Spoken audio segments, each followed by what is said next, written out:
That was a mistake. It's Friday! Friday! It's Friday! Open your mouth! They're paying for it, you eat it! Me so horny!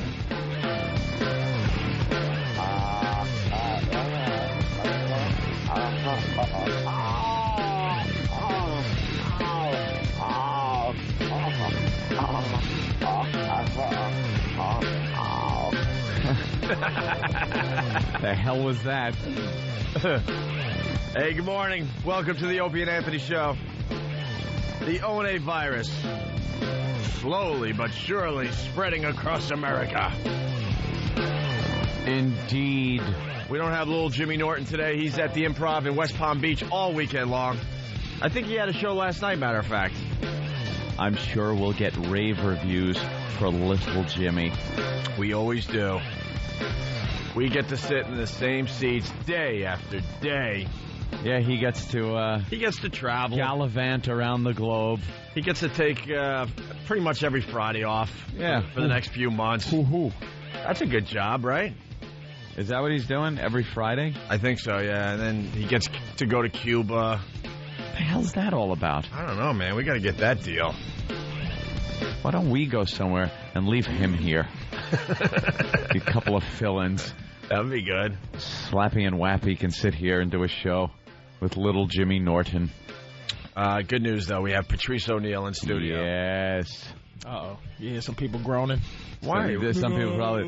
all he's going to do is yell and laugh. Dude, I can't stand... I'm just tuning out. Tell me when he's gone. I don't get that feedback. There's a couple of them. Really? I swear to God I don't. Dude, sometimes I look at that dumb website with one eye open. Oh, I'm used to it from Tough Crowd, you know. Gotta be. I'm just too loud. And gotta be. I really am I'm every dumb white guy's worst nightmare. You know, I'm semi-intelligent, I'm good-looking, big, giant, I can rob you. I'm a lot of things. Just rob you without a weapon. White guys don't like. And then, like, they go, I don't like him, and this girl goes, but I think he's all right. I think he's funny. He's kind of... Yes, I'll be kissing that King Cole over here. Good morning, Cleveland. I could just see how a white girl could find him attractive. Well, that's all I'm saying. Yeah, we're still obsessed with Cleveland.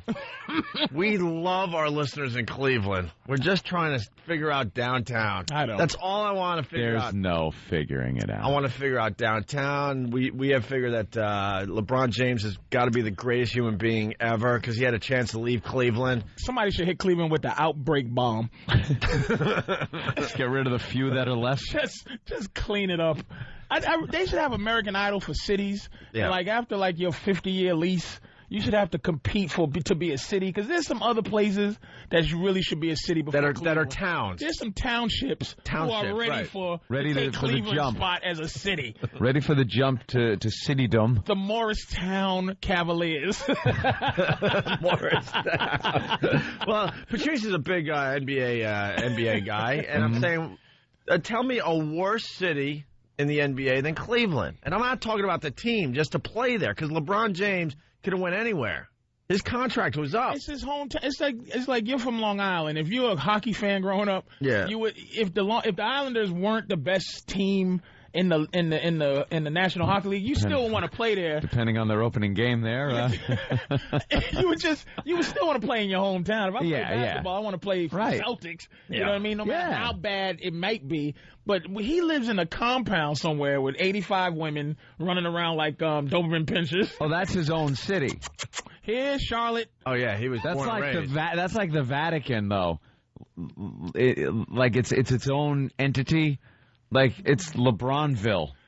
He doesn't have to go out. All his friends, all his family, and every 9.5 to 11 chick running around Cleveland, every color, It's at his fingertips. Yeah. And the rest can go out to that zombie town. It is. It's like the set of a video game or a zombie movie. But see, we're not being fair because every time we get to go to Cleveland, they throw us in a hotel in downtown, which everyone knows is just a mess. Yeah, but downtown is what it's downtown. That's where the action is supposed to be happening, not on the outskirts. Everyone goes, you got to go to the outskirts. That's where the people are. No, downtown. You go like that would be saying, well, it's Midtown Manhattan. You got to kind of go to the outskirts. That's where the people are. No, it's the middle. Yeah, that's where the industry is. That's where the people are supposed to be. Yeah, but that's what happens with cities in general. All of a sudden, an area gets dead, and then they start building up somewhere else. I don't know where they're building up somewhere else yet. That's all. No other town do they say they're downtown. No. States.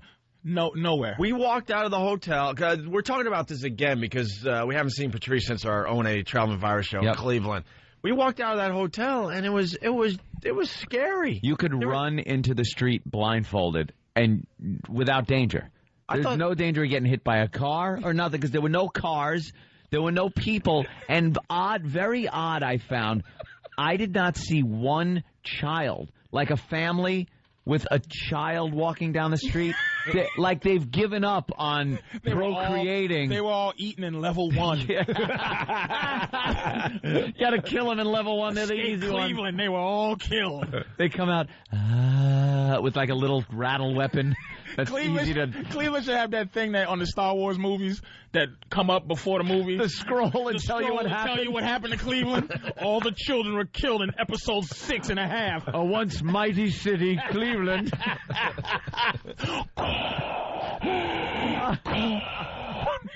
Now kill the teenagers. Once a rebel hotbed. When the Imperial forces found out, everyone fled Cleveland except for the few that are left. And in downtown, no one has a car newer than 1982. Anyone else notice that? I was like, I didn't see one new car. Just show me one new car. I went on stage. I go, Cleveland rocks. And they go, whoa! I go, do I have to tell you that was sarcasm? You know you don't rock. But they got the Rock and Roll Hall of Fame. They should have a statue of Drew Carey in the middle of that town, just like Rocky for putting Cleveland on the map. Because that's the only one. And it barely put it on the map for like 10 minutes. And now it's back off the map again. Well, we're walking around during rush hour, and there's no rush hour traffic. There's no people on the sidewalk. Nothing. I had a 6 a.m. flight. I left the hotel at 5:45. They had the theater district was one theater. That was But a Starbucks waiting for you. You called the pilot. I'll be there in a minute. All right, that's what I looked out the hotel window. I saw the theater district. Like, what's playing there? Cats and Beatlemania? Cats with real cats. Yeah, they just throw strays off the street. We all just spent the time in our hotel rooms watching movies, looking out the window. And when I go to a city, I like to, check it out. I like to do a lot of walking. Yeah. And now you got to add on top of it, it's already winter in Cleveland. Did you have to make one reservation to go to a restaurant? No. It was walk right in. They were so happy to see you. Friday night, happy hour. It didn't matter. Take a seat. Which table would you like? We have 46 people. No problem. Yeah, no problem. No problem at all. 46. I didn't know what to make. I'm so glad you came in today because I still I'm obsessed by this. I don't know how many times I looked out the window and said, where are the people? Where are the people? It is. Excuse me, I want to watch myself on TV. Hold on a minute. Oh, is this? I want to. You like our big girl? I wonder if she. That big white girl, man. I'm gonna get a piece of her. Yeah. She's cute, but she's a. There you go. She's the Opie and Anthony. They belong on the radio TV commercial. Check it out on YouTube. She was very nice too. I bet you she was nice. Of course she was. You know what? And you get her in regular clothes. She's a looker. And she had a very pretty face. We picked out that dress for her. She had to try on dresses, and we had to sit around in a conference room and go, no, you don't look fat in that dress. Yeah, that doesn't make you look fat enough. We need you to look like a real slob, so try in another dress. And she really didn't look like a real slob. No. But God bless her. In black, terms, she was looking, all she had was like a little, We talked about that. Yeah, God bless her. We talked about how black guys would, love her. Right. Yeah. Blonde hair, got the big butt. She gets play. We had a bunch of people in the conference room, and she had to try on outfits, and she had to turn around, and we had to comment on how how slobby she looked in each dress. She's a kid, too. How old is she? I think she was only 19, 20. Delicious. Self-esteem is probably in the gutter. And we're just like, right up my alley. doing 80 takes of. We haven't talked to her fat ass. since. Give her a call. Because all the parts were filmed separately. Because I think they told her that they were, filming a beauty ad or something.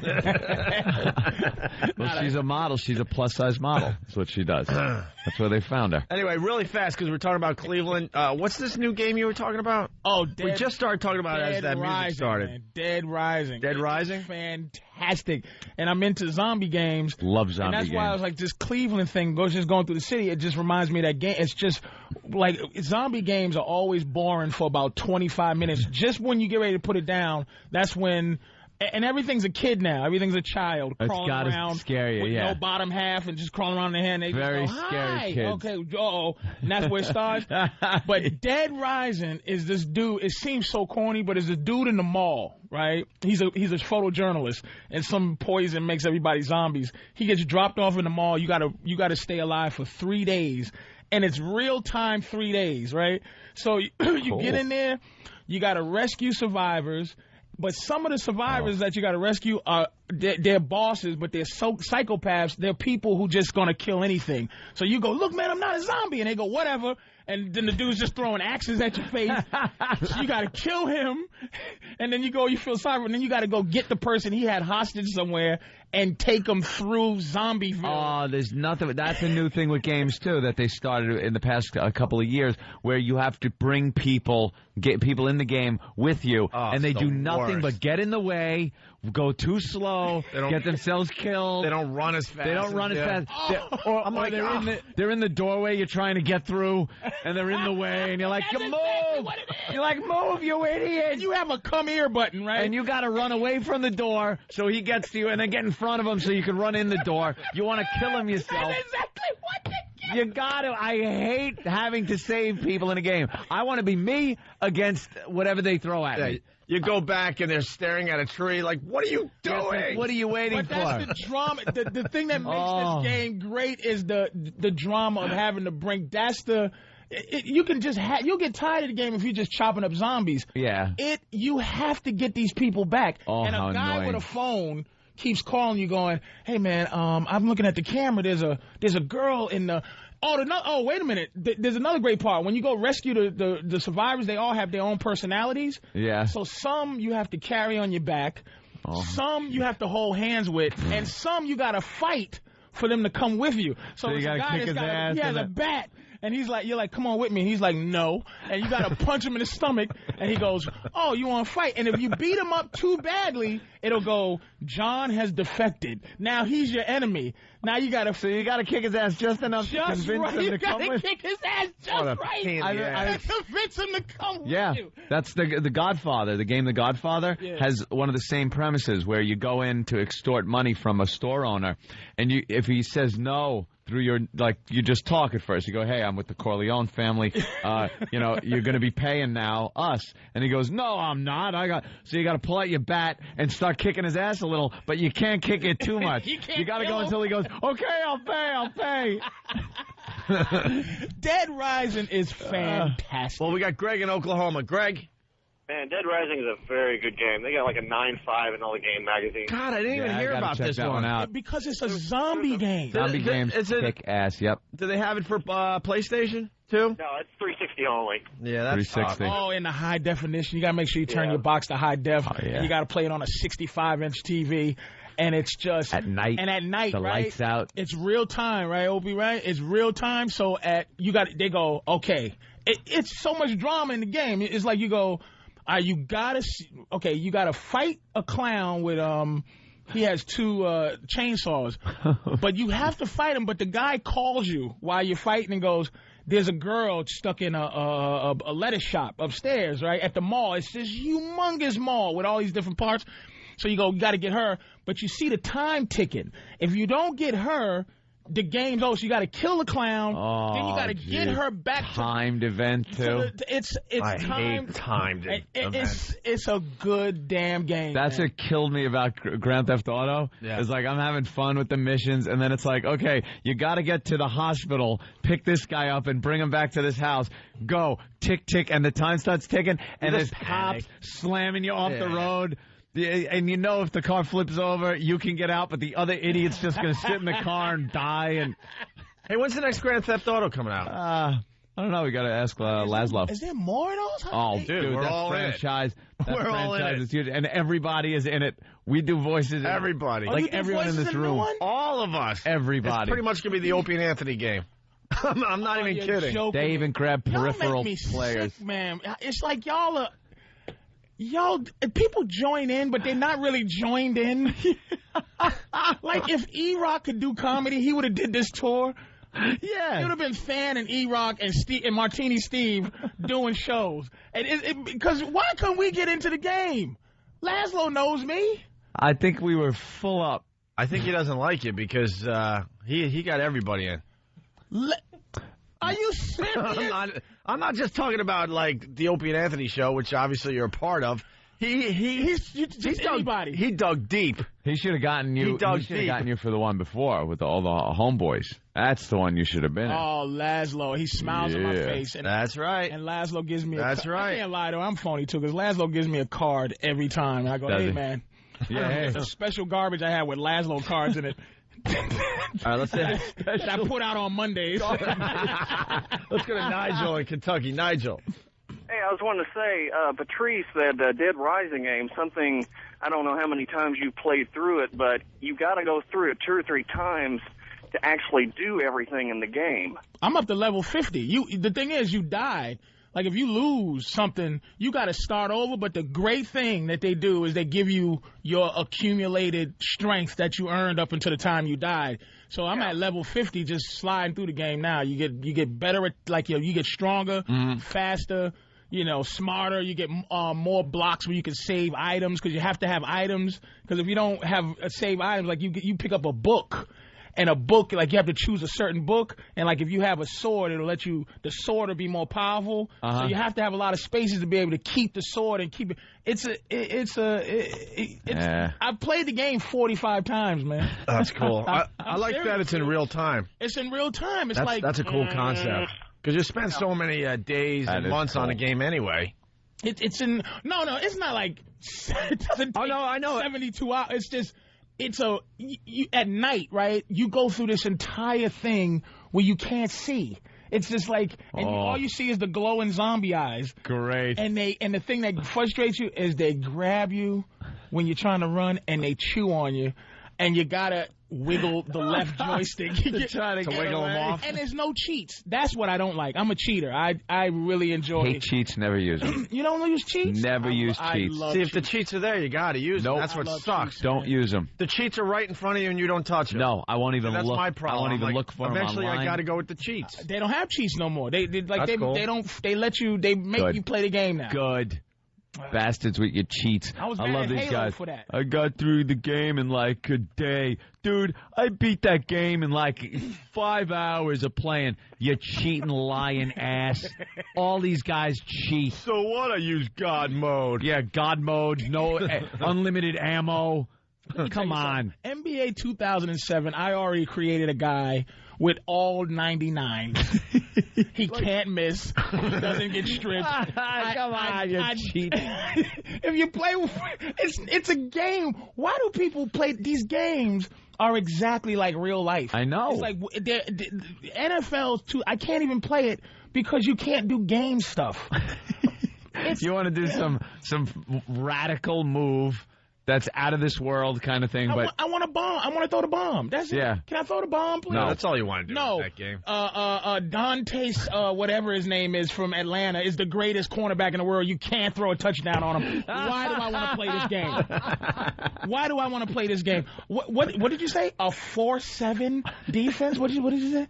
A slot 2 and 7? No, I'm sorry. Where is the cheat modes? I just want to say go long. That's what I'm saying. Right. I want a running back with all speed at 117, and he runs a touchdown. He runs a 90-yard touchdown every time. Every time? Oh, yeah. That's how I live vicariously. Let me tell you how Patrice, I'm with you. Hold on 1 second. Steve in Jersey. Steve. Funny. Hey, Patrice, I want to know if you got the auger yet in Dead Rising. The what? Like the auger. That's the best friggin' weapon I've ever seen. Auger? You stab the zombie right in the center. You know the augers you drill a hole with, like, for putting the foot in? Oh, they call it the big drill bit looking thing. Yeah, they call it. It's like it looks like a chainsaw, but it has a drill on like it. A giant drill and bit. You stick them in, and it just spins them around, and you walk around with a zombie on the tip spinning around, and you're just killing other zombies. God, funniest friggin' thing. And the arms are flailing off, and and then of course. What do you think the best weapon is on the game? The very best weapon. I love the auger. I think the auger is probably the. I play that game more for the fun factor, as opposed to just kind of trying to get through it. But goddamn it, that is like the funniest thing I've ever seen. Auger sounds like a good weapon, but no weapon beats the gravity gun in the Half-Life series now that they got. This is a gun which uses gravity. You could grab people and hold them up in the air and then launch them at other people. So they're ragdolling. They're like, and there's like 5 people coming at you. You fire one guy and take out the 5 people like bowling pins. You're a gamer, right? Yeah. You a gamer too, right? Sometimes I saw you on the plane playing PlayStation. No, well, I got the PSP, and he'll play like Tetris on it or something. What do you think the greatest weapon of all time in a game is? I think the greatest weapon of all time of any game ever is oh my God, Gatling gun to me. Oh, yeah. Any game with a Gatling gun. For a standard weapon, that's cool, though, but I got to go with the gravity gun. And there's another game that I played where if you don't have any weapons, it's almost like you're a Van Helsing kind of guy and you're fighting vampires. Can't remember the name of the game off the top of my head, but I'm sure someone will come up with it. You have these spinner things on your hands that are just blades. And you can that's run. God of War, isn't it? No, it wasn't God of War. It was a vampire game, and you're like a Van Helsing. And you'd spin these blades on your hand and just run through crowds of vampires and flesh and blood flying. And it took no energy, no ammo, no nothing. This one, you were like out of stakes and other things to kill the vampires with. That was a very cool weapon, but got to go with the gravity gun. You walk up, you have no ammo, no nothing, and you're walking around and you see, coming towards you. You could rip a radiator off the wall and shoot it at people like anything. Like you see a bunch of these zombie-like creatures coming at you, and they're climbing up a ladder. They're going to climb up a ladder to get you. Use the gravity gun to pull a dumpster off a second level of a roof, and it falls right on them. So this weapon is like multi-purpose, and it's the same weight.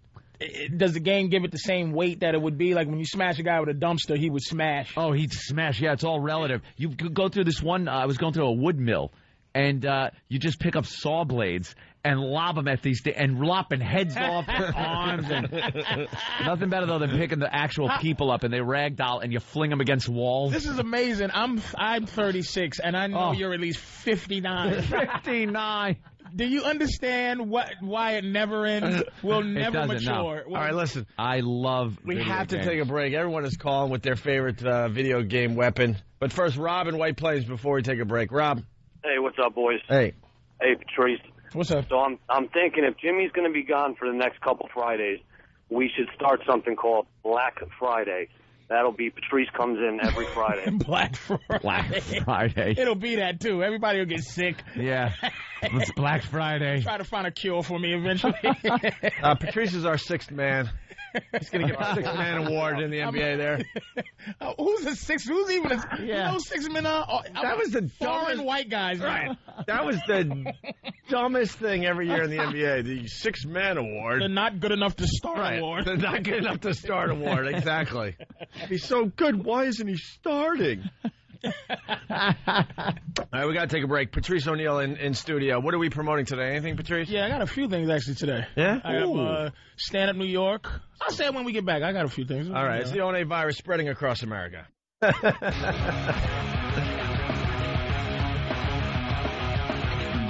We're doing a show within a show today. Doesn't stop when we go to commercial. Nah, the Pal Talkers get to hear it.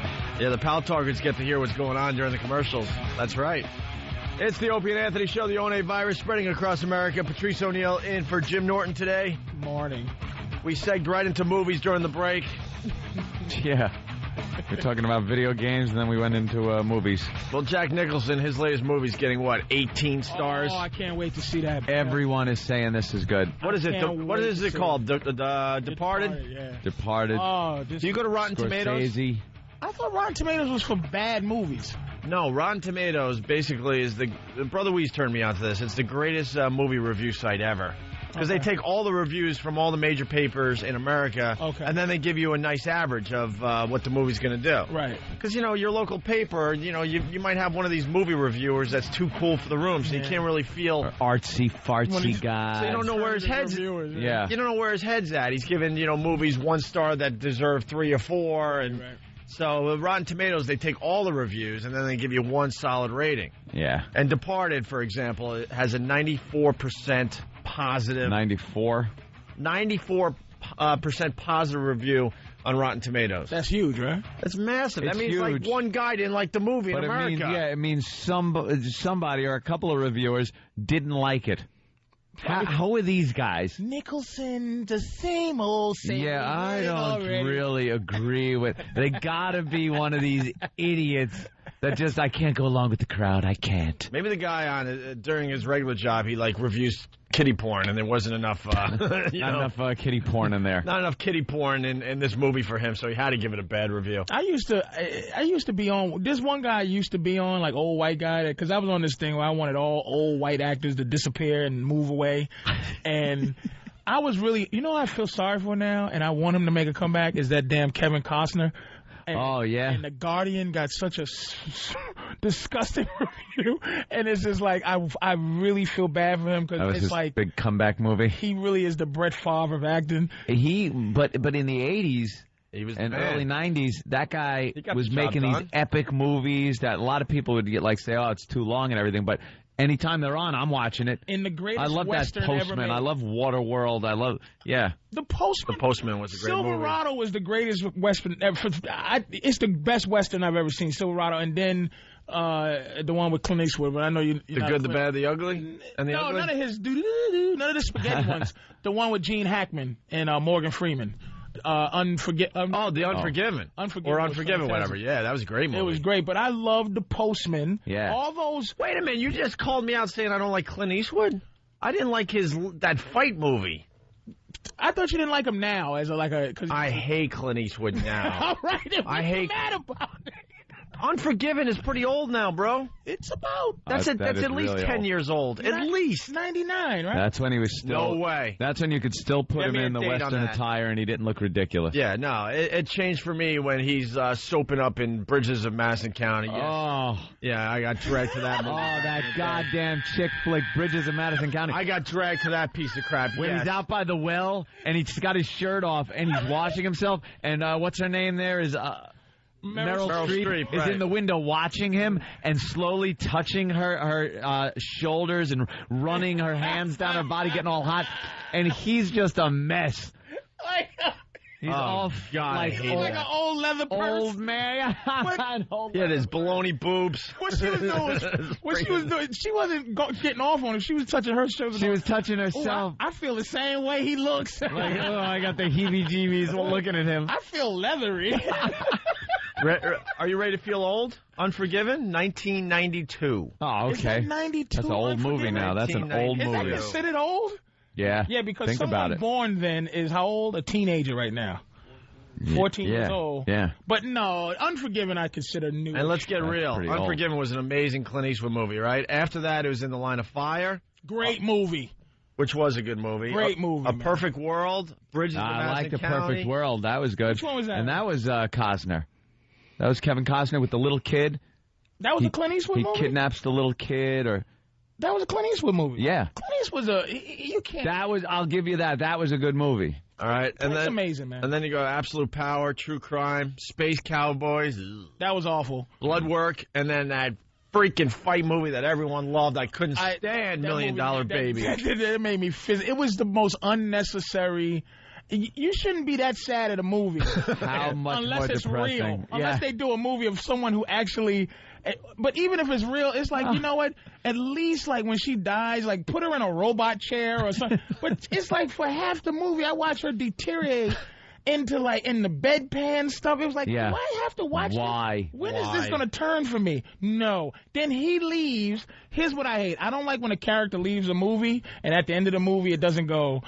It doesn't tell you what happened to the character. With just a little. What do you want? The friggin' Animal House ending where? Yes, I want Animal. I want Pluto that ending for Blutarski. every movie. Pluto married her. All right, Pluto. All right, Becomes baby. Senator Blutarski. That's what you want, the Animal House man, ending. He went crazy in Vietnam. The Fast Times. The Fast Times of Ridgemont High. Jeff Spicoli spent the reward money hiring Van Halen to play at his birthday party. Is that all Jeff did? Damn. You know what they do? Because Hollywood has to do their thing and be too cool, you know? How about this? Every movie has the Fast Times at Ridgemont High ending. After the credits. So Most people are out of the like theater. Fast Time at Ridgemont High. If you want to... Oh, yeah. like it. Oh, yeah. I loved it. If you want that type of ending, you just sit through the credits and wait so you could be taken care of. I always thought it was a little silly on a drama. Like comedies, it's one thing. But in a drama, it's kind of silly to put that end thing, what happens to the characters, because it's fictional. You know what happens? They turn back into the actors. They went to their wonderful homes and had wonderful meals. No, man. No, you gotta. Please give me Blutarski. Senator You want Blutarski. Senator Blutarski taking off with the hot chick in the car? Oh, man, that jerk, because he beat him up early in the movie. That jerk, good. He died in Vietnam. D-Day, they don't even know where he is. Good. She got pregnant? Good. Whereabouts Good for unknown. Oh, she had a waterhead? All right, yeah, because I didn't like her in the movie. Oh, the virgin guy got to go out with the other. Did you know what? That's good. He deserved it. Spider bifida? Damn. I was really liking her. Yeah, Judge Reinhold, after he splashed that man in the face with the hot coffee, what happened to Judge? What? He lost his toe in a lawnmower accident. Just gets stupid. You gotta have that, man. I need that. And that damn that $1 million baby, dude.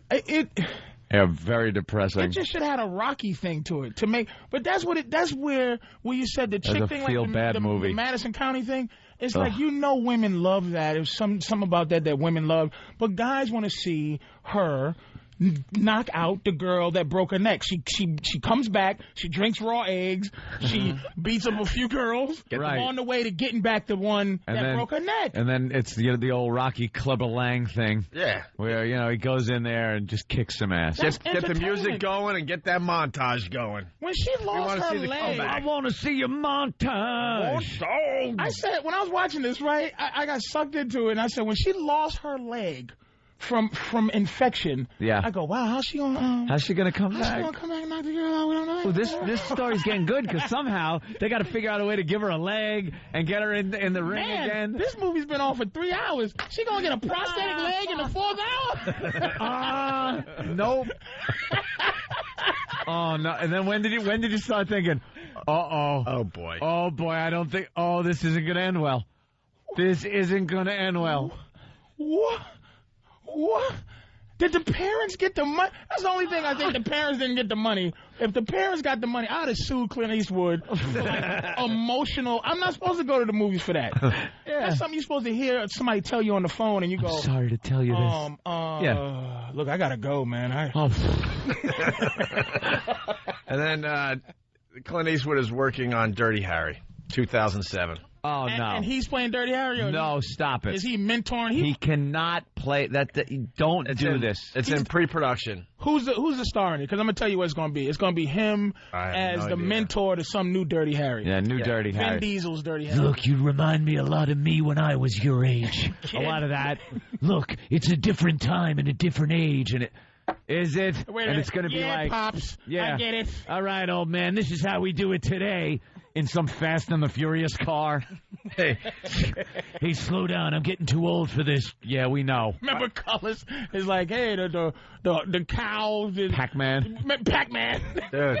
Yo, Pac-Man. I just happen to have this in front of me today. Clint Eastwood's greatest movie ever.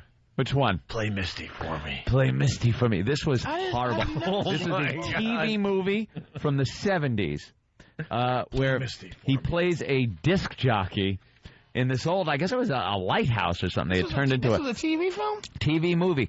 A lot of big celebrities did TV movies back in the old days. Were good too. It was like a TV movie. Remember the ABC Sunday night movie starring, and it was like a big event. They don't do that now. Brian Dennehy was the #1 guy on the cast list. Yeah. Brian Dennehy, Joyce DeWitt, and Love turns to tragedy. In a Lifetime exclusive starring Marky Post. And the mother from Family Ties. The mother and Joe from The Facts of Life. From The Facts of Life. After losing her breast to breast cancer, she thinks she found the perfect man. But he turns into a nightmare. So it's like starring Barbara Streisand's husband. So he's the perfect guy until halfway through the movie, where he's like, just out of nowhere tells her, "Shut up," and smacks her in the face. She goes, "Oh, I didn't know he was abusive." Oh. And then he just turns into some homicidal maniac, and she's got to kill him.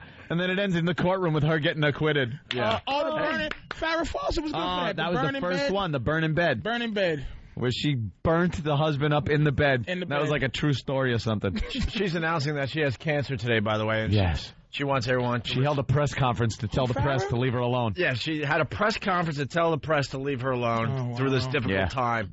I think she's got the poop cancer. No, does she, the colon? I'm not sure. Ow. What kind of cancer what has she got? Is Farrah fighting? Poopy cancer? Jesus. If you got the poopy cancer? It's not. Come on, man. I love your medical jargon there. Look, man, don't betray somebody that you know you've pleasured yourself to when she was young and hot, man. That poster? Come on, man. That everyone had on the wall? I liked her... Even Tony Manero had that poster on his wall. Come on, man. I liked her replacement, actually. Cheryl Ladd? Cheryl Ladd was... Cheryl Ladd in the Charlie's Angels days was unbelievable, ridiculous. But then they got that Terry Hatcher. What was... No, the other one. Not Terry Hatcher. No, not Terry Hatcher. It was something Hatch. Some other blonde bimbo. Like I'm supposed to remember the goddamn name. It's been 30 years. Starring the mother from Growing Pains. You guys want to hear? You guys want to hear Clint Eastwood? It was a love she thought would last forever. Little did she know he held a secret. There was a sinister side to Alan Thicke. Oh, anytime it's anything with a penis, it's bad in a Lifetime movie. Alan Thicke. Alan Thicke. You guys want to hear Clint Eastwood as a DJ? Yeah, let's do this. This is Play Misty For Me. TV movie back in the 70s when they're really big. Are you sure this is a TV movie? Absolutely. Someone is saying that it was in the movie theater. No, I think it was in the movie theater. I will bet any amount of money right now. Play Misty For Me TV movie. Go to IMDb and we will. Internet Movie Database. Solve this. If this bill hangs up, I'll hunt him down. All right, hold on, Bill. We'll find out. Hold on, Bill. Well, the movie is Clint Eastwood. He's a DJ in Carmel, I guess. Yeah, Carmel. A little radio station in the middle of nowhere, and he had to write his poems for his radio show. His radio show. He had to feel the music. He had to pick out his music, and then he had to play poems that he wanted to play in between tunes. That's what it was. His and then he had who would listen to that drivel? And then he had the stalker that all she wanted to hear was Play Misty. Yeah, Play Misty For Me. Play Misty For Me. And it just ends up with her running into the studio or his house with a knife trying to kill him. Oh, yeah. And all she'd say was, "Play Misty For Me." And at first it was like, "All right, what's your name?" All right, here's Clint Eastwood on the radio. Taking requests. Here he is. 2 for Tuesday. Here in the lighthouse. Here he is reciting one of his poems. Men have destroyed the roads of wonder, and their cities squat like black toads. It sucks. In the orchards of life, nothing is clean or real or as a girl. That's the PD to hotline him. Or be a man with. This is Dave Garver with a little verse, a little talk, and 5 hours of music to be very, very nice to each other by. Bye. Clint, yeah. Look, we're going to talk. Can you bring in an air check into my office? Because we really got to go over this. You stink as a jock. Yeah, but he ends up throwing her off the cliff in the end of the movie. Yeah, that was pretty cold, but he's the worst disc jockey ever. Hey, Opie, the Dirty Harry thing you're looking at on IMDb is the video game Clint Eastwood is going to be in. Oh, he's doing a voiceover for it? I thought it was in the movie section. Oh, okay. IMDb. I'm sorry about that. It's a video game. Okay. Game. Oh, that's cool. Usually you'll just see a VO for voiceover. Here's the broad calling in to Clint Eastwood as he does his radio show. Men have destroyed the roads of wonder. That sounds like my poem again. Squat like black toad. What happened? I'm being redundant. Sorry. It's a twofer, I told you. Caramel, Dave Garver speaking. Hello. Hi, what'll it be? Play Misty for me. Misty, huh? We have that right on the play rack. Thanks for calling. That's his request. Opie, push your fart button for me. Yeah. Do the thing when the guy's choking and doing something. So this is what DJs did before Howard showed us all what to do. Yeah, thank God. You dick. Yeah. We'll have more I invented sounds poetry. Hoo-hoo. Hoo-hoo. I'm going out to the Hamptons. Robin. Hoo-hoo-hoo. They're ripping me off. Men are ruining the world, and black toads are coming. But I invented all that. Radio is nothing before me. I'm going to satellite. Radio is all about just reading poems. I have 5 million Before I listeners. came along. Robin. Now I have to have my girlfriend fall down at Madison Square Garden so they talk about me in the paper. What'd you do? What was the last movie you did?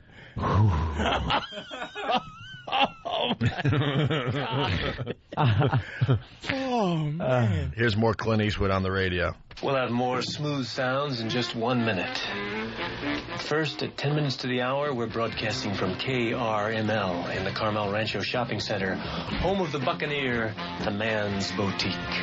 The Man's Boutique is doing commercial reads. Cheryl Teagues was replaced by Shelley Hack. Shelley Hack. Thank you, Ken, on Long She Island. was horrid. Thank you, Ken. And here's one more Clint Eastwood thing on the radio. And now we have a pretty one for lonely lovers on a cool, cool night. It's the great Errol Garner classic, Misty. And this one is especially for Evelyn. Oh, boy. He acknowledges Evelyn. You want to hear Evelyn? You want to hear Evelyn? Even though Clint Eastwood was just reading poems on the radio, he was making enough money to have a maid. And this is what Evelyn did to the black maid.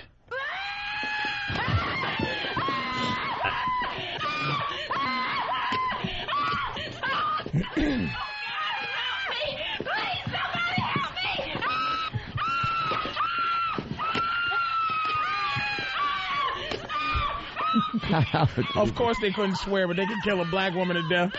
They could for stab a while. They could stab a black woman till she really died. I need a Negro woman for my movie. All right, cut. You're not screaming hard enough, Negro. Yeah, he directed this movie. Let's see. I don't think they should have at least 2 directors when black people in movies. It was his first directorial. It was his first movie he directed. Finished shooting 4 days ahead of schedule and $50,000 under budget. Oh, look Why at is that? Film completed in 21 days. I don't know. It says nothing about the movies, but if it was in the movie, what is this? In theaters in 71. Made $10,600,000. Like up till when? Yesterday at Blockbuster? I don't believe it. Still not agreeing. And cut. Patrice, we need you to scream better than that. Can she say, Mammy, don't stab me, Mammy? And stop blinking. We need your eyes buggy. I'm new at this directing stuff, and it's throwing the lighting off. Every time you open those big Negro eyes. Listen, I'm not going to blame anybody but the niglet. Won't stop screaming correctly. How can white people direct? How can Steven Spielberg direct so many slave movies? I don't know. Cut. They seem to like it. Lordy Jesus, cut. Look, come on, let me talk to you. I've directed Jaws, Duel. I've done a lot of things. I know the way Negroes supposed to scream. Now, you go Lordy. Lordy. Because that's what they said back then. I did the research. LWDEELOODU. Black Lordy, people. Lordy. Black people have no problem with Spielberg making black movies. But Spike Lee's got problems with white people making certain, like, black theme movies. Like some... Why shouldn't you... Wait a minute. When Malcolm X came about... Spike Lee had made Schindler's List.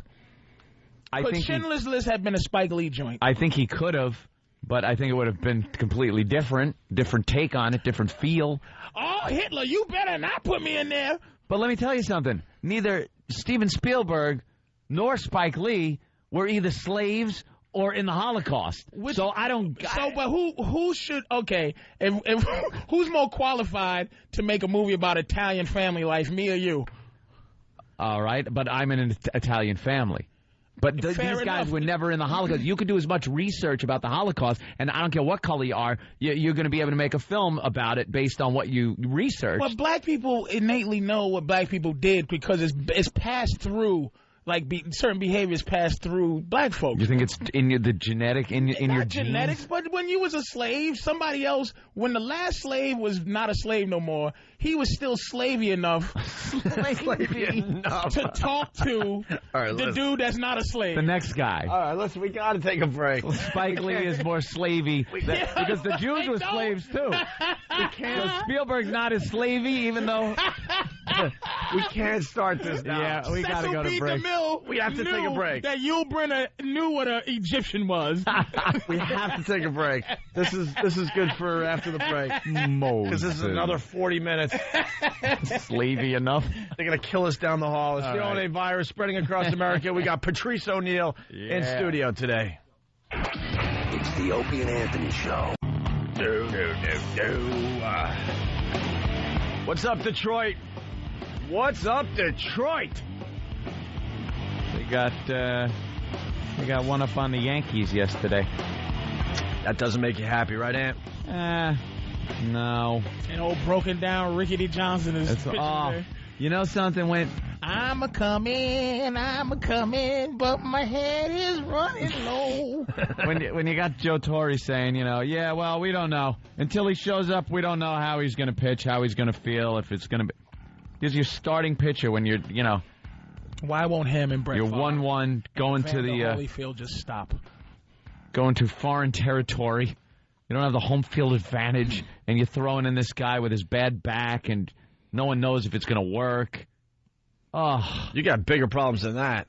What happened to A-Rod yesterday? Oh, nothing. Just, what happened to A-Rod? Another instance of bases loaded and striking out. But that's got to be driving you Yankee fans as long as you can sign that mental, check. Man.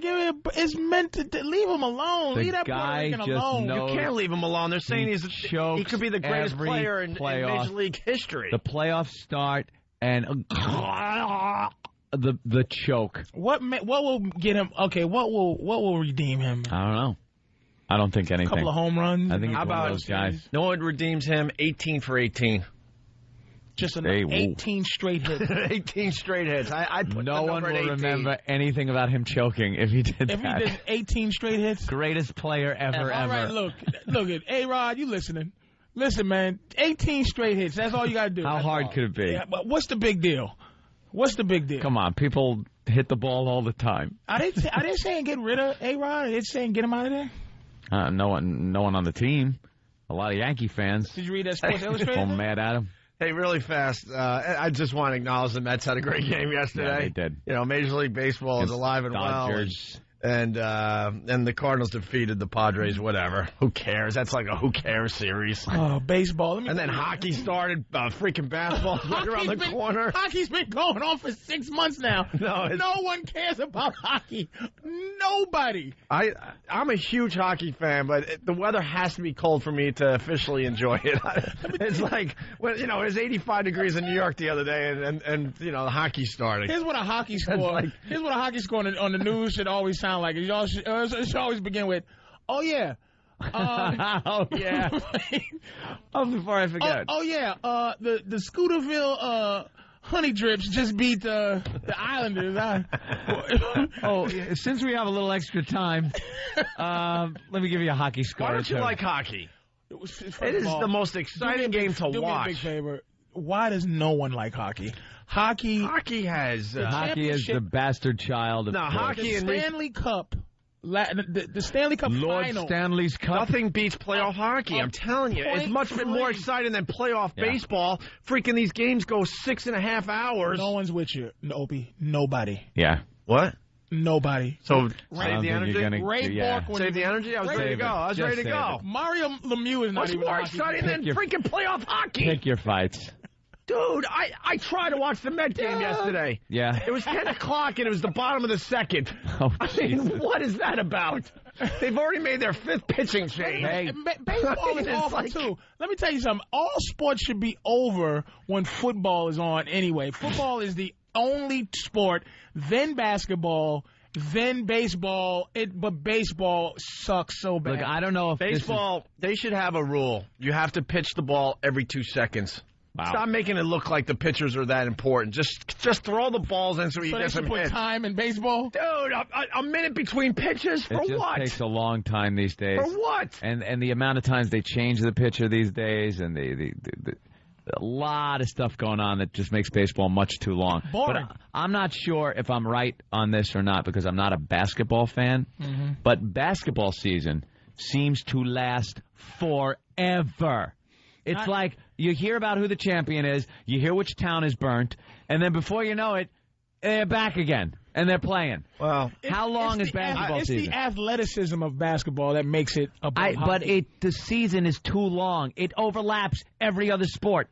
I used to be the hugest NBA fan. I'm hoping LeBron James brings me back to the game. I mean, the years with Jordan, just unbelievable. Does Stan know how long the season is? 82 games. Sure 82 games, yeah, we know that. Starts at the beginning of November and goes through June. November to June. Yeah. It should, though. Dude, that baseball seems long goes... then because it's, you know why? Baseball is 104 million games. Baseball already started preseason, even though the season's not over. I'll tell you why How about then. that? Because it's winter, and winter just seems long. How about that? Right fielders have to already check in Florida. Nothing? Hey, that's a good joke. Jesus. The Yankees, I heard the it. Yankees are like That's a good joke. I don't even know what's a bad season because they're like, well, they're only 86 and 79. What? They're only won 86 games? That's 2 more games than the whole NBA season. You know what? That's why football truly rules. There's 16 lousy games. And they only play once a week. There's only 8 home games, so every play means something. It's already the 4th week, right? Or is it the 5th week coming up or the 4th week coming up for football? Football? We're up to 5. This is 5th week. Get out of here. 5 weeks? Already, 5, right? It's already important. It's almost over. Yeah. Football, it's all... 0-3 is an important... 0-3 in baseball is not good unless you're 0-63. There's possible you can go on a 63-game winning streak. That's so true, man. Yeah, we're arguing sports. Nothing beats football. 16 lousy games. That's it. Did you watch any of the games last week? The Jets game was amazing. It was 7 amazing games on. Yeah. Football is unbelievable. It's emotional, man. Yeah. That run back for the Jets. 103 yards, buddy. And then Peyton Manning coming all the way back with no timeouts and just mush. And you know what? You knew he was going to do it. That's what's so frustrating. I'm sitting at home going, wow, that was exciting that we just ran the ball back 103 yards. But Peyton Manning is now going to freaking get him a touchdown. Football is more exciting to watch on television. The guy Maroney for the Patriots just stiff-arming grown men as if they're little kids. and Reggie Bush has done nothing this year yet. He hasn't even broken an exciting run yet. Reggie Bush, the whole reason we're watching football this year, he's done nothing, and this is the greatest season I've ever seen. Football is unbelievable. Who cares about the Yankees? It's the playoffs. Basketball, how often do the teams play? It's not like baseball is ridiculous. About 3 times a week. About 3 times a week? Because baseball, I notice sometimes if you don't keep tabs, especially early in the season, you don't keep tabs, keep tabs on the games, and you hear like, well, the Yankees can't seem to break this 8-game losing streak. And it seems like the next day you turn it on and go, Yankees on a 7-game winning streak. You know why they were on a 7-game winning streak? What just happened? Right. Because they played 2 games. 7 games that day. baseball. Yeah, they had to make up a few rain delays. Any sport where you could play the same game twice in a day. Could you imagine football? You're done playing the game, all beat up, and it's like, all right, guys, do it again. One more time. And here's a question. I tried. Deaths on the field. This may be so stupid, but how do you win at baseball? Like, how are you good and how are you not good at baseball? What is it that makes you a good team? I love when a World Series goes, Patrice. I love when a World Series goes 7 games, and the last game it's like the last out guy hits a homer to win the World Series. Let's say, okay, and the losing team of that World Series has to restructure their entire organization because they lost the World Series, when it probably turned out to be a luck play at the end of the game. That's my point. Like, baseball, that doesn't make sense to me. Like a lot of luck. There's a lot of luck, and if the luck doesn't bounce in your favor, then the next year you got to restructure your entire team, fire everybody, get rid of the whole pitching because you blew it. Right? You didn't have luck. Thank you. I've noticed that for years. I'm like, what? Why don't you? I think your team's pretty good. Why don't you keep the exact same team and see what happens next year? Alex Rodriguez right now is just unlucky. He ain't bad. It's just How can unlucky. you suck at baseball? How can you just go, you know what? I forgot. In basketball, I hurt my knees. I can't jump as high. Football, I busted my back. I can't move as quick. Baseball, what? You think just the guys that break all the records and are in the Hall of Fame and everything are just lucky guy? Just lucky. It's like, all those here's the bat of another lucky guy. All those Puerto Ricans and Pete Rose, they were just lucky. And Pete Rose should be in the Hall of Fame, by the way. Of course he should. Hey, you know football, Patrice? Yeah. Did you do my picks this week? Let me see. We got $10,000 up for grabs. Go ahead. And here's the deal. The guys behind the scenes, they're doing football picks the entire season. Okay. And whoever wins at the end of the year is going to win $10,000 courtesy of what? Dish Network? The football picks are sponsored by Yes. Dish Network, more football for you, better TV for all. Call 1-888-8-1-888-GET-DISH. Did I have too many 8s in there? Yeah. 1-888-GET-DISH. Okay. There you go.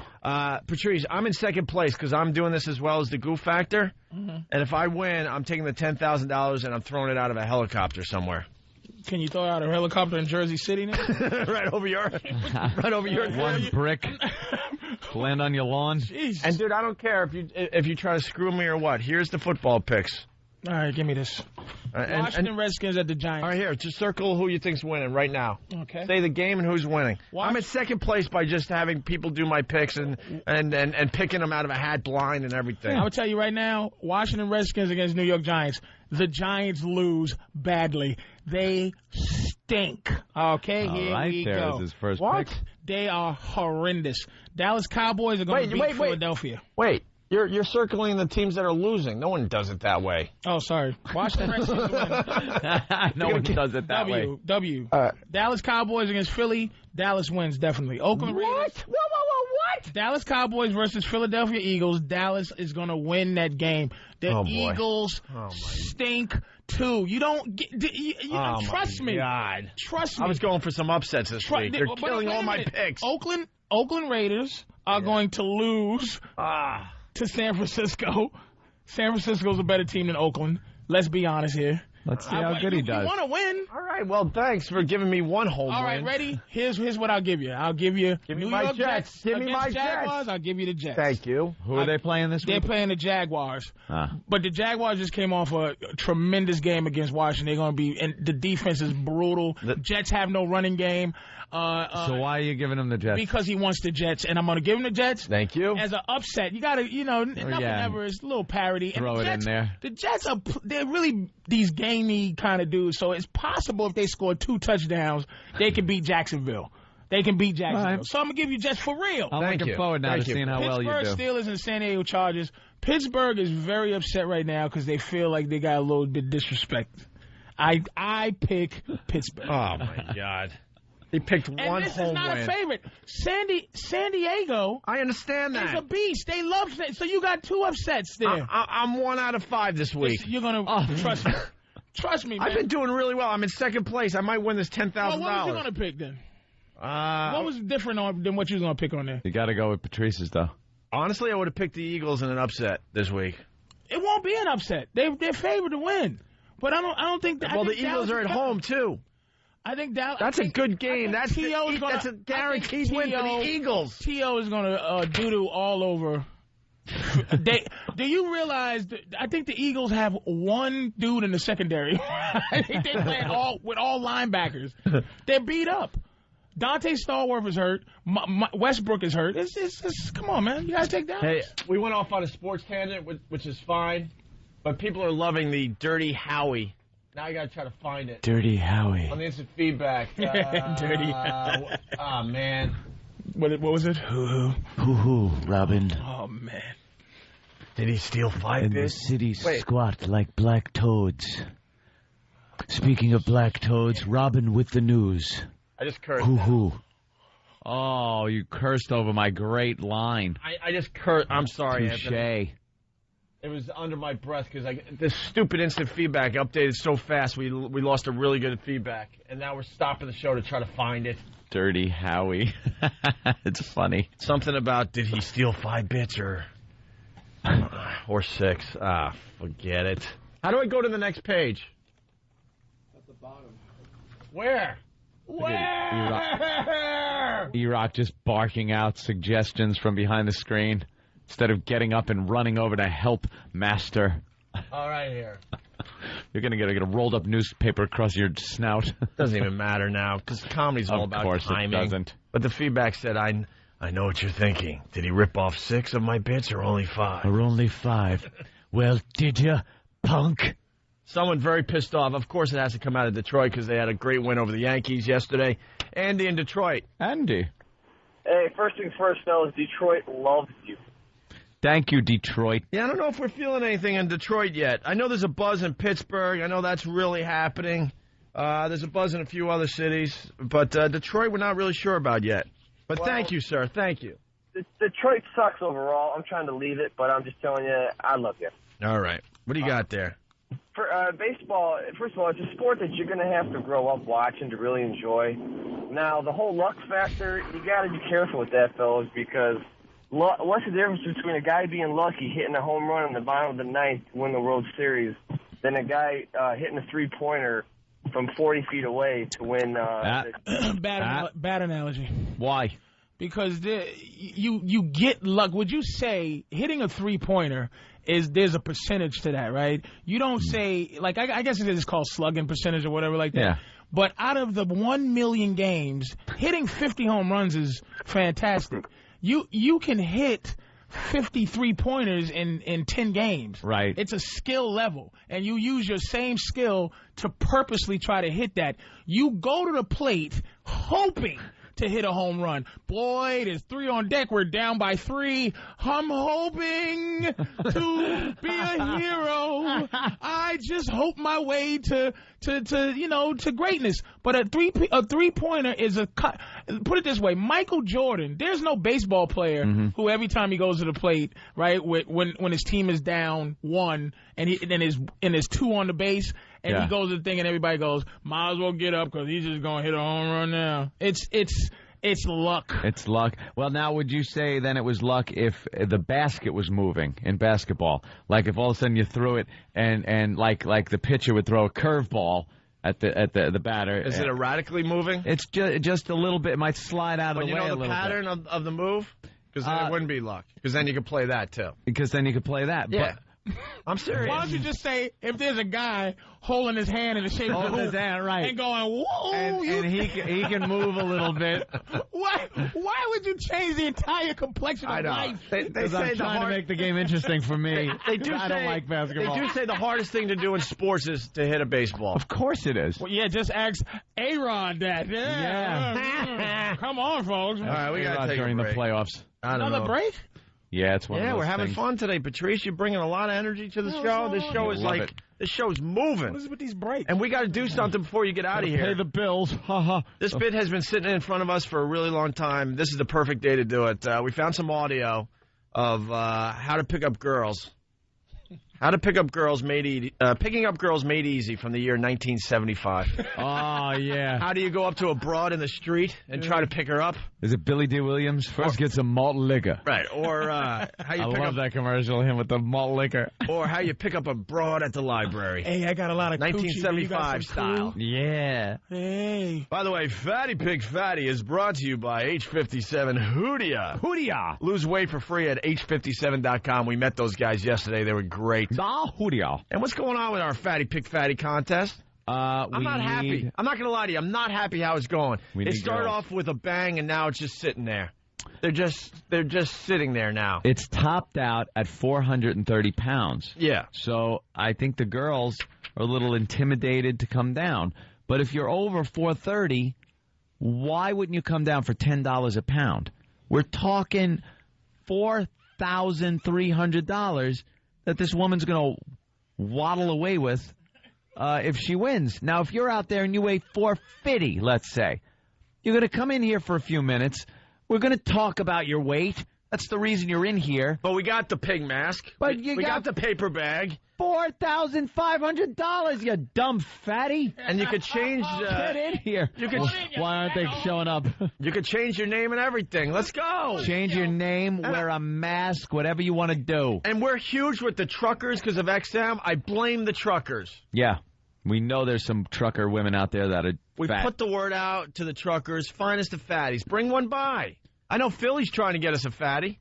They got promos running and stuff. They're trying to find us a fatty. If you were a guy and you couldn't pay your rent this month or something, go to the corner bar. There's always some fat broad waiting to get laid at the corner bar on some weekend. Tell her the deal. Go look. Want to come down? Pounds though. That is 400. That's a shoddy bar. That's a bad bar. That is That's in the house bank. But you're talking like you gotta knock on doors, dude. Over $4,000 you could walk away with just for being you. We did the Fatty Pig Fatty thing live on the stage in Cleveland, and everybody, including the girls, had a great time with it. Yep. We gave, $500 to the heaviest girl in the audience, and everybody had a great time. We got to come up with some parting gifts for the girls, so that way they feel if they come in here and the girl's 450 pounds, and she feels, well, I'm not going to come in because I know if I come in, some girl's going to come in that's 480. We got to make it worth their while just to come down. And how pathetic are we that we're now begging to see fat girls? We need fat girls. That's what women do. It doesn't matter if you're fat or thin. We have to beg to see you. We need hot chicks. You know, we get them down here. Steve is always knowing some porno broad or Jimmy or something. We're looking for fat broads. What the hell are you waiting for? It's the first time you're wanted. Come on, help us out. Look at us begging. If there's a fatty out there that is thinking about coming down, could you call us, please? If there's a fat hog, why don't you, if there's a beautiful, voluptuous young lady who's a little bit more voluptuous-y than she should be. Come on over. We're looking the word out. We're putting the word out for all you Rubenesque women out there. You're like, come on down, you uncooked lard, you big fat pieces of bacon. Come on, hippo asses. All talking We have a pigs. reputation. Where are you? You're making us look bad. Get down here, you fat pigs. By the way, this will end the basketball three-pointer versus hitting a home run debate here. It's Ray in Jersey. Ray. Go ahead. Right. Hey, man. What's going on, guys? What's up? Patrice, I've seen a dog hit a three-pointer, and I've never seen a dog actually hit a baseball. Well, not necessarily three-pointers, but yeah, some of those halftime shows, they're showing dogs hitting baskets. So. Dogs make baskets. They also, I believe they also have the competitions where any Tom, Dick, or Harry can go out onto a basketball court and try to make a shot for $1 million. People are Hockey, so dumb. they do that. They try it for $1 million. They kick a field goal for $1 million. I've never seen a competition where a guy has to stand there and hit a home run with an actual pitcher, pitcher standing there winging a ball at him at 95 miles an hour. First of all, dogs don't have fingers. Anything that you need fingers to do, you can't. First of all, you can't have a dog bowl at halftime either because he can't put his fingers in the hole, jerk. He could push that ball with his little snout. You can't. You can push that bowling ball, you put a little kibble in one of the finger holes. Let me tell you, baseball is too easy to do. That's why. It's too easy. Okay, because they don't. think about what you said at halftime, right? Basketball, hockey. Yeah. They don't have defense.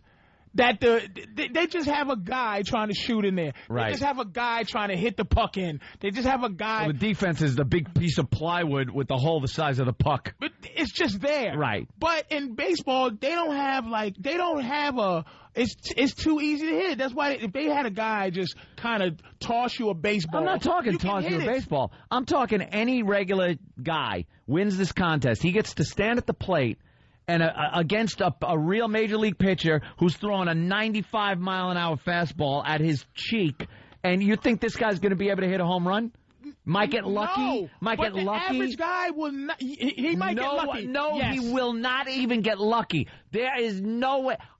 Give me 1,000 guys that'll try it. You think you can hit a three-point over Kevin Garnett if he's defending you as hard as he can? No. Even by luck?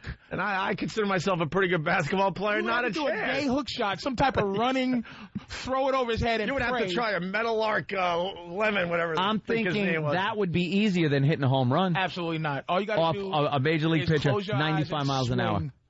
Close your eyes and swing. Just swing. You Wait. could connect with that thing as hard as you can and still have it hit the pitcher's mouth. There's not a guy in the studio that could hit a home run, even if they were in a major league park against even a if major they were league pitching pitcher. it in slow. Even if they were pitching it, I think you had a better chance getting a three-pointer over Kevin Garnett. I think this whole argument's pretty ridiculous. I don't understand it.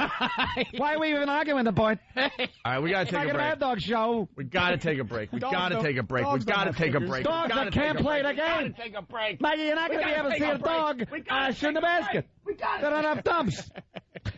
Picking up girls made easy, 1975 style. This is perfect for Patrice O'Neal, so we'll do that next. It's the One virus, and it's spreading Gwynn without makeup across America. It's the Opie and Anthony Show.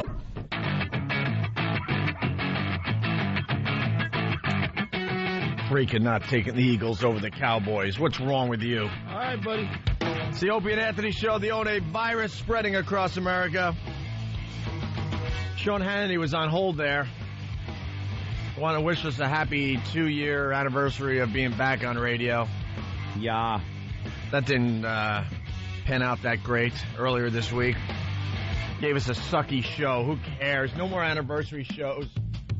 The anniversary shows, yeah. Also, Dane Cook is calling in about, I don't know, later on this morning, actually. I think it's going to be on XM. I want to ask him about his name being in the paper today. In page 6 of the Post talks about, not actually page 6, whatever page 6 is on. You would think they would put it on page 6 every day, but they want you to search it out. Some canoodling. He's being accused of canoodling, that word they like to use in the Post, with Jessica Simpson at a party.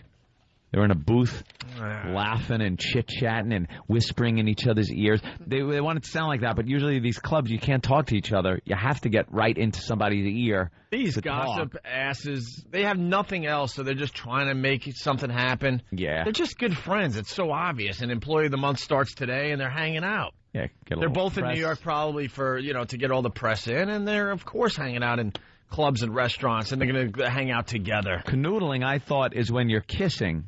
You're in a booth somewhere, maybe, and you're nuzzling and kissing, not just talking. Jesus Christ, we're all canoodling right now.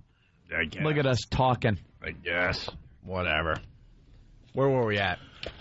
I wanted to get to Patrice. He has a few things he needs to plug here. Patrice O'Neal. Oh yeah, tonight and tomorrow I'm at Stand Up New York in New York City. I'm off my retirement, my New York retirement. You're coming out of retirement. On 78 and Broadway. If you want to come down there, that's Stand Up New York on 78 and Broadway.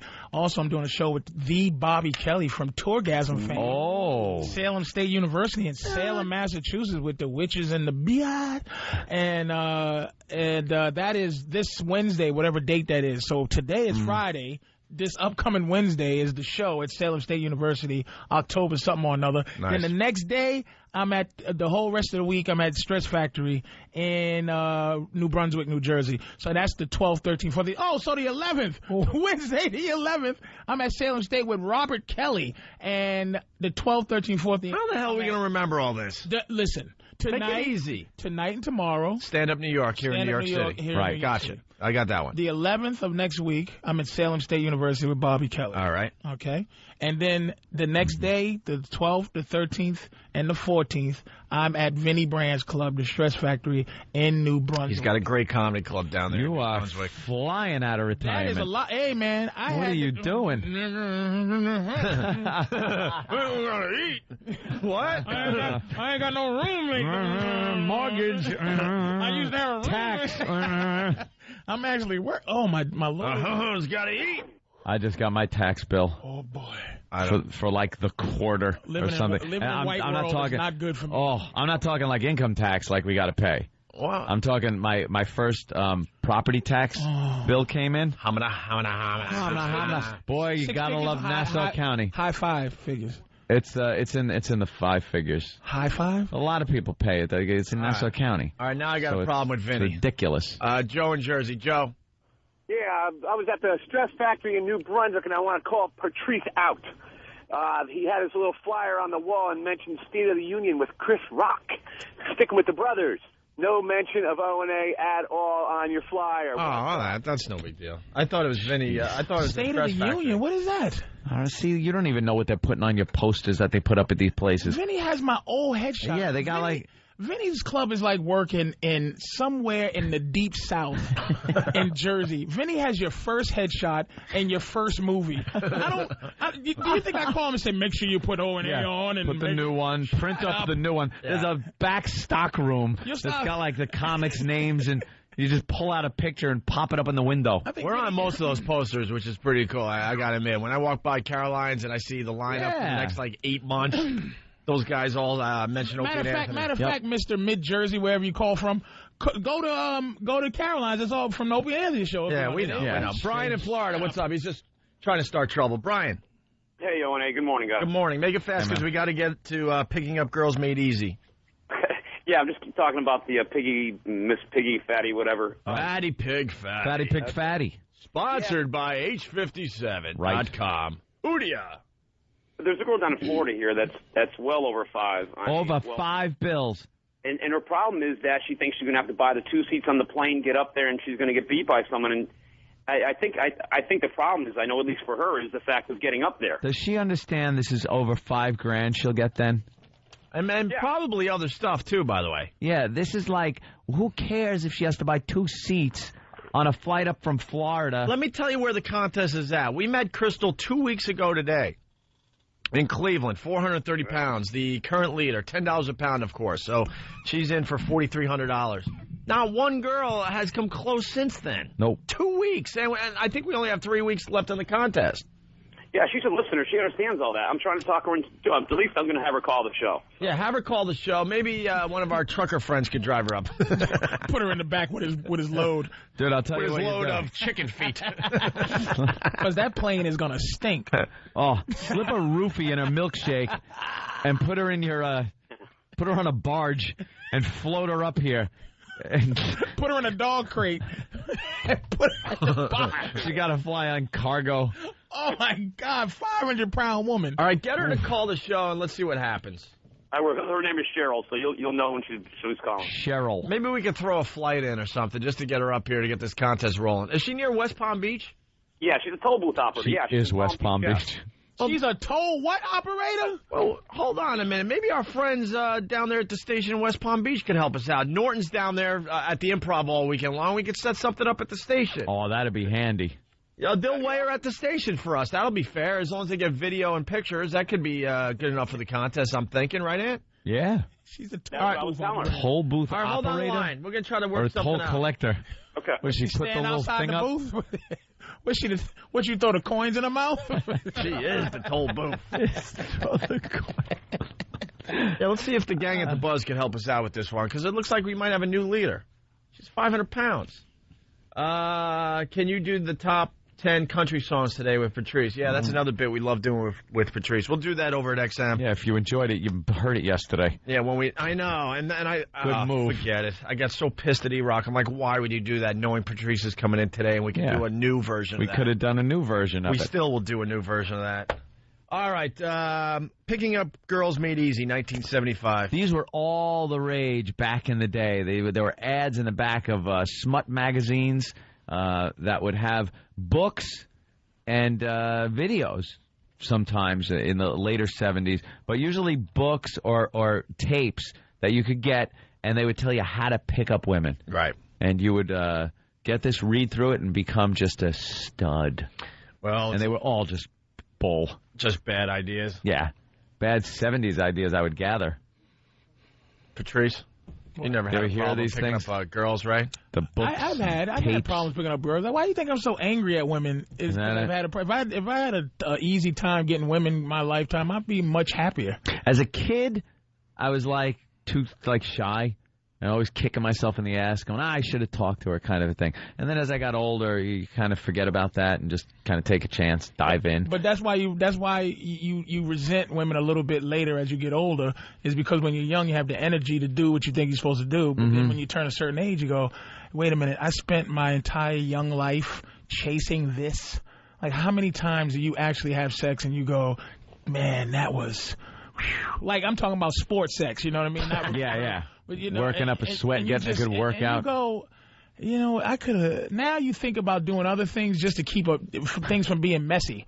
Like, you know, you get a new bed, a nice bed. You pay $1,000 for your bed, you know, for your mattress, and then it's like get a nice high thread count sheets. Yeah, I don't want to. Oh, I'm such a fag when it comes to 1,000 thread counts or nothing less. You need it. What am I sleeping on? 750 thread counts? You want me to sleep on gauze? This is itching. There's nails in this.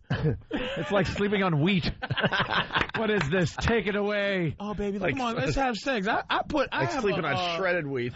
Shredded wheat. Yeah. I have my swing in the garage, my sex swing. Me and my girl. Why in the garage, though, man? Because that's where I can keep it, because some room. That's where I allow sweat at my house. You know what I mean? Because yeah, come on. I don't want my Yankee Candle plug-in things. I don't want. I don't want them to do overtime because it's stinking up in here. So we do a little garage action and raise it up a little bit. Let the funk go out of the garage. You got that nailed to the beams in your garage? That's a hell of a visual. To the garage. I forgot about your sex swing. To the garage, honey. I'll never forget the glass dildos. It's still there with a trunk. I got a trunk full of love. James Bond case that this thing opens up, and he's got all kinds of devices. High blood pressure medicine, man. It don't move like it used to. No. So I need help. Patrice came in. I need troops. Patrice came in for the new listeners with this briefcase, and it opened up, and there was all sorts of glass sex toys. Let's just say, just in case they dumped out. I don't know.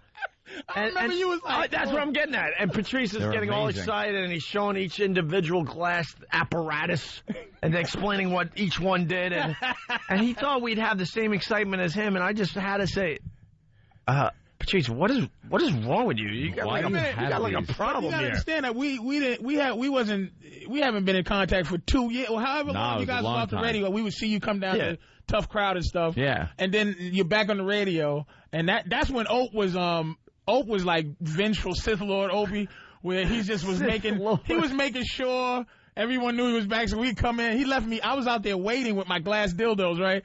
And I'm like, why are you out? You kept me out here for 2 hours as if I was plugging glass dildos. Like, I came to say hello, and you treat me like the dildo man. So I just was coming to show my friends some dildos, you know? Yeah. And Opie goes, he really just had a moment. It really made me feel bad because he just goes, what happened to you?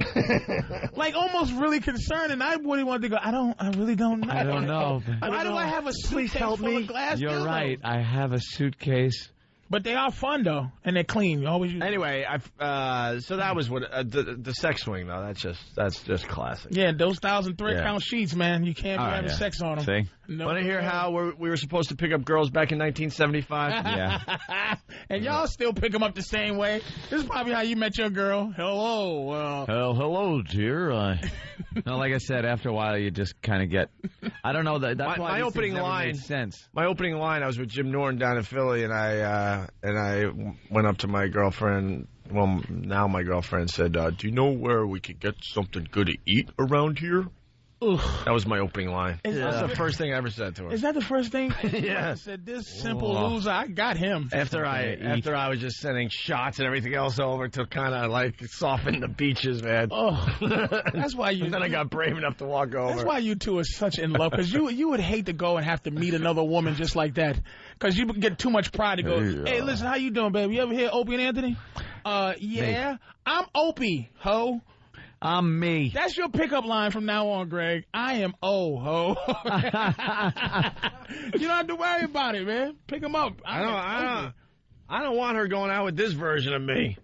With what version? I want her going out with the other version of me. What's the other version? Greg Hughes? Yeah, Greg Hughes. Not Opie? Oh, the actor that plays... I'm Greg Hughes, the actor that plays Opie on the Opie and Anthony show. You're romantic. I don't want her to go out with this version. You kidding me? That is such a horrendous... This version is awful. She knows the real me. Oh, shut up.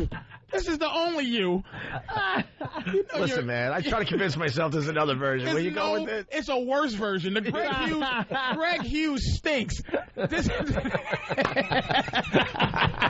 Oh, damn. You know, you're right. Give me a break. She's the one who deals with the real. That's because the Greg Hughes is the one that needs somebody to be around to go, you know what, wow, no one would be with Greg Hughes but me. That's why be Opie all the time. If you can. You want? All right. I'll give you an example of being Opie all the time. Call my phone. Just call my phone. Before you... Hold on. I don't know if I got your number here. Gotta be honest.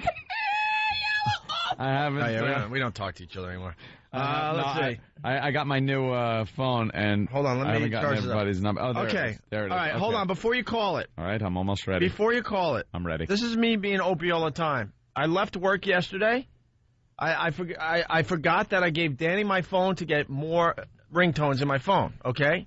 I'm online at the bank in a hoity-toity... And this chick... stuffy environment, line, all people that just are miserable, that think they're better than everybody else. Upper West Side crap. Right. I'm online with these people yesterday, and my phone rings. Dial my phone. This is what the whole bank heard. Okay, here we go. This is the God's honest truth. Is it ringing? Not yet. Mm-hmm. I have kitty porn on my computer. I have kitty porn on my computer. I have kitty porn on my computer. I have kitty porn on my computer. I have kitty porn on my computer. Dude, I dropped my phone trying to shut it off. I went into panic mode. But you Opie. Yeah, they don't know that. You just say, hey, baby, I'm Opie. And you know they don't know I got that. More money in this bank. I panicked. Opie, you ain't got no money in that bank because you Greg Hughes? I panicked, though. I'm like, you were at Opie National Bank. That's what bank you were at. With you, man? That's my new ringtone right there. Why do you do this? That's my new ringtone. What is this, your alter ego? This is you. What? Stop trying to... All right. That's you know what? He's getting old. He has a conscience now. That's karma. You believe in karma. Karma. You believe in karma. There you go. That's what I want you to do at home. Do a nice Beavis. Beavis and Butthead. Stop curling up like a kitten down at your girl's kneecap. That's how you pick up girls. Hey, baby. I always loved that. So you think that's no big deal? I'm at the bank, and that's blasting through my phone, and they don't have a sense of humor like the people that listen to the show. Your job is to be above people like that. That's your job. Your job is to think stuff like that is funny. That's why you're here. That's why you said, listen to me. Hold on. You said Farrah Fawcett has poopy cancer. Well, yeah, that's why I get the big bucks. So this is what you do in the bank. You go, and somebody goes, oh, it's terrible about Farrah Fawcett. And you just go, yeah, she got that poopy cancer. What do you want me to say? Colon? That's not funny. Then you just compare deposit slips and shut her right up. There you go. But I'll how many zeros I had to write, bitch. I'll tell you something. I do think I have big balls. Mm-hmm. Patrice is the king, though. I've been with Patrice. He don't give a crap. No. The stuff that comes out of his mouth when we're not in this studio. It's easy to be an ass in this studio. You are truly a free man. You are so free with yourself when you're outside the studio. Skip through life. You don't care what anyone thinks, says, it doesn't matter. Now we got to take a break, and we'll do Picking Up Girls Made Easy from 1975 after the break. Another break? Nice tease, Opie. It's flying by today. I don't know what to tell you. People sell stuff in this world. What are you selling now? Gum? I also want to get Keep to the 'em students. I want to get to the students that started the White People Club at Arizona State University. Fantastic. Y'all need Students? a club. How about the radio host that did the same thing at his own house? They're ripping me off. Movement to arm teachers with guns. Oh, gee. And a magazine. Knee-jerk asses. And a magazine to publish list of women who have had abortions. We got some good stuff still to do. A public list of famous women? I guess. Well, it's not going to be Mary Jane Smith from freaking Yonkers. As Gregory Hughes would say, abortions. As Opie would say, who got the claw? The hook. Who got the hook? Bam, bam, bam, bam. Who shot that little string bean out? That's Opie. And we got to give away one more MacBook today. See what we got to do before we get out of here at 9? Very busy. Maybe we go late today because we got lots to do today. Maybe we just do that. You know, fellas, I'm not known enough to like have everything I have go to charity. I still need stuff. Yeah. Can I get some of this stuff? Yeah, you need some stuff. Can I have some stuff? We could probably get you a plasma TV from Panasonic. Dude. Yeah, that's what I'm talking. Let's try to hook Patrice up. I mean, that's what I'm talking. Very loyal to the show. Get Patrice. Brings his A game when he's here. I got up at 4 in the morning. Yeah. I don't have a job. And brings his A game, so. I got up with the milkman. Oh, gee, there's our commercial. Boy, they are playing us a lot. A TV or that chick. If you can get me that girl. We can probably get you that chick. Yeah, bring... She has low self-esteem. We could get her playing. Jesus. She was a wonderful girl. Opie and Anthony, they belong on the radio. All right, it's the O&A virus spreading across America.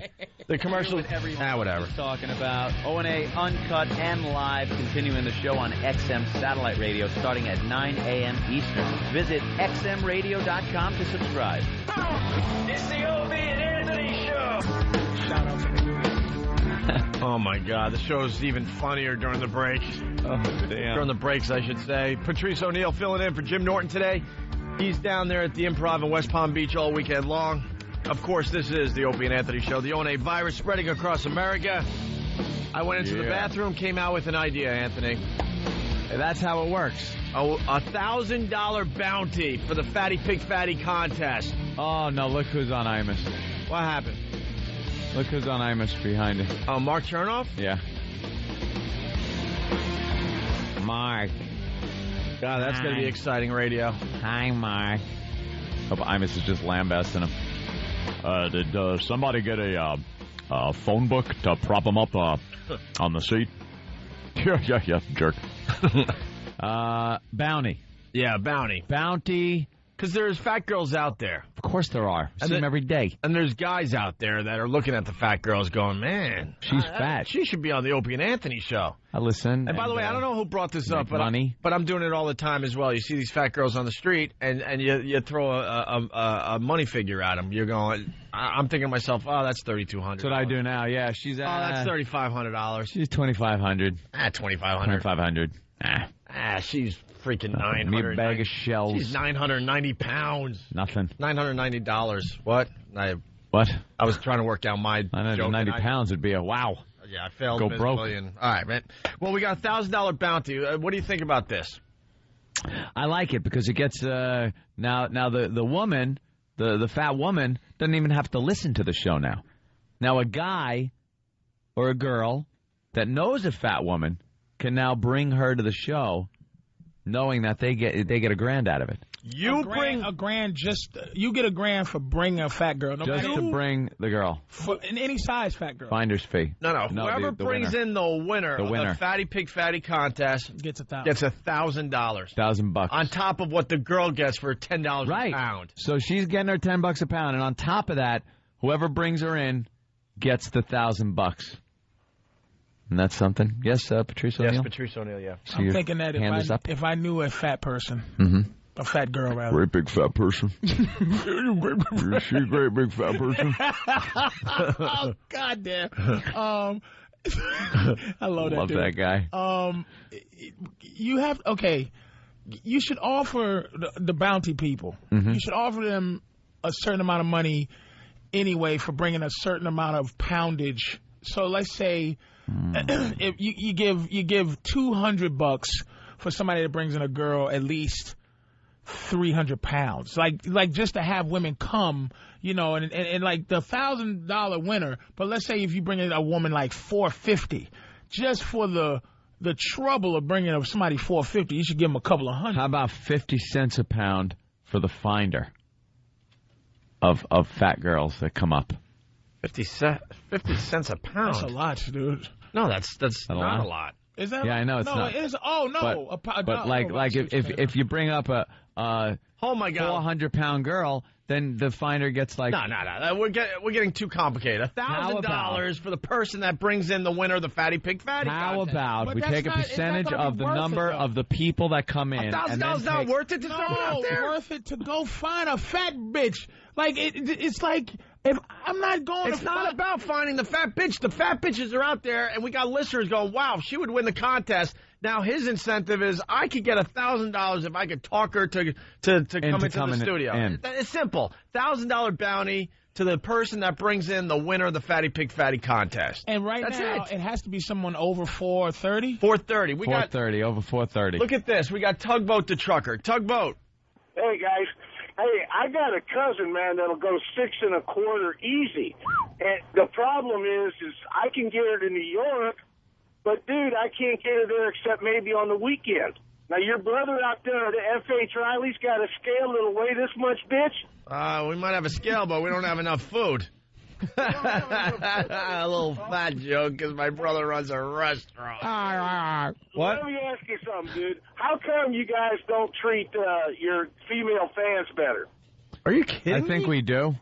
Oh, come on, man. Happy Typing Girl knocks herself to death for you guys behind the scenes, and I never hear you guys give her props. She's busting her ass. Because she refuses to get naked. Are you insane, sir? Am I insane? Do you know that we were all laughing our asses off on Pal Talk last night for hours on end? That is the kind of thanks I give.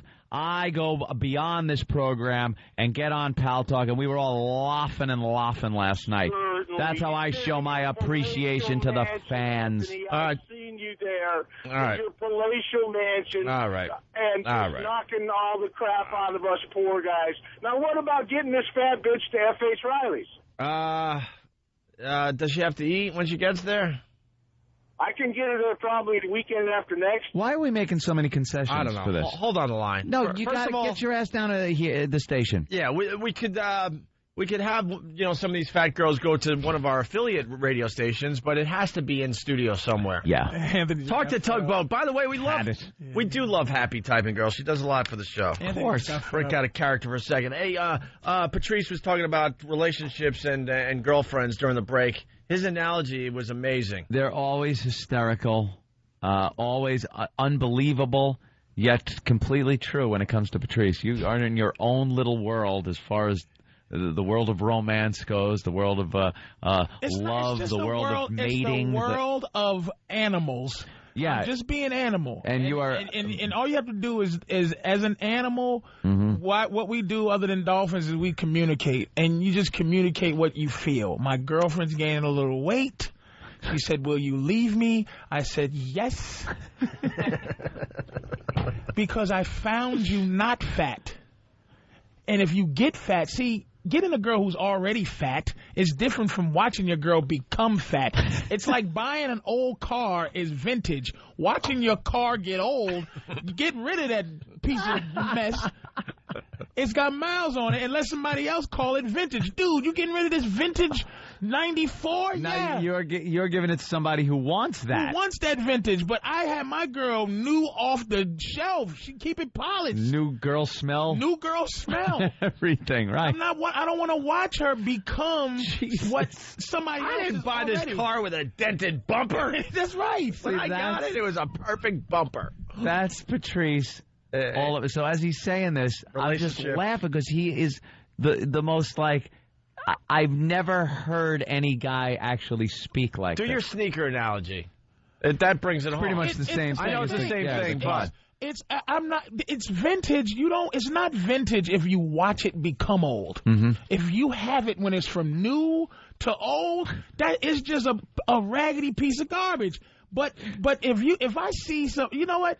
Give the vintage to the Chinese people that want your old nights.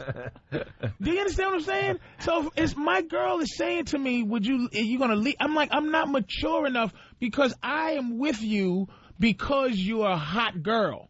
If you become not hot, you become a fat girl, then I can go get a fat girl who functions being a fat girl. She's vintage. So when your sneakers get old, when your sneakers get old, you throw them away, and you get a brand new pair of sneakers. Or what we do in the hood is you hang them over the telephone wire. Right. Yeah, what's that? And that's what I do to my girl if she gets too fat. There's a bunch of girls just hung over telephone wires in the hood. I'm going to tie them together. Patrice leaves and ties them together by the leg, throws them up there. They swing around a few times. I'm not here to be mature like that. She serves a purpose. I love her, but she serves a purpose, man. Fat girls, some fat girls like being fat. They move well fat. They know how to look good fat.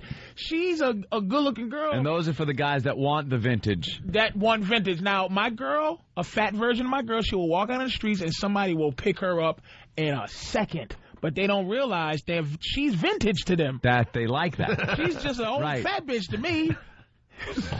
So you just told your broad if she gains weight, she's out. Oh, man. I didn't tell her if she gains weight. She's gaining weight, and she asked me, she's getting nervous. And I said, you should be absolutely nervous. Wow. You got balls. That is... There's so many guys listening right now going, I wish I had the balls to say that. You should be nervous, and she knows it. All right, well, picking up girls, made easy, 1975. If we don't play some of this audio today, we're going to really piss off some people. Maybe Patrice ought to take some of this to heart. Right, here we go. So this was an educational film that came out in 1975. I think they were just tapes, audio tapes, and books that you used to be able to buy to give you a better edge when you go out there to pick up women, and they were just really full of crap. This is from 1975, the street pickup. Is this Learn how to do the hustle. Oh, yeah, it is. Yeah. Everything has to be PA. Is it PA or BA? Is PA or... It's pre-AIDS, man. It's pre, yeah. It has to be PA. It's books like this that made AIDS. Here's the intro. How big it is. Here's the intro to the street pickup. There are a few basic principles that you have to master before you can move on to wild, uninhibited street play. First, it's important to remember not to get greedy. Pick a girl whose outfit and style you really like, so when you make your move, she'll instinctively know you're sincere and mean it. Remember, girls like guys who know what they want, and a girl likes to think you think she's something special. There's a second general rule for street pickups, and that's having a relaxed approach. You've got to keep cool and act casual. Not so casual that the girl doesn't think you're interested, Peter Brady, but offhand enough so you don't alarm her. Alarm her? You're going to scare... First of all, this guy sounds like he knows nothing. Yeah. Absolutely His voice is cracking. His voice is cracking. He's a dullard. He's a nerd. A nerd. But there is a natural... We have to just dig with nature. There's a natural point to what he's saying. Basically, it has to be a ground between confident and humble. Right. You have to figure out a way, and that's what men haven't done. We don't. There has to be a proper, you know what, I could get you, and a proper, you know what, but I want you, but I know I could get you. So it can't be too much, I'm better than you, and it can't be too much, hey, can I possibly take you for some coffee because you're gorgeous? It has to be a middle ground, like, look, man, let's be honest here. I could get you. Yeah. And your life ain't going nowhere. And you gotta step up with that. Yeah. You gotta emote that. Put that out.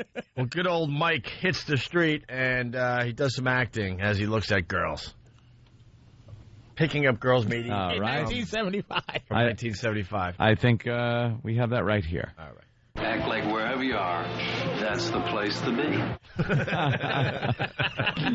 The bone. Dig it. Is that your little brother? He's a good-looking kid. Always compliment her on her beverages. This is great iced tea. Here we go. Let's watch Mike in action in downtown Dallas when he was in town on business, and it looked to him like every secretary in town was taking her Texas-sized for a lunch hour exercise walk. Yeah, dig it. Texas-sized cans? Oh, brother. Look at those knockers. Yeah, I don't think that works. No. Well. Did he say it right to her? Yeah.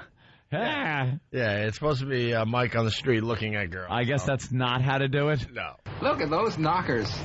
Jesus. And those. Look at the points on those. No bra on that chick. There's another one.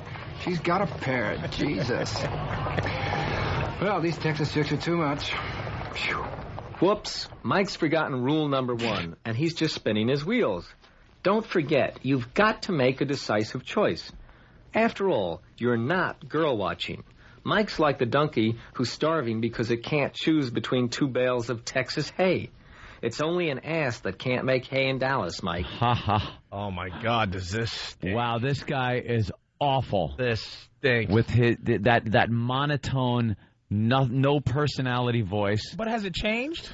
No. Has it changed? No. Everyone knows. Every guy knows you can't just go up to a girl and say, nice. This isn't anything new. No, that guy didn't. The first. He's just looking. The Mike guy is going, that's not what you do there, buddy. Yeah. It's like this guy is to himself going, oh, I want those knockers. Ooh, I want those. He's going, hey, stupid. Yeah. You don't just want. You can get. With you keep listening, you're going to be able to walk up to one of these Texas beauties and make a move. All right, and it's going to work. Real fast, Crystal, Boston, what's up? Hey, I have a woman who's like 470. Yeah. And I wanted to know how much exactly I would get to bring her into your studio since I live in Boston. Finder's fee, $1,000 to the person that brings in the winner of the Fatty Pig Fatty contest. If she wins, yeah. If she wins. So you're taking that chance that someone might beat 470 pounds. But that's pretty big. But that's pretty big. Crystal's been the leader for 2 weeks at 430 pounds, and we haven't had any other girls come close. And when's the contest end? Right around Halloween. On Halloween? Yeah, right about there. All right, I'll be seeing you guys. All right, cool. Hold on the line. All right. See if she's serious. Let's get to the next clip here. Picking up Girls Meet Easy, 1975. More acting. Excuse me, but I wonder if you tell me where you get your hair done. What? Your hair, it's perfect. I'd like to know where you get it done. It's, Why? It's beautiful and just perfect for the job. Perfect for what job? A second ago, this groovy chick was just a girl in his dreams. Groovy. Now Mike's managed to intrigue and flatter her. And scare her. The most lovely and least complimented, because her breasts usually get all the attention, feature her hair. But Mike plays it very cool and keeps spinning his web. Let me explain. Web. I'm an advertising executive, and we're down here in Dallas looking for girls with hair as pretty as yours to use in our shampoo commercials on television. Fails to mention that he's got a wife back in Idaho. This is worse than, could you help me put this couch in the van? Would you? Okay, that was Opie Hughes. That was Opie. Oh, he was using his Opie-ness. His Opie-ness. To get him... That wasn't Greg Hughes. He wasn't Greg Hughes. The actor that plays Opie. He was Opie in it. That was being Opie because he was lying. Because he was saying, I'm not an ad exec. He's spinning a web. He was saying he's really an ad exec. But he's using what he knows had. best, which is his career. How did we know? Did he mention that he was an ad exec? He's not. I think he's lying. No, you can't lie to the broads that might become your girlfriends. Dude, this isn't looking for a girlfriend. He's looking to bang a chick in Texas. So why don't they say that? This is just looking to bed down. Is this Get bedding down? Be groovy. A hip cat. This is 75. What's wrong with you? You're a square, man. So he's just trying to get some. He's trying to get some action. All right. That's why but the way he complimented her hair out of nowhere. This is when in 75 when a condom was just you was uncircumcised. Oh, please.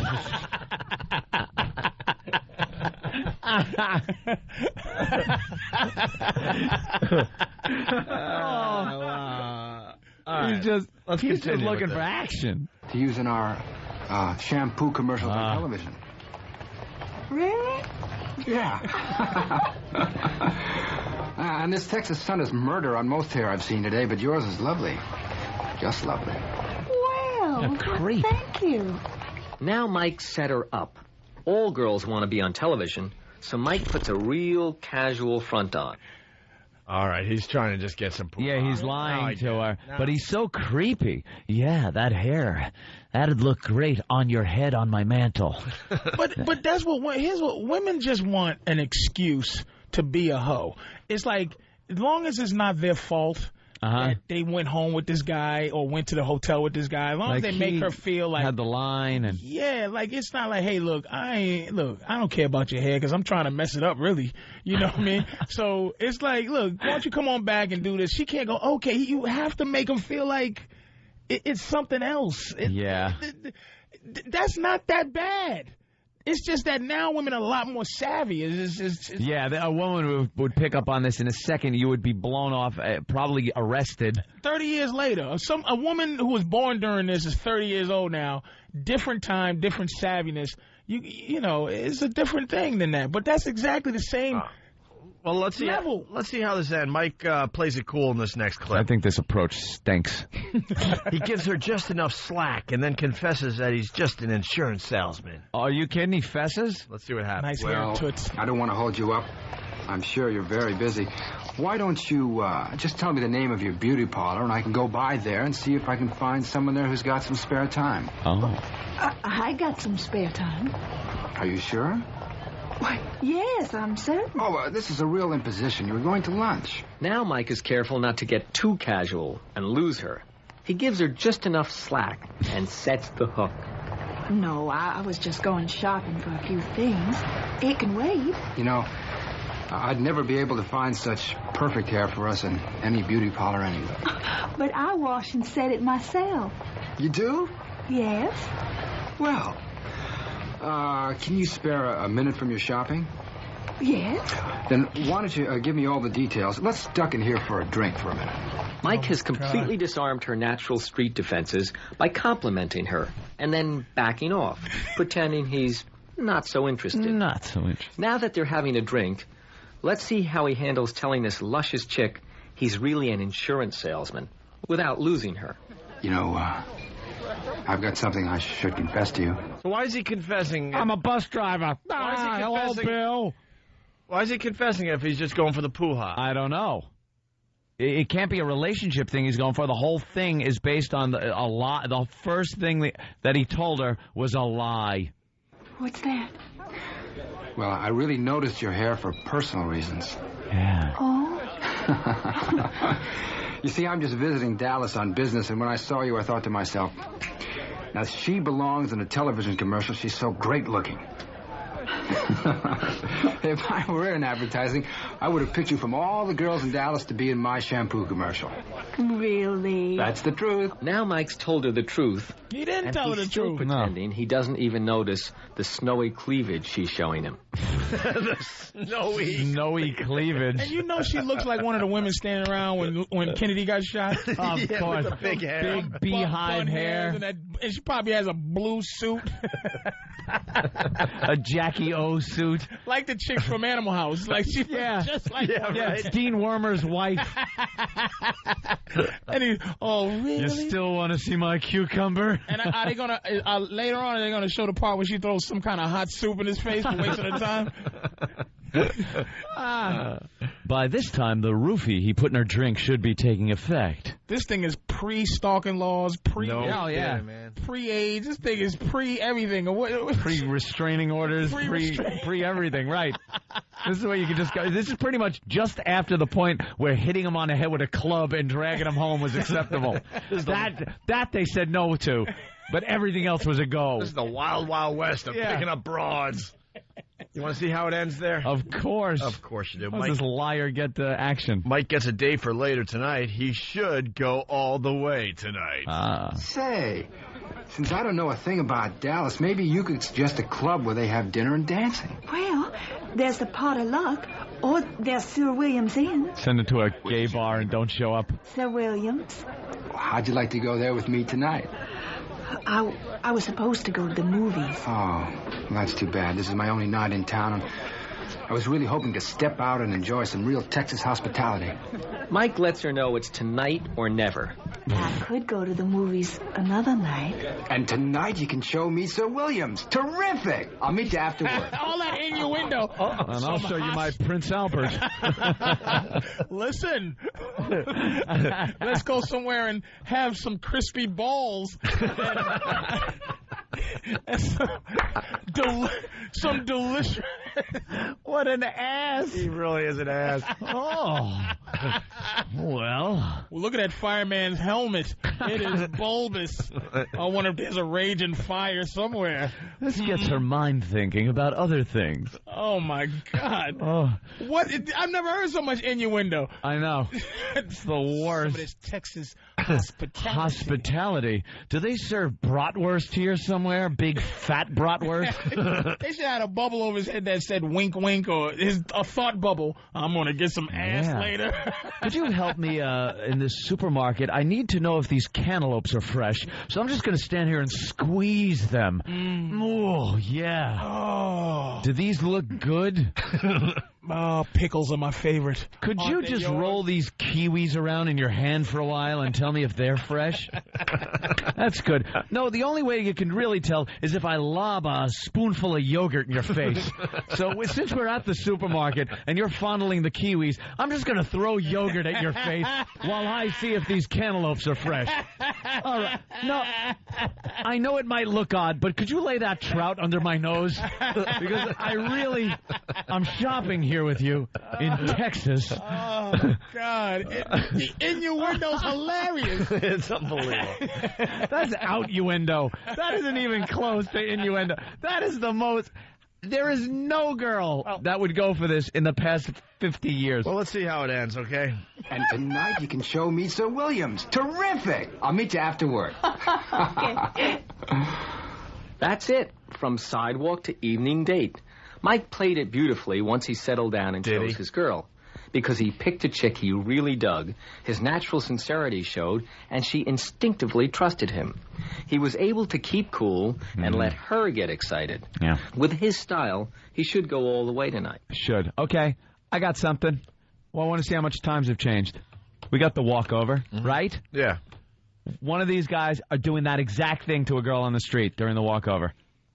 Get kicked in the balls. I want to see how far he gets. Do the same thing. Go, excuse me, who does your hair? I want run through it a couple. Whoever's going to do it, listen to that a couple of times. Get the basic gist. I want to see how far you get on the walkover.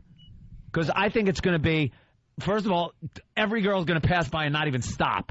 If one stops, it's going to be what? Like, and you're never going to get past the I'm in commercial part of the... It just wouldn't work. None of these guys are going to do it. It's hard to meet anybody in the street, ever. I don't know how many women I've ever met in the street. In the street? No one meets in the street. Very difficult. All right, hold that thought. We got a break. It's the ONA virus spreading across America. Don't forget Patrice O'Neal at Stand Up New York all this weekend or just tonight? Tonight and tomorrow. Tonight and tomorrow night in New York City, 78th and Broadway. His comedy is just off the hook, yo. Patrice O'Neal's killing for us today. It's the ONA virus spreading across America. It's the Opie and Anthony Show. You're checking out the Opie and Anthony Show. Time for a speed round. We got to get out of here in about 15, 20 minutes. Then we'll continue on XM Satellite Radio. We're doing the talent show now on the walkover, basically. Yeah. I don't know if it's called the talent show. We just know a lot of people are trying to get our attention out there. And they try emails that don't work anymore, or they give, like, business cards to people that have worked for the show. And we never hear about it. Here's your opportunity during the walkover between this studio and the XM studio. You know, get our attention with something. What did we get yesterday? A guy that does his own homemade porn? Yeah, that's what he did. He gave us... teen porn or something? He gave us some porn. Today we're doing what? Little... What are we doing today, Ziggy? What is that thing? Ziggy from MyRadiostore.com is in studio. By the way, my brother's brand new T-shirts are up on... MyRadiostore.com. Yeah, the Halloween shirt is really good, and a couple other ones that he designed. But you got little bikes. Yes, actually, these we found at the PNC Bank Arts Center show. Yeah. one of my friends brought one over, and we just had a blast with it. We just parked it right by the van, and people just couldn't get enough of them. We just kept throwing out wow stickers for people to ride them, and they're falling all over the place. So what, we're going to have people ride these to XM today? We'll see if it's possible. And we were hoping to get like Big A and Pat from Menaki. Yeah. We needed two really big guys on those things. The bigger they are, the dumber it looks. Absolutely. All right, well. You can ride that? Yes, sir. Let's see. Oh, my God. All right, that looks ridiculous. We're going to do that all the way to XM today. But if you're trying to get our attention during the walk, you just get our attention and tell us what you got, whether it's some kind of talent or something you want to promote. And if it's really interesting enough, then we'll invite you up to XM to hang out with us, okay? Oh, you get to win a Helix today. A Helix? If you're first. Courtesy of myradiostore.com. Tom's going to be running in here any second to get freaking money from you. I paid my bills. You're advertising now? Yeah. Ooh. Damn, look at you. All right, Ziggy, thank you. Guys. How's the van? It's still fucked. Oh. Potty mouth. It's still left, huh? All right. That's great. Really How's the van? I'm over here. That's really good. Obviously. Jesus. Are you going to let my brother off the hook? Yeah, he's good. He's all right. He's good to go? He's good to go. Yeah, go to Brother Elmo on MySpace to check out. Does he have pictures up of his wisdom teeth thing? I don't know. He was sending me pictures all day yesterday. My brother, he's like, how old's my brother? Like 58 years old or something. And he got 4 wisdom teeth pulled. Don't worry, I'm sure there'll be a T-shirt like next month with his teeth on it or something. And he's just taking pictures of his bloody, swollen mouth and sending them to me. And I'm assuming he would throw those same pictures up on his MySpace account. Has he? Has anyone checked it out? All right, whatever. All right, Zig, thanks. We'll see you on the walk over. See you. Speed Round Imus had a couple things to say about us again today. And we share, like, program directors. Mark Chernoff also works for The Fan here in New York. For The Fan? And I guess he was on with Imus, and Imus had this to say today. And now our leader, operations manager of FAN in New York, and Free FM, where O and A are. I have my Opie and Anthony T-shirt on today, by the way. It's not Wednesday, but yeah. What happens like when Deirdre sees this shirt? Oh, she wants one too. What do you mean? What happens? Well, I thought does she get the message, the wow message? Yes, she did. Oh, okay. No, she had to explain it to her. Okay, idiot. He did call him an idiot. I'll explain it to her. Idiot, jerk. Mark just thinks he does good radio. He's way better behind the scenes. Yeah. For some reason, he insists on going on mic with Imus. He's awful. Yeah. What's Imus doing wearing our T-shirts every day? It's creepy. No, it's cool. It's creepy. I-Man rules. It's downright creepy. There's golden locks coming out from under that hat. He has a Whip 'em Out General Wednesday Custer shirt on MSNBC right now as he does his radio show. Good for him. But he's not brave enough to show the whole thing. He always has a jacket over it or something. Brave enough? The man dresses cool. He's a coward. He's a cowboy. He's a coward. All right, we got to give away a MacBook today. You're gonna make your adoptive daddy mad. Yeah. Yeah. All right. The final MacBook, Anthony. This has just been an exciting contest. It certainly has. It was just unbelievable. New stars have come out of this. Maybe it's amazing. One, maybe one, maybe two. Now, there's been a couple. I liked yesterday's. I thought yesterday's was pretty good.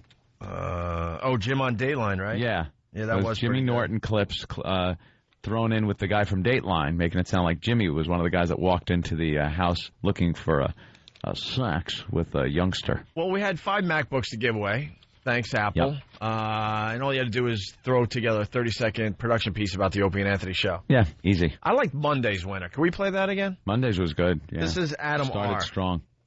Huzzah! I gotta cast a spell on you. I'll run ye through. 4 damage. You're not even dual wielding. Plastic sword. 2 damage. 2 damage. I cast a spell. Bam with my beanbag. I just cast a spell. You've slowed me. Now I cannot hit you as quickly. 4 damage. 4 damage. 2 damage. 2 damage. Ooh, my arm. I wish you were dead. Do ye? Took all the clips over a few weeks, I guess, that we were talking about my gaming, playing EverQuest and stuff, and LARPing, which I don't do. We were goofing on LARPing. LARPers. Which is live action role playing, where people actually dress up as these characters you would play in an online game like EverQuest or something and hit each other with these fake swords they make and do things like that. 2 damage, 2 damage. And he threw in some sound effects, some great music, and really made it sound like we were battling Opie. Deserving of a MacBook. Absolutely. That was Adam R. You liked yesterday's? Yeah, yesterday's I thought was good. It was Jim on Dateline. This is from Matt M. Predators scouring the internet. Up next, you may be surprised who exactly does come calling. What do you do for a living, Jim? No, look, I'm a comedian. I'm working at the cellar. So you were going to do what exactly with 13-year-old Jessie? See, what I do is I redden the bottom, then you just gently rub, and then when she's relaxing, you smack her again. You get into very graphic detail about what you want to do to I'll smell armpits. I'll lick armpits. And you won't believe what else he admits. I have a virus. Yeah, I like that one. Definitely. It's topical. Pat the trucker from Nebraska. Oh, boy. I don't know what you're getting at. Hey, a-holes, how about doing a show without a third mic? That is if you can, which I doubt. I have yet to hear a show without a third mic. What the F? I thought you were such great broadcasters. Oh. Anthony and I did the show by ourselves. Never. Tell him we never did. Just let him think. Probably 5 years. Trust me, Pat, we can. Just let him think. The show has developed to this point. It makes it more fun for us. This is what we have decided to do. To have a third mic, and when Jimmy's not here, we bring in other friends of ours to help us out. It makes it much more exciting because, you know what? This job is just like every job. After a while, it's the same crap day in and day out. Did I answer your question, Pat? I don't think you turned it Look around. up our history, and you'll realize we did the Opie and Anthony show for many years, just Ant and I, and a guest here and there, and we were very, very successful. But we decided this is the way we wanted the show to evolve. And, Pat, if you don't like it, then find another show you might like better. Thank you, Pat. Pat the trucker. Today's winner, Anthony. Jackknife. Jackknife. That's the word of the day for you, Pat. I want to see, the last thing I want you to see is the back end of your trailer right next to you in your side window before you roll over, and I hope you're hauling fuel. And if these guys weren't so busy, I would love to just fill the studio with 5 or 6 guys. It's a hang. It's a lot more fun. Do you want to just hang out with the same person every single day, or do you try to, mix it up a little bit and get some friends in the mix? That's what we do, and that's why we're successful. That's what we do now. We figured out the formula of radio, you ass. Right. And if you don't like it, then find a show you like better. Needed 1 part comedian to 2 parts radio hosts. That's the formula. Here's today's winner for the MacBook, Anthony. It's Rocky M. All right. There's a man who leads a life of danger. Everyone he meets, he stays a stranger. Every move he makes, another chance he takes. Odds are he won't live to see tomorrow.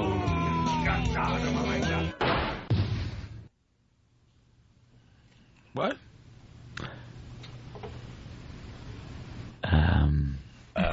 What? Yeah. What was from the show? The booing?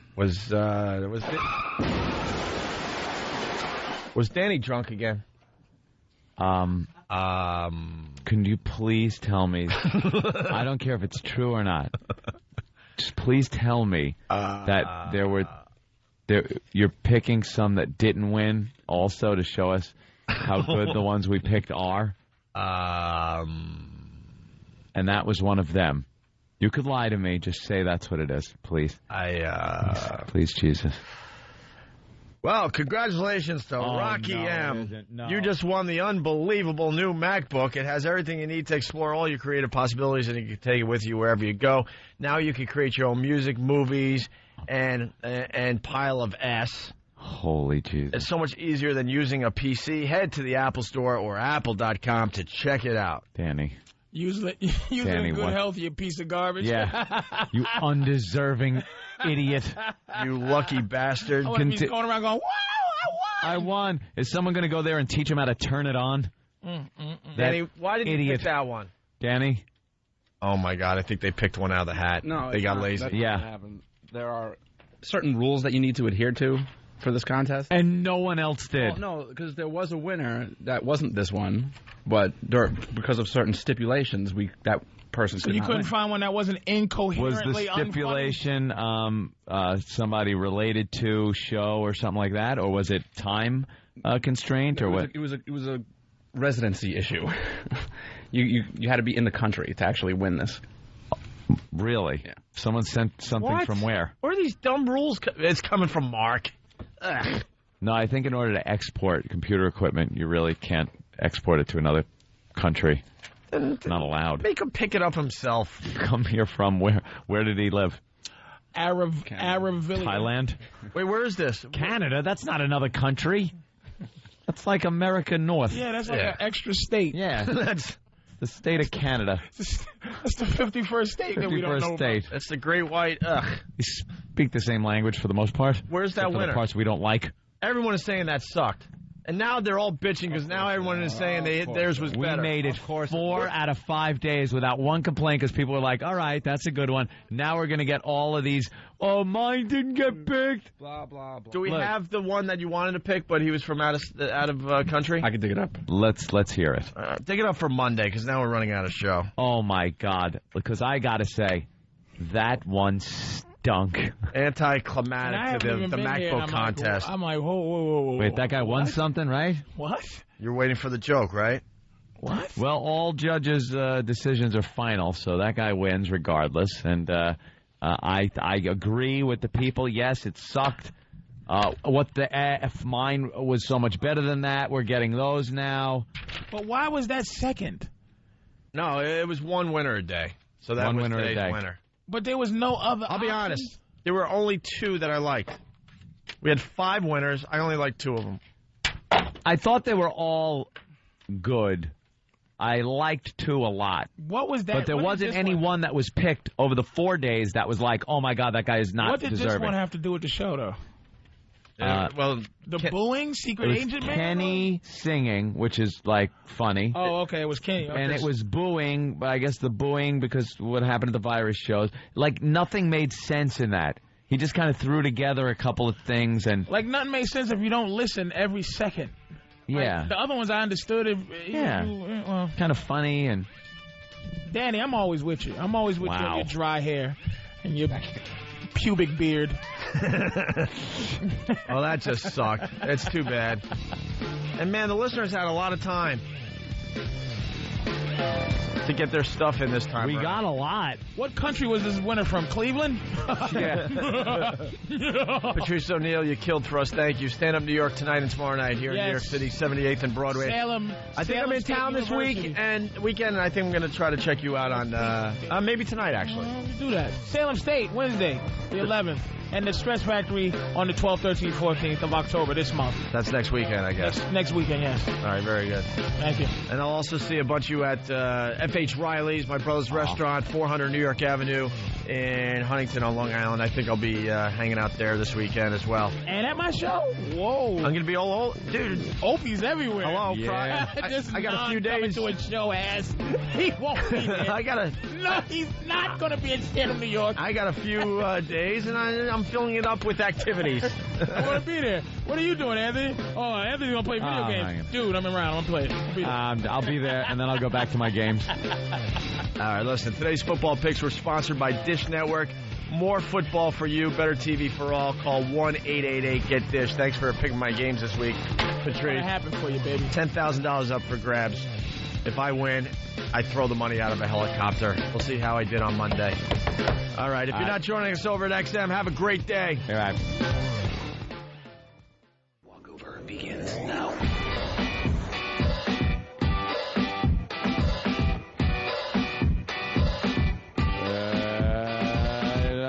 Oh my God, this sucks today. And the temperature is not warm. See, this is kind of the evolution of this whole walkover thing because it started in April, and it was a little It was spring, so it wasn't bad. Right. Now we're going into fall, and Excuse me, who did your hair? it's cold. Excuse me. What happened? Who did your hair? Oh, Patrice is giving some of the lines a try. Oh, yeah, he's trying it out.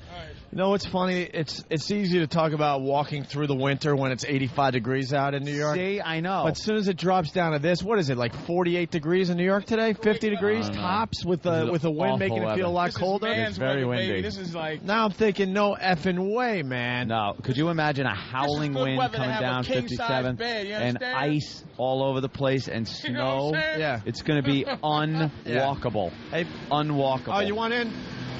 Who wants the picture? I see something going on here. Oh, are we doing pictures? Oh, sorry. Let me get in here. There you go. There we go. Because, of course, you need both of us to... All right. I'm just doing Let's it walk. for the heat from the 'cause flash. my man's nipples. Jesus Christ. Cold. His tits are gorgeous. Hey, we left Ziggy and his stupid bikes behind. Oh, have him pedal. Have him pedal. All right, Ziggy, what do you want to do? This is your bit. Doing it from the corner up to XM. What do you want to do? Come on, Steve. Oh, I hope someone gets Steve hurt over here. on these stupid little bicycles. I hope someone gets hurt. Why won't Meatloaf know that this sucks? Yeah, I know. Thanks, Meatloaf. Oh, shit. Because why wouldn't Meatloaf know this sucks? Is Meatloaf gonna know? You know something? This homeless guy that took over our other homeless guy's spot. Yeah. And he's got boxes set up. Yeah. That's how you know it's going to get cold. That motherfucker knew yesterday when he built that shelter that it was going to be cold today. They should be the weatherman. Homeless people are like the groundhogs. Is that a rent control corner?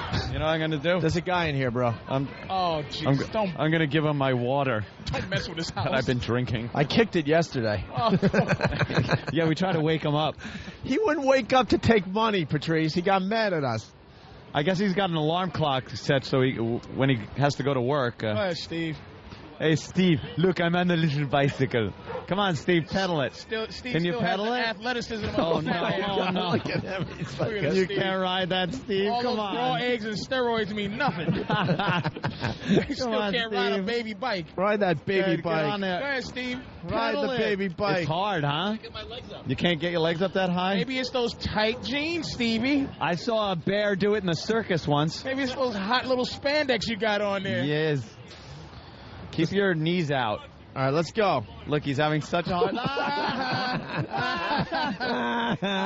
Oh, he went right on his ass.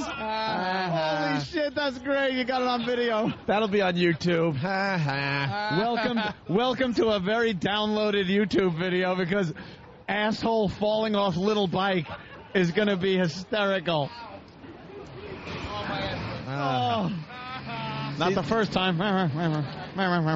Ziggy knows how to ride. How does Ziggy know how to ride it so well? What else does he have to do during the day? No, I'm not going to fucking try riding that little bike. Are you insane? Yeah. No, I won't. Holy. Right about now, Mother Ziggy's realizing that this was a bad idea.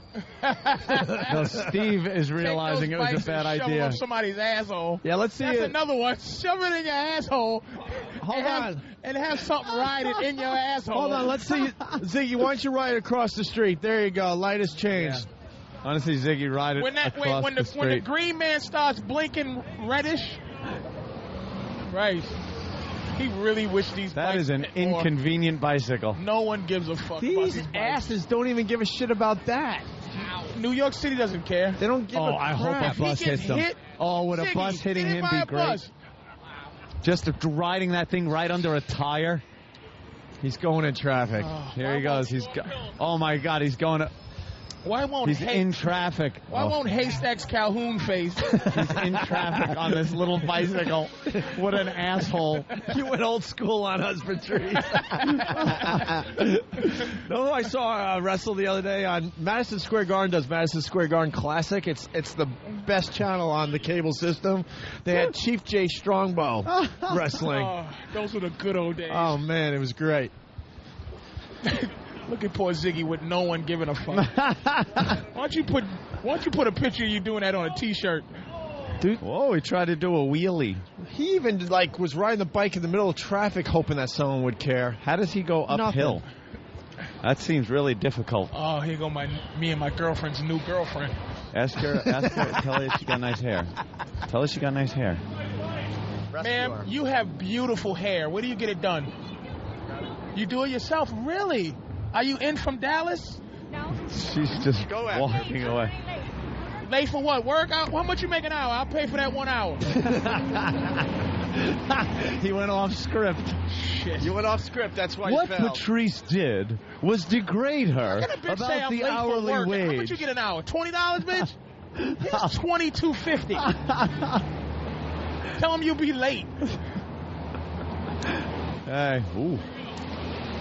Oh, look, now there's a girl and a guy, and they're riding up the sidewalk on their mini bikes. What kind of back does that girl have?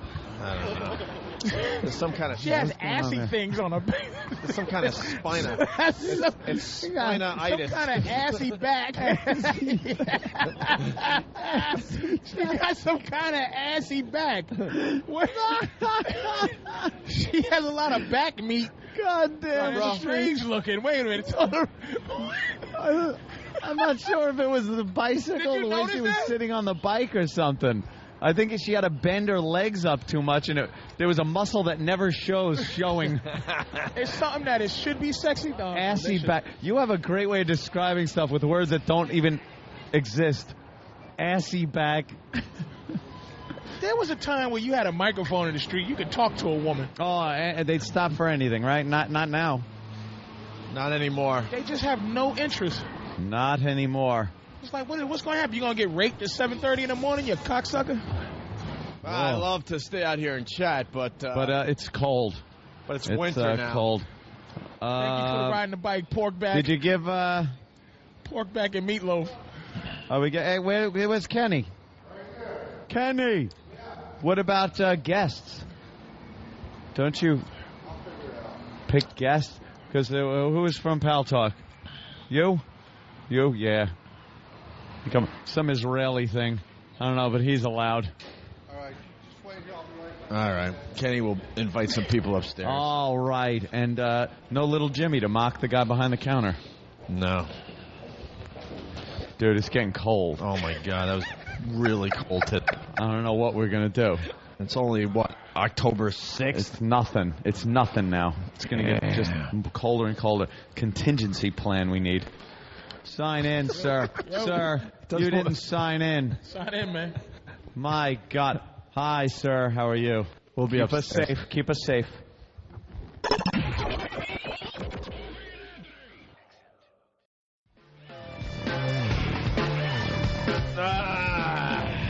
There we are.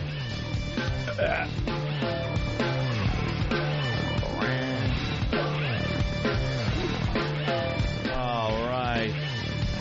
Shit ass. Now it's really hot in here. Yeah, no, it's warm in here, which is good because, I was freezing. The other joint was really cold this morning. All right. Cold. How cold is it? Nah. Or was it? Get adjusted. There we go. Is this a real crocodile's mouth? Yeah. You can break that. I think it is. What's that? From Dr. Steve. Holy chocolate. Holy. Wow. Holy mother of chocolate. Oh, man. Chocolate and nuts. That's good stuff. What is that? Just chip cookies. Is that just sending you into a tizzy, Patrice? This is pussy in a bag. Send you into a diabetic rage or something? Let me tell you something. Do you do the cheat with your diabetes? A little sugar here and there? Sometimes, yeah. But Yeah. I'm pretty good. Pretty good. Last night I had pasta. Goddamn chocolate chip cookies that are in there are so good. We'll open that bad boy up. Oh, that's some good stuff. Or just take the whole thing home. Oh. Nah, there's too many fat people in my life. That's crazy stuff. You can't eat all that. Hey, magazine to publish list of women who have had abortions from CNN.com. The headline then will be the same next week. We had abortions. 53 women were listed in the 1972 debut issue of Ms. Magazine. More than 1,000 names will be printed this time, plus thousands more on the magazine's website. Women shouldn't be embarrassed by the decisions they make around their reproductive health care, and that includes choosing to terminate a pregnancy. Kate Horley with Planned Parenthood feels the magazine is sending an important message at a crucial time. The 1972 edition came out a year before the Supreme Court decided Roe v. Wade. This 2006 edition, at a time when the abortion debate is heating up again. The Supreme Court now has more conservative justices, and many states are passing laws to limit abortions. In South Dakota this year, the legislature banned all abortions except to save a woman's life. It's not a decision that should be made by the government or politicians. Okay. Yeah. What? I say abortions for everyone. Need them or not. Whatever. Here. Patrice is just now completely fixated on the chocolate basket sent by Dr. Steve. Yeah. Thanks, Steve. You fucked up the whole show.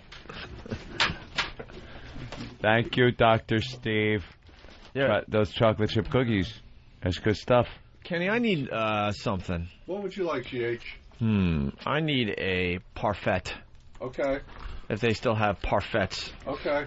Patrice, you want to throw me that box right there? Which one? See the cookies right there? Right there. Yeah, I got that's a got couple your of name those. I written got all over at it. least. Yeah. Good stuff. Focus. Oh, focus. Hard to focus with cookies. Hard to focus. Oh, this stupid abortion thing. Why? Whose names are being printed? I thought it would be celebrities. That would make it fun. It's not? I don't think so. I think it's just regular Mary Janes. That sucks. Yeah, who cares? I thought it was going to be like, because who would I would think probably Madonna. How great would it be? Barbara Walters. I'd say Madonna. Definitely abortion. Right. Madonna? Yeah. Jessica Simpson. No. No. Jessica Alba. What's her name? Juliette Lewis. Yeah? I think, probably. She seems the type. Probably an abortion? Yeah. How about, chicks that want to keep their body nice? Katie Couric. Nah. No, maybe earlier in her career. Yeah. Yeah. And it's plaguing her now. That's so hilarious, man. What? Who else? Let's talk about who got an abortion. Who you might think? Have. Who do you think? Lewis is weird. That's I bet she did. Firuza Balk. Like all Definitely Firuza Balk. Oh, yeah. Who the hell is that? She's the one that was in American History X. She played the girlfriend. She played all the Edward crazy Norton's people girlfriend. after Juliette Lewis lost her crazy girl shit. Yeah, she lost her crazy girl shit to her. How Lost about all her crazy girl shit? How about Winona Ryder? Yeah. Winona Ryder. Yeah, maybe. And Winona Judd, too. Or Ashley Judd, the one that's a star. The hot one? The hot one, I think she probably. Yeah, What about the fat one? No. I don't think Winona. I don't think the hot one. Ready? What was that? Rosario Dawson had an abortion, definitely. Oh, yeah. Every black actress has had at least one. No, you motherfucker. What? Did you ever say every black actress? I thought we were finally black women don't believe in that shit, man. No, they have. You're right. They Black have the women kids. don't believe in that, man. No, Black you're girls right. keeping They have that the baby. kids. No matter what, they know it's a paycheck. White women will throw themselves in front of a roller coaster. God damn, Patrice, you're right. Let me see. How about probably A birth right now? is an investment. As racist as I want to be right now, Yeah. I'm going to say that I'm going to take a chance by saying this bitch may be the finest bitch alive right now. Oh. Jessica Alba. Yeah, that's not racist. Yeah, that's bringing the races together because You know I don't know why? what the fuck she is. You know why? Because you don't have any hot black broads. What? There's no hot black broads out there. You got to bring up Halle Berry all the She's time. getting old. I know. She's 40. She's like the old snakes. First of all, let me explain to you something. I'm going to explain to you something. This is not your Name fault. one hot black broad. First of all, this is not your fault. Educate me. White guy. Educate me. This is not your fault. This is America's fault. Educate me. Because young black female actresses, the hot ones, such as the one that used to go out with Nick Cannon. Her name is Nick Cannon. She was in this movie, this monster movie called Pulse. Her name is this is what I'm saying. gorgeous young black actresses. Megan Good, you've never heard of. No. What's her? Christina Milian, never heard of. She, you know what she was in? She was in that The Get Shorty. All right, give me Christina Milian. Megan Good. Give me the hottest black actress. Gabrielle Union. Gabrielle Union. Gabrielle Union. All right, wait. Gabrielle. And they're not on white people radar. See, young white actress name. Union, motherfucker, Patrice. Union. Oh yeah. Right on. It's not a special black way to spell union. Hey, you never know. You never know, like Y-U-N. Look, onion. Onion. Like that was a stupid question. You see how you guys spell shit? You know what's hilarious? Is CBS, you're very non-racist. Oh, we come here. XM, you get racist on My XM. God, put the fucking Klan hats on. It's over. Because we know the black folk can't afford this shit. This is terrible. Terrible. Look, man, she's hot because she's young. Let me say. Megan Good. I'm looking at Gabrielle Union. Turn her around. She's a hot all right. girl. She's fucking as hot as any of these white girls out there. She's good-looking broad. Look at her. She's all right. She's a sexy motherfucker, man. That's the hottest one you gave me. I said Megan Good. Type of Megan Good. Type of Christina Milian. Oh, I don't know how to spell Milian. Christina Milian. That's a tough one. Hold on. Christina? You know what it is? Milan. Black actresses, how attractive they are to white America has changed over the years. Like, we used to look at the daughter in Good Times. She was a hot black actress to white people. She is the number one. If I had to say all-time sexiest, on any level, black woman, like most black guys. Yeah, I'm looking at Thelma from Good Times. Thelma from Good Times is the sexiest. And then, like, Donna Summer was looked at by white America as young Donna Summer as hot. Yeah, but as time went on, they had to be less black and more interracial to be accepted by white people. So now you look at like Halle Berry, and now it's and that's even the like only one though, right? Because she's the only gay actress. But what about Angela Bassett? A lot of people thought Angela Bassett was gorgeous right. back in the day, but she was a little. White people didn't. White people didn't. But let me be fair. I think one of the sexiest ugly women in the world is Uma Thurman. She is horrendous looking, but she's very gorgeous. sexy in Pulp Fiction. Everything's kind of hit the wall. She's kind of hit the wall too a little bit. And another one you guys jerk off to constantly, and I don't fucking get it. She looks like a pussy stinks. Is Angelina Jolie? Why don't like is her. Brad Pitt? I'm not a fag. Brad Pitt's sexier than Angelina Jolie. He can fucking get 27 times better looking. You can review tapes of me on this very program. Go back years until when no one knew who the hell she was. I didn't find her attractive then. Don't now. She looks stink.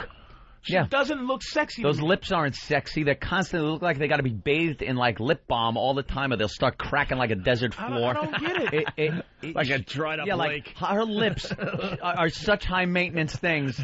If they're not tended to every minute, they just crack open like a dry lake bed. Yeah. And don't get me wrong, I'll fuck them all. Yeah, don't mistake that for fuckability. I'm just saying that. No, don't. I'll pop Uma Thurman just for the whole novelty of the thing. But I'll pop Uma Thurman. I think but what I was saying was white America has looked at black actresses different over the years, and they have had to become more white. Like back in the old days. Now, did white people ever love Pam Grier? No, not she like was too black. Too black. I'm surprised y'all like Thelma from Good Times, which I only think you like, and you trying to put white America. White America really was into Thelma from Good Times. I stole the Playboy with her in it. Yeah, I asked somebody for that Playboy. That's right. I would we jerk can't off. find it. You know what I almost jerked off to the other day? Motherfucker, Quest for Fire. Oh, where they bend over and he's fucking her from behind, that scene? There was that was every scene. Before she was she fell in love with him. They fell in love with each other. And she goes, no, we're not going to fuck like this. She turned over. We're going to fuck like people are supposed to fuck. If my dick didn't fill up, that was the first time other than porn that I was like, oh, that's fucking hot. That shit, they used to play it on like Cinema 100 when cable was fucking like new.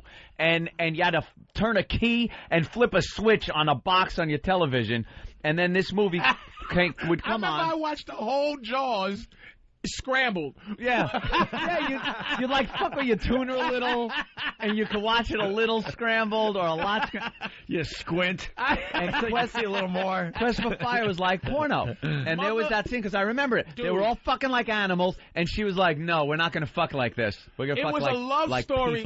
If that didn't turn me on, first they always... Have you seen Quest for Fire? Yeah, not in a while. And they always fucking her. Mm-hmm. Then he started to kind of dig her. But there was never emotion. It was just this caveman-y. And after a while, he goes, hey, fellas, enough fucking this. She's kind of mine now. Yeah. And he would spoon her. Then she bounced. Then he went looking for her in a caveman-y kind of way. Like, ugh, where she at? He just started walking. And his boys were like, nigga, you a faggot. But they never emotionalized you a fag. They just go, what the fuck he doing? And then just fell asleep. He found her. And... he had a big caveman dick, and her tribe made him fuck all the fat girls in the tribe. Then she started crying, which turned me on. I was like, she's crying, but he was just humping fat girls. Yeah. Finally, they got out. His boys took him out of there. She escaped with him, and that was the scene. He goes to ride her like usual, like, okay, humping. She lets him do it for like about 3 or 4 pumps, and she stops. The way she fucking turned around, she pulls her right leg up while she's still backwards. Yeah. And he's going, ugh. What the and fuck his boys are going, ugh. Right? She fucking cocks her legs open as wide as I've ever seen and pulls his butt in. And he starts and he's like, holy. Oh, what the and fuck here's is the sexy this? part. He used to go, ugh, and she used to go, she starts going, ugh. Yep. She enjoys it when on that position, and they're like, what the fuck? That was fucking like porno. I swear to you, there's 2 movies I've been horny at that haven't been porn. That one and Bounty with Mel Gibson when he goes to... Oh, come on, when he goes to that island and all the chicks are just around topless. Those fine bitches are just in love. Oh, Fletcher!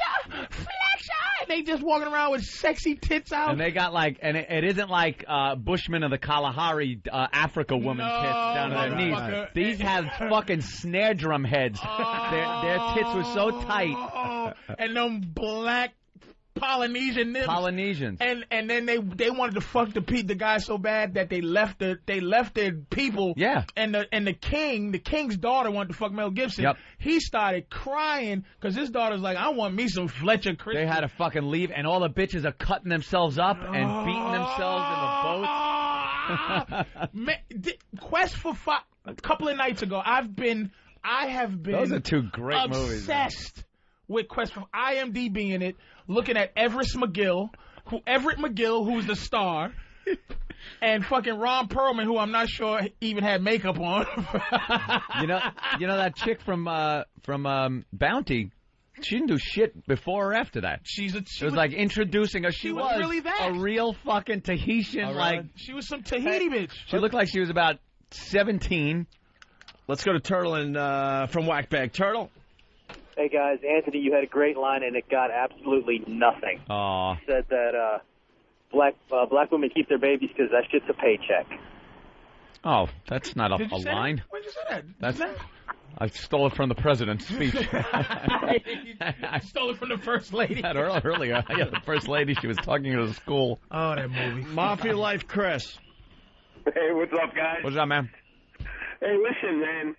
Speaking of abortion, No Filters Paul's mom should have had one. Okay. But more importantly?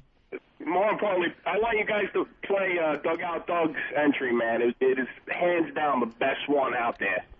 Dugout Doug's entry. Okay, we had our MacBook giveaway, and it was for production pieces for the Opie and Anthony show. We had 4 good days. The winner for today, we don't think was very good. No. But all judges' decisions are final, even if that judge is Danny.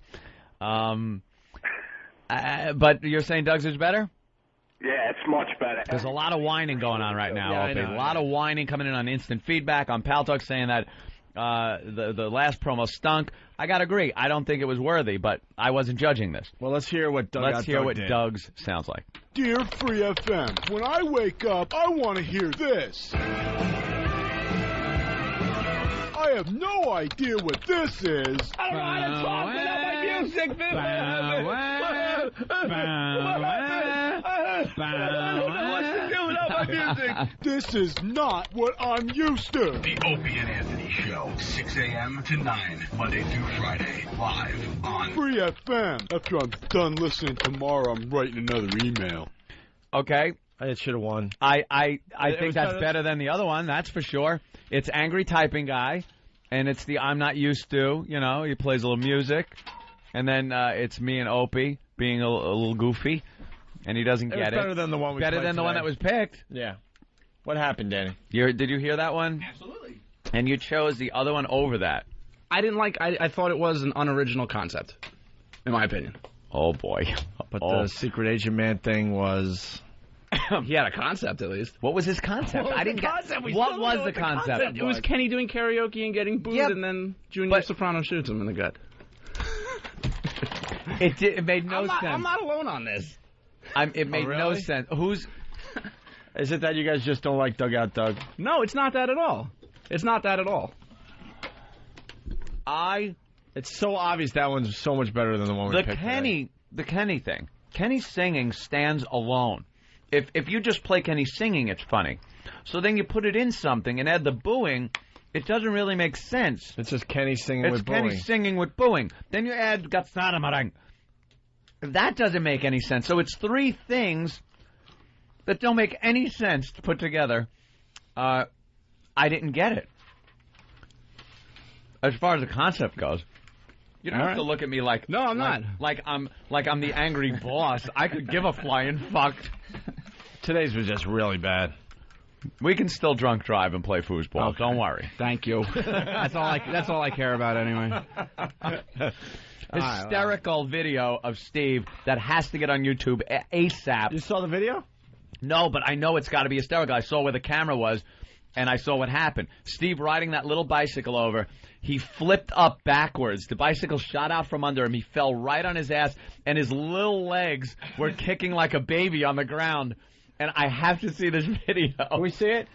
Sam's got it. Hold on. Sam's got it. All right, well, here's Dugout Doug. Doug. Oh, Opie, don't tell me I should have won, because now you're going to make me cry.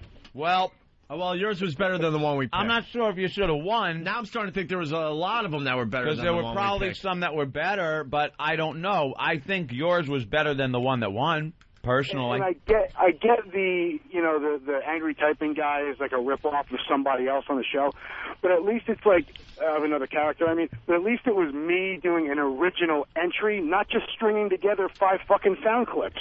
Yeah, it was just kind of the winner was just sound clips that were put together. It was Kenny singing, booing, and a sound clip from just thrown in. So I don't know. I thought yours was better than the one that won, but I bet I could find other ones and then, that probably I personally would think were better, but I don't know. If Doug were to have won, then it would have just been other people calling, oh, you only give these things to your friends, oh, it's just friends of the show. And good I know point, it doesn't. sir, good point. No, it doesn't matter, though. If it's a good entry, it's a good entry. I don't care who wins them. No, and you're absolutely right. It's just I didn't feel it that was better than that horse shit we was listening to earlier. The one that won for today was probably, like, my personal opinion, so bad, it didn't even deserve to be played as being so bad that it's kind of good. Like, it's so bad. I voted for it, too. Wow. Yeah. Why? Just, comedy? You guys are shell-shocked over the week, I think. You heard too many. It's, all due respect to Doug, I listened to 200 of them. That's number 100. It's exactly in the middle, completely unacceptable. All right. Even if you thought that, I think the one that won is 199. That's fine, but to me, it was at least something that was different. It was not just like a. Well, I still don't get the Club Soda Kenny one. It just to me, it painted a picture of Club Soda Kenny going up on stage, dying, and getting shot. And it was just. You're laughing. You just described it. In reality, that's a great concept. I would like to see it. I'm still hearing crickets in my own head, though. Kenny singing and getting shot is a funny thing, but. All right, all judges' decisions are final, Doug. I do apologize. Doug hung up on us. Yeah, well. He's all angry now. But angry Doug is redundant. To the person that right now is typing in, mine was better. No, it wasn't. Okay. Everybody thinks theirs is better, and it's not. I'm sorry. Or it sounded like everybody else's and is completely unexceptional. That's true, too. A lot of them that think that theirs are good are not good. We thought this would be a no-brainer contest. We got the MacBooks. It was. Everyone with no brain entered. But nothing? Okay. You know what the problem was? I should have given the LARPing promo in today. And Monday's promo. We'd have been like, oh, my God. Yeah, because the contest started with the LARPing promo, winning the first MacBook, But that was such a we went downhill from there. Yep. That really was a great one. We're using that one, right? Yeah. We threw that in the system? That's cool. tagged. All right, why don't we take a break? And you want to do the top 10 country songs in America? We had fun last time. We haven't done that in a while. We also have... Students form White People Club in... I ate all these fucking cookies. In Arizona State. I ate all these fucking cookies. Movement to arm teachers with guns. Professor gives lecture while obviously stoned. How many friggin' school shootings have there been? How many kids go to school on a daily basis? Give me a percentage. I don't think we have to arm the fucking teachers. Yeah, but no, it's weird. I was thinking that too. In terms of percentages, like But no, it's weird though. I was at Shea Stadium for the game the other day. They have more security and more armed guys there than our schools. It's you know. And no one's gotten nothing killed at a game like from shootings. I think nothing happened. I don't think at sporting events. No, it just looks silly to me when you see the guys with their M16s and everything outside Shea, but the schools are unprotected. It's a little weird to me. Well, they protected a school once. It was called Kent State. They had the National Guard there. Yeah. That kind of didn't turn out too well, but it calmed them down though. It did. Things goddamn were a lot better hippies. After that. Goddamn hippies showed them. Shut them up. Back to class, loudmouths, troublemakers. Tony. Hey. Hey. I just called to say, fuck you, man. I own XM and I'm black. I'm listening to you on a little bit of a delay. I ran into the store to get something, came back out, and I'm like, what the fuck? I'm a black dude. You sound upwardly mobile, sir.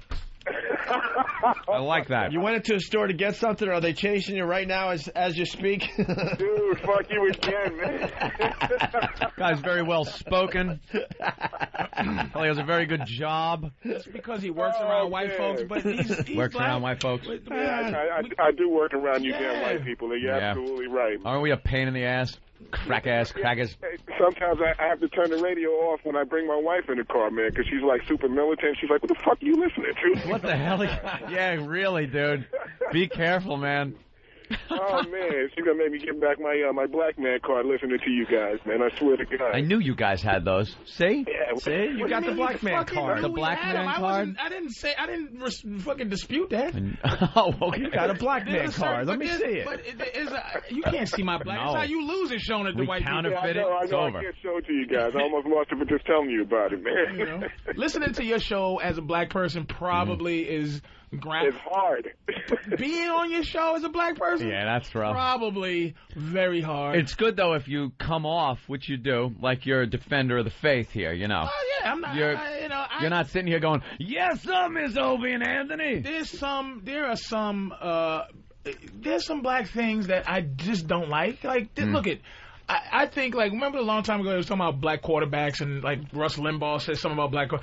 Yeah. I'm like, look, there's enough black quarterbacks playing right now for you to be able to say some of them suck as a white person. To be able to go, you know what, Donovan McNabb sucks. Oh, you a racist. No, that nigga sucked. Mm-hmm. I like the other motherfucker from Baltimore, Steve McNair, but it's like enough black quarterbacks now where you don't have to fucking... Right. Always enough. In other words, you're taking over one of the white positions that slowly but surely. You can't play it anymore. It's done. Hold on, Tony from Brooklyn. Brothers We got learn how to throw. We got Brian from D.C. wants to talk to Tony from Brooklyn. Brian says, "Oh shit, here we go." I'm a real. That uppity nigga ain't never watched Martin a day in his life. Never watched Martin. real nigga. I'll tell you that much. And I've been listening since y'all niggas were on JLK in DC back in the day. And I've been listening since the first time I listened to this show. Anthony was talking about how his mom was banging. Wait a minute. Hold on a second. Hold on a second. Some shit like that, man. Come on, man. This dude here talking here is very upperly mobile. Let me tell you why. Yeah. That's Tony. The other dude, Brian from DC. He came at Tony in a very black way. He certainly did. Tony's response should have been like, suck my dick, motherfucker. I watch Martin, nigga. You don't know what the fuck I watch, bitch. I got all the seasons on DVD, faggot ass nigga. But Tony goes, listen, I have been a faithful. When a nigga uses the word faithful, there's certain words nigga can't use. There's certain things nigga can't do. One is make the air quote sign. Right, never do that. And two is go, I've been a faithful listener to anything. Black people, we hate on most shit first. What qualifies me as upperly mobile? Is it how much money I make? Is that what it is? Yeah. I got it, Patrice. I got what's going on here. So because your punk ass is making about $20,000 a year, and I'm making about $2,000 a year, so I'm a faggot ass punk. That's what you're trying to say. Right. So you're saying Tony has a better job, makes more money than Brian just by their voices? Not necessarily. Well, you don't want to go there, but I'll go there. Tony, what do you do for a living? What's that? What do you do for a living? I sell surgical equipment. All right. Brian from D.C., what do you do for a living? I sell crack. Cars, man. What? He sells crack. You sell cars? Wait a minute. Yes, he does. And I'm going to tell you what car salesman is, because this is new corporate America. All right. What they do. All right. They hire thugged out motherfuckers to relate to a nigga when he comes in. They have him at PC Riches around me where they go, what's up, nigga? Oh, is that it? Fuck that old cracker-ass Panasonic. Holy shit. Nigga, you got to buy motherfucking nigga-ass Sony, bitch. And you go, get the fuck out of here. I gotta buy Sony. Niggas. I ain't gonna front the truth. That's why I work at one of those job is a credit card dealerships. I ain't even gonna front. Like, your job is a credit, one of those shit. Yeah. I work at one of those. And he relates. And I relate to like, yo, nigga, you gotta copy. Yep, they hire him. Oh my God, I didn't know this was going on. They hired a new brand of they hire different black men for different shit. Right. Patrice, he's that dude that they hire for the people that have no credit. You know what I'm saying? When they have that no credit, bad credit, fucked up credit, come on down. He's the one that they talk to when he comes down there. No niggas is buying surgical equipment. So you don't need to relate to a nigga. If a nigga's buying surgical equipment, he's also going, how much is a scalpel? And, scalpel. A stethoscope, and I know how to spell it, by the way. Yeah. It's like you don't need to relate to like the street brother as much as you do like where they have these new dudes that the motherfuckers that go yo in regular shit now. So now you see a guy pull up to the car lot, and it's a black guy pulling up in some piece of shit car. Maybe his girl's dropping him off, and he needs a car. You will come out to him. A conscious decision will be made inside. You'll look out and go, all right, you take this guy. He takes him because he'll go out and he'll go, yo, man, you got a cop. Like he said cop. He knows all the lingo. He's black enough, so you can't be black. You have to have something be black enough to have white people not understand you. So he has to. He ain't Will Smithy black. He's let me give it I don't know even who to say on TV. But he has to be able to go. He has to use words that motherfucking white people never heard of. That way, because if a white guy goes out there and starts going, well, I think this automobile would be fine for you, sir, and so you're looking like fucking white guy. What? He's just trying to fuck me over again. Yeah. But then a brother comes out and starts talking, and now you nigga, yo, yeah, because black people opens up like a door in his brain, like it's like the same fucking price the white dude would give him, but it just sounds better because I'm saying the shit. Holy and shit! Black people don't give a fuck about Hemi engines because I was looking at that Dodge Charger. Well, black people ain't really up on vroom vroom the Hemis and we're up on rims. So if he was selling a car to a motherfucker came in his play, he'd be like, yo, nigga, if you get these motherfucking 20s, he knows. I saw one last week. I saw one last week with 22s on it. It was a regular shit. It wasn't the one with the Hemi, a black Dodge Charger, 2006. He didn't give a fuck about the Hemi, but he loved those rims that came with it. He just wants the friggin' rims. That's why when we go into a sneaker store, we're the easiest people to sell sneakers to because it's like white people, all white men come in and go, the gel system, how does that What about cross training? Right. Niggas go, hey, yo, give me that shit because it matched my hat, motherfucker. Oh, man. The hottest shoes could be for $20, but them shit, you gotta put a one in front of that shit. We're not paying $20 for no shoes, man. We're paying at least $1 for some shoes. You need to pay more. We need to pay $100. Don't matter. Wait a minute now. This motherfucker, Patrice is giving you fucking props. Brian is saying, he's speaking the truth. Patrice is totally like, but yeah. Tony's not happy with this. What's that? Tony, you're not happy about this? No, man. I mean, come on. There's more. This motherfucker wears Birkenstocks, man. Like that, man. Come on now, man. Motherfucker wears loafers around the house, man. Loafers. House, motherfucker. What are you talking about? You living in the fucking projects or a crackhead? Nah, nigga. Nah, nigga. Wait a minute. PG County, nigga. Opie, wait a second now. I'm learning here. Go ahead. Which one's Tony? Tony's from Brooklyn. Okay. Upwardly mobile. He's black. I'm going to tell you why. Mm-hmm. There's insults that a black man give another black man, right? What kind of insult is you wear loafers around the house? It's something that white people might do. Right. So you insult a motherfucker with something white people might do. But if you go, wait a minute. What if I do wear loafers around my house, you motherfucker? It means you're not black. Nigga, you probably walk around, you probably wear a robe, bitch. Because white people, you ascot wearing motherfucker. Nigga, what you do? Have a monocle, nigga? Thurston Howell, motherfucker. We need to stop, man. All right, Tony, we gotta say goodbye. Oh my God. All right, man. All right, thanks, man. Black on black crime. Brian, you rock. Oh, that's funny. I'll stay good. Patrice, my nigga. All right, motherfucker. Thanks for the insight, man. That's call me later. That's something. Yes, please. Hey, call me later. We got a couple more brothers on the line. We got Sarge from Baltimore. Sarge. Eye-opening shit. Hey, what's going on, man? Hey, Opie, what's up with that, man? Every time I turn around, see, whenever Patrice get on the line, you get all pro-black. But see, whenever Jimmy in there, oh, yeah, fuck the niggas, they steal, the niggas. That doesn't come from me. Cut that shit out. Everyone knows Anthony's the racist, not me. Anthony ain't racist. Anthony be having fun with this. There you go.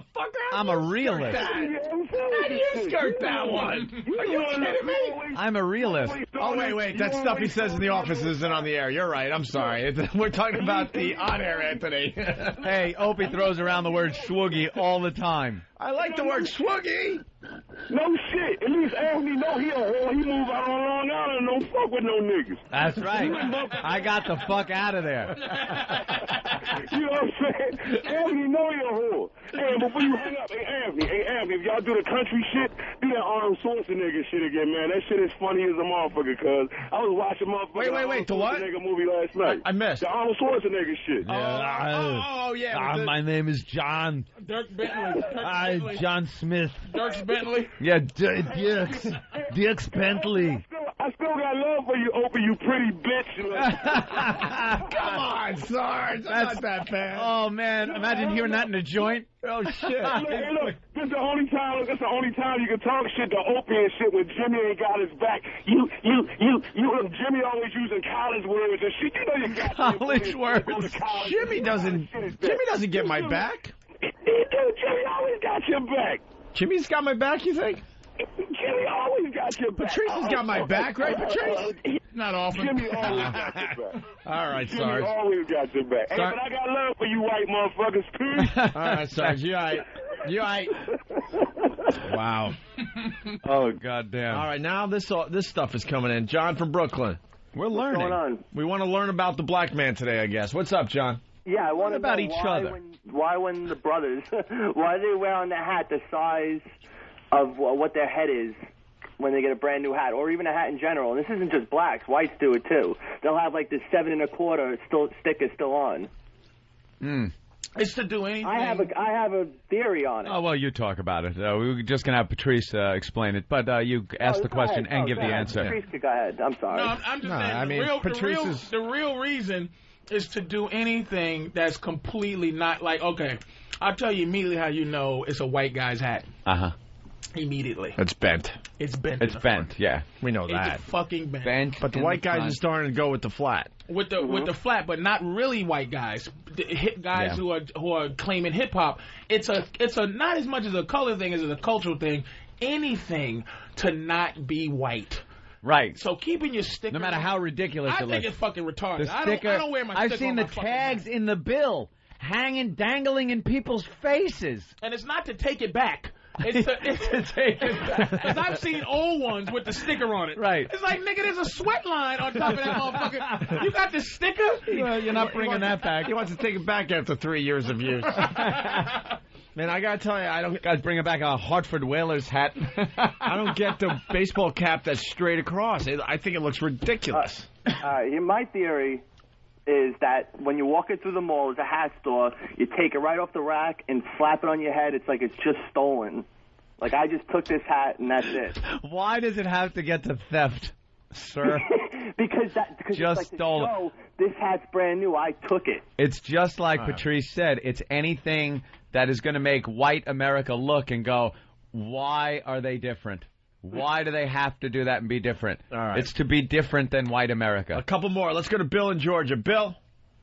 Hey, what's up, man? What up?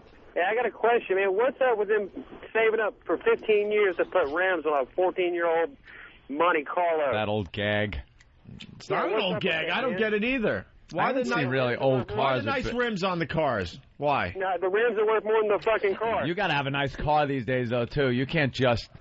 Yeah. It's not about... I remember years ago you would see a real piece of shit with nice rims on it. Yeah, but... Nowadays, you just get laughed at. What's up with the rims in general? I don't get it. Like, when I look at a nice car, I don't even look at rims. Nice feet, nigga. Same thing as having nice, clean shoes. They do whatever they see what's on white, listen, man, white people... No, they don't. No, we don't. White people... Black people have this unknown thing where we all know the same shit, but we don't reach out to each other. It's very in your genetics. It's in our genetics. That's why I say it's the same reason why, like, a riot. How can a riot break down unless everybody feels the same? No one goes, all right, everybody, start fucking up shit. It just happens. All right, everybody. Call a friend, pass it on. Cheer, cause OJ. It's like you don't announce that. What happens is you just want to be as nice as possible and that's why rappers are like heroes, because like these two arguments here, like the fucking the Tony and my man.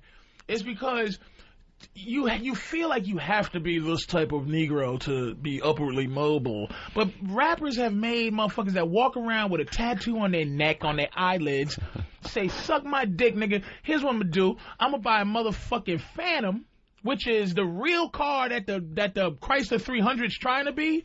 A Phantom for $250,000, and nigga, I'm gonna put $10,000 worth of rims on that motherfucker to make it look, to match the inside of my fucking dashboard, bitch. It's saying to you motherfuckers, suck my dick. It's saying I can. You know what? My clothing costs as much as a nigga's suit when he goes to Wall Street, motherfucker. My jeans and my motherfucking Seattle Superstar and my hat, my Coogee hat, come up to about as much as a white boy walking around in the street, and I'm very proud of that. I'm very proud. That's your suit. That's my fucking suit. I don't have to feel like I go to court, and every day's casual day for me, bitch. I'm niggering it up. But now, a white guy would walk by and not know from a fucking hole in the wall. But any black guy is going to walk by you and go, and he knows that motherfucker has paid some money for this shit. He knows this is sharp. This Coogee hat, nigga gonna know this hat's sharp, man. It's our way of not being you, but being you. In your own circle. With that said, we go to Russ. God damn. I'm going to have to take notes on today's show. I got to listen to the replay and write all this down. Russ in Ohio. It leads to this question. Hey, you guys have got to have Patrice on more often. I'm learning more about black people than I ever wanted to know. Got a question for Patrice. Why is it a black guy can wear an oversized jersey and a hat sideways, looks cool? Norton does it. He looks like he's with Special Olympics. He looks like he has cancer because it's not. You can feel that Norton's really would never be a part of that. Norton is tight jeans and Doc Marten boots. That's what Norton is. He has a tight jean, Doc Martin build, and there's a certain walk you have to pull things off. Sabbath T-shirt. I'm trying to think about the blackest person you got around that can almost be. Danny has the movements and the attitude of a black man. Really? Danny. He kind of looks a little black. He has a swagger that's black. It's a thing that Danny could pull off black shit. He could pull it off because he has a thing about him. But I think because he lives among the brothers. I don't know what it is, but Danny has a deal. Among the brothers. It's an attitude, man. It's an attitude. You live among the brothers, Danny. Sort of, right? More than like E-Rock does, more than I do. Danny's a cornball, but he has a thing with him. He has a thing with him. Look, he's like a cool dude. What nationality are you, by the way? Like Russian Jew, actually. Wow, that's odd. You should have Danny dress up like a black dude and see if he pulls it makes off. the part. And I think he would. But look at E-Rock, man. He's just he's the whitest guy ever. He's beaten. Look at his shoulders. His shoulders scrape the ground. His self-esteem is in disarray. He desperately doesn't want to be black. And E-Rock looks in the mirror and wishes he could move like something other than what y'all made him. He's just a sad, soggy kid, and he doesn't want to be like that. If he wasn't a grown man, that's a high school shooting waiting to happen. It's fucking E-Rock. You just want to smack his hat off. But you see a nigga walking, you don't feel like you want to slap it. But see, I'm not going to front, and I've said this before. I know how black I am.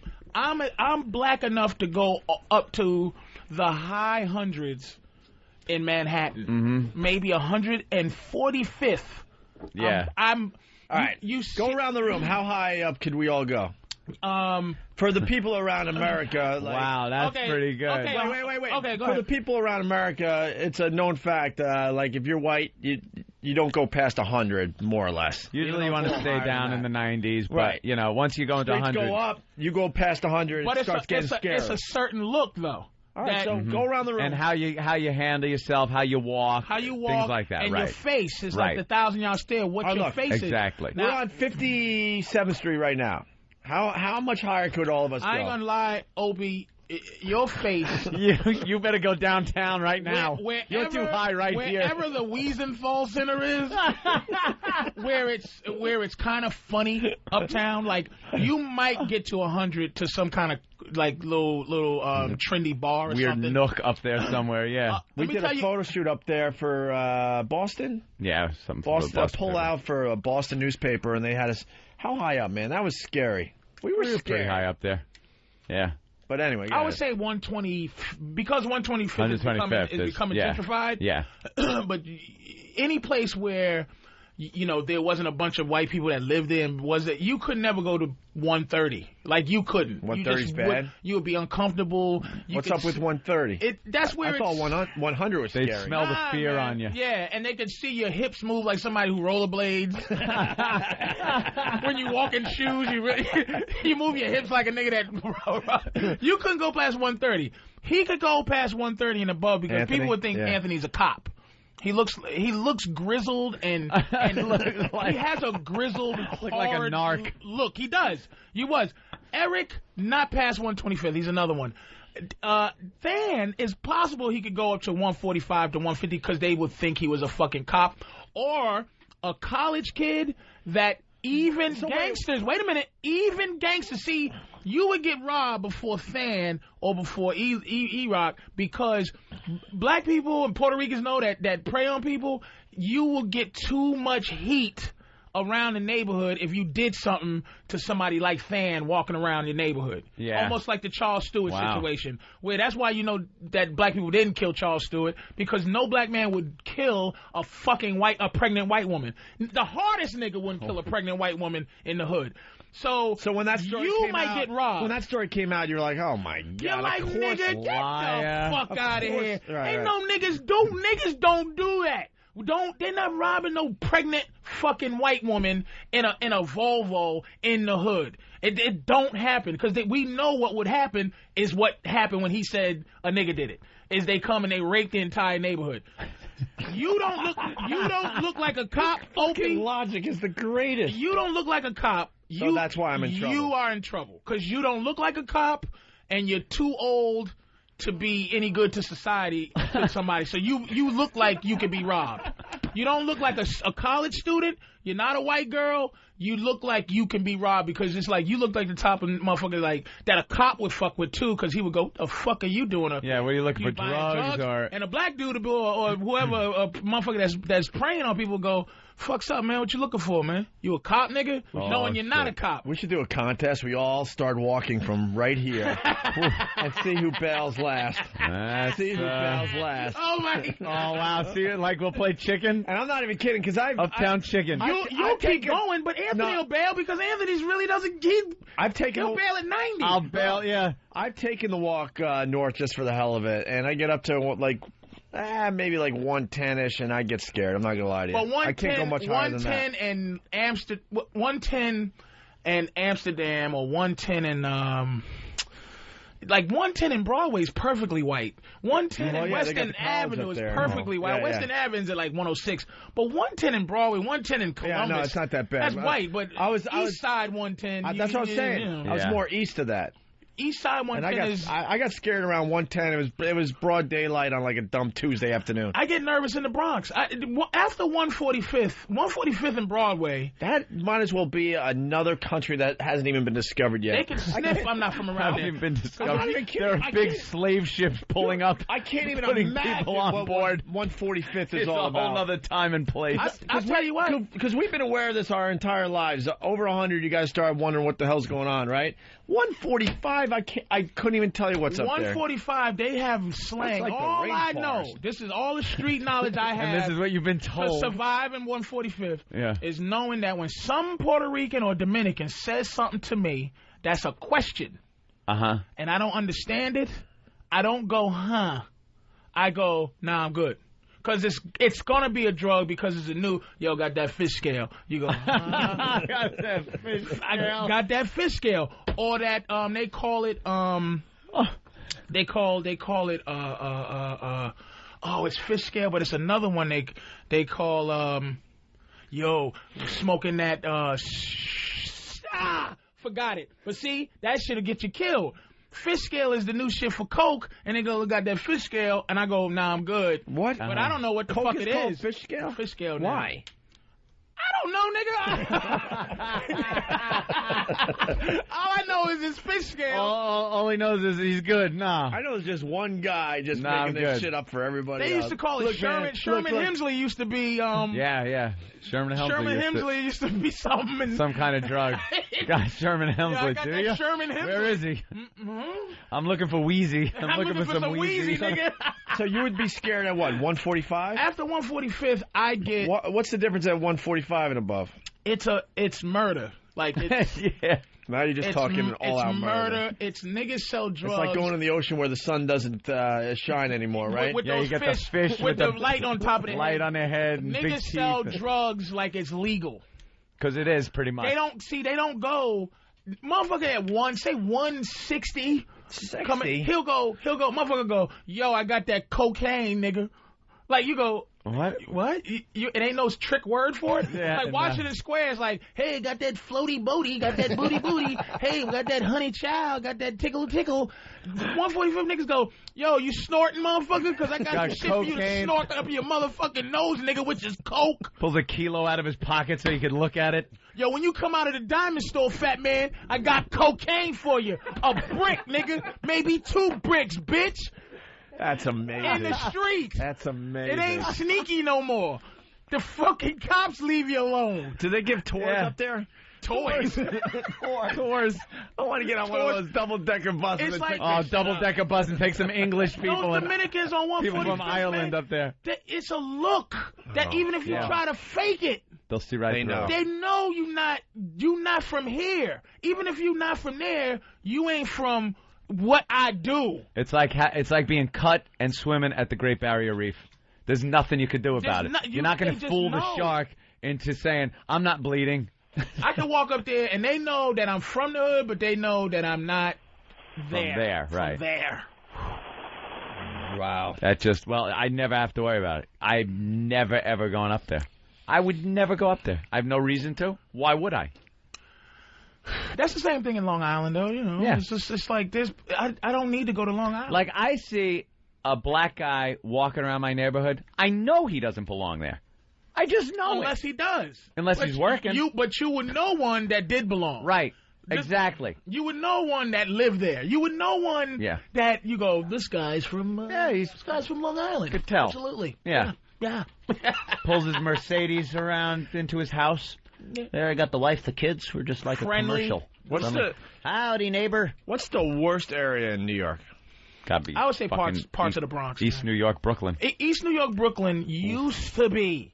See, I don't even know that They're anymore. building it up, man. They got $1 million brownstones over there now, man. They clean it up, and they're getting ready to build. How are they convincing someone to buy New Jersey one of those? Nets, man. The Nets stadium is going happen? over there. It's happening. They did buy the Nets? Wow. It's going down, man. That's gonna be amazing. Eminent domaining motherfuckers over I there just right know now. from reading in the paper, there's still a lot of fucking killing going on in Brooklyn. And they didn't buy the Nets. They kidnapped them. Well, where I live You're at, playing here. and I have to, and it's like it's hard for you to understand, but I think I'm almost a white guy. It's because I think in terms of property, and I think in terms of future, and I look at something bad that happens to somebody else, and I go, oh, that's terrible. Yeah. It's unnecessary.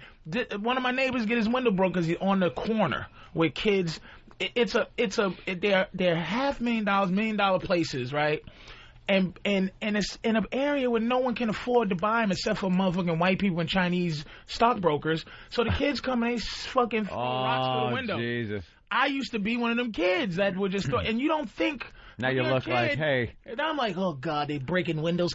If there's something that has to be done around here, we have to meet with the condo association. It's like, oh, shit. I'm like that. I'm like that now, but I'm trying to stay hood. Like, I'm trying to stay hood, like, talking to the foreman, like, yo, man, how the fuck you going, nigga? Know what happened? Why ain't you got no brothers working up here? Know what happened? You lost your accent.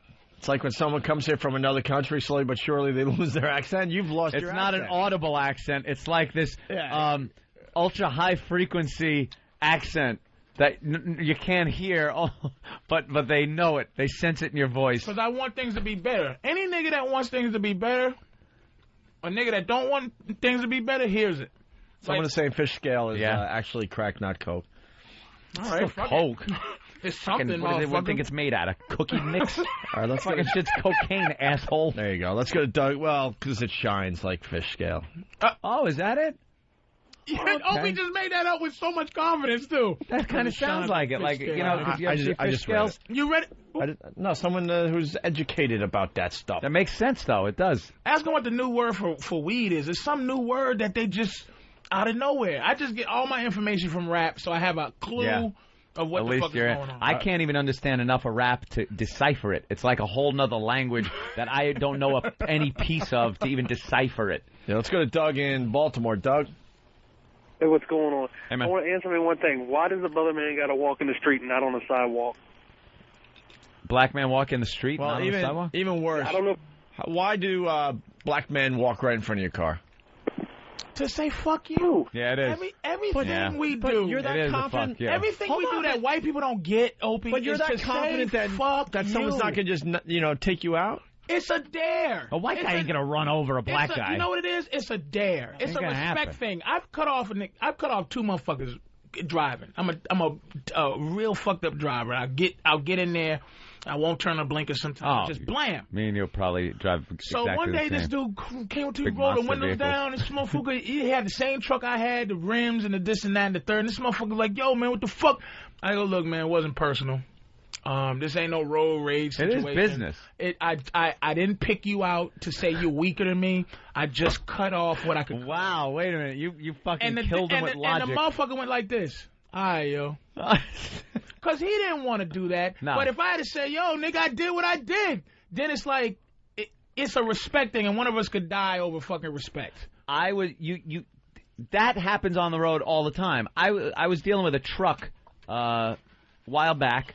I wanted in front of this truck so fucking bad because I hate being behind trucks in Manhattan. Right. They take forever to take off from lights. You can't get around and maneuver. they're constantly getting cut off by the cabs. So if you're behind a truck, you're going 10 times slower than if you weren't behind them. So I'm doing all these moves. I finally find a spot, and believe me, I fit in it. Right. I'm not cutting him off per se. Right. I'm not like making it where he's got to really make a move, but I pull in front of him. Right. So up the line a little ways, I get stuck at a fucking light. And he pulls up next to me and rolls his window down and gives me shit. I got a fucking truck here, and you're cutting me off. And I pulled the same thing. It was like, I wasn't cutting you off. I go, I'm trying to get out of the city just like you are. Right. I go, it's not you, it's the truck. I go, I just don't want to be behind your truck because it moves a lot slower than I'm going to go. Your wife could have been driving. Yeah. I'm cutting her off. And I told her, I go, you watch, when this light turns green, you're never going to see me again. And he was cool. Like, he was totally cool. He goes, all right, man. I got you. It's cool. All right, listen, we got the new name for weed. We got Sarge from Baltimore. Cab drivers, though, will never get sympathy from me. I would yell savage out the window every time when they get in an argument with me. Hey, Opie, look, y'all got me enthralled today. You want to know what Sherms was? Sherms are loose cigarettes dipped in embalming fluid. Now, there's a derivative called Love Boat, specialized in D.C., where that's marijuana sprayed with embalming fluid. And it gets you fucked up to the point where you will stand in front of a car, jump off a bridge, or out a window. You have any Maud? Yeah, embalming fluid. Look, weed is dro now. Dro. You get dro, that's hydro weed. They grow it underwater. That's your street tactics for the day. Thank you very much. Dro? It's called dro? I've heard of hydro. Yeah, hydro. Yeah, just dro. All right. Hydro's not new, Are you though. from the D.C., Baltimore area? Hey, I'm from Baltimore City. Is that close to D.C. at all?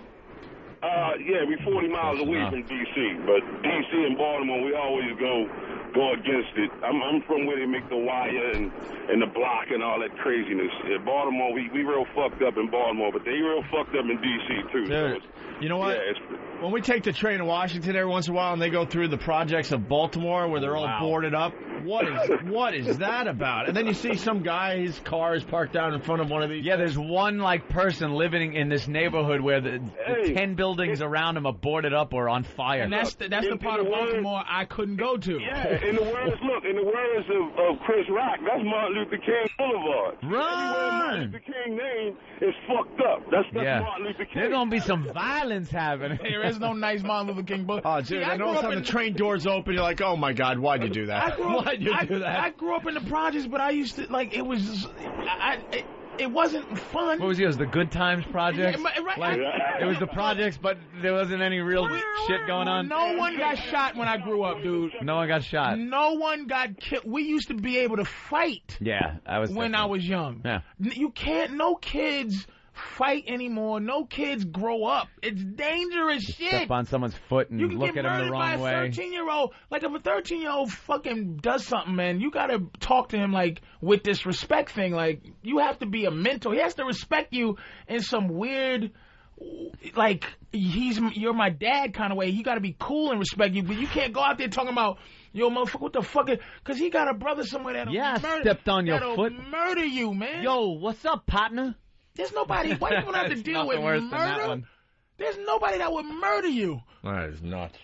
I love that in Menace to Society. Yeah. Hey, what's up, partner? When that guy came over because the one guy had sex with his cousin and gets her pregnant and says, nah, it wasn't mine. And someone else, he comes over, what's up, partner? And they beat the shit out of him and he came back. If you fuck around in L.A., you'll get killed for looking the wrong way. You'll get killed for being... You cannot... You think this shit's from the movies?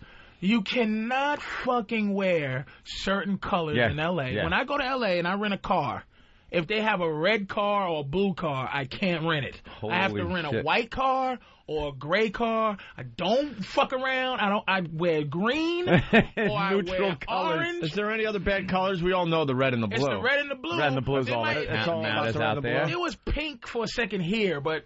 It's going to get fucked in the ass. Don't wear red or blue. What was up with the pink? Don't do fingery shit. Don't do shit. Don't go, what's up? What if you sign into some deaf person? Nigga, you might get killed. That's for real. Motherfuckers throwing up gang signs. Somebody did a joke like that, but you could get killed doing the wrong. L.A. don't. And here's the difference between L.A. and New York. Yeah, I was just trying to say hi to Kathy Buckley. Driving down Crenshaw. This is the difference between L.A. and New York. And she's a comic, and you would say hi. New York. And Kathy Buckley. You know what? Wait a minute. Oh, no. Kathy Buckley hasn't been known since Arsenio Hall's first season. That's what makes it so is good. 89. I like the obscure things. All right, how about... Thank you. Yeah, in Chicago, I was just saying hi to Karen Meyer. Karen Meyer, there you go. There's nobody deaf famous. There's nobody famous. Famous deaf people. Who's famous deaf Where people? are the deaf famous people? So my joke's funny. Oh, my God. Yeah, you got to watch what color you wear. Oh, Jesus. L.A. ain't fucking around, dude. Here's something for Patrice. Mike in Jersey. Mike. Yo, yeah, they call weed Kush now. Kush? Kush? Yeah, Kush. Like the real good shit is called Kush. Man, they got so many terms, and anytime somebody says something to you that you don't know, this is just so you know. Anytime you're somewhere you're not supposed to be, and somebody says something to you, they ain't supposed to be saying something to you. All you do is go, "Nah, I'm good."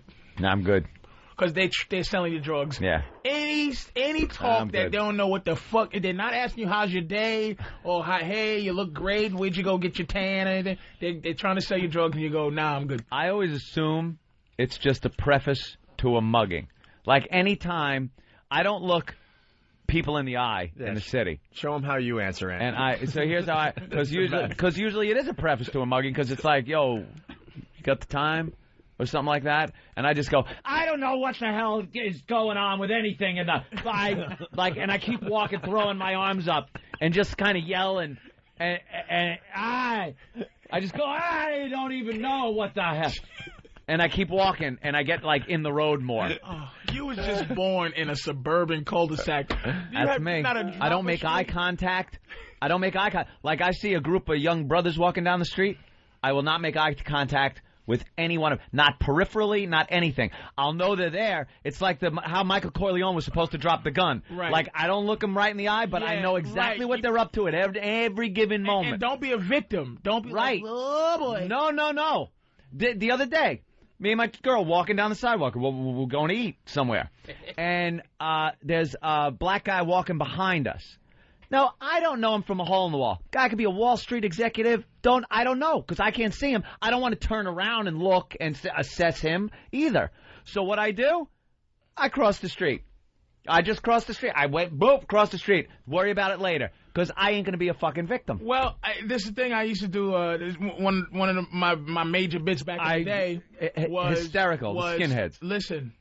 Don't let guilt, because I firmly believe this country is falling apart because of white guilt. Yep. Because the people in charge are starting to feel guilty, but they're still in charge. And they're not doing the right thing. You know what I'm saying? So it's like a white guy will get his ass beat by a black dude who's sitting there going, this is...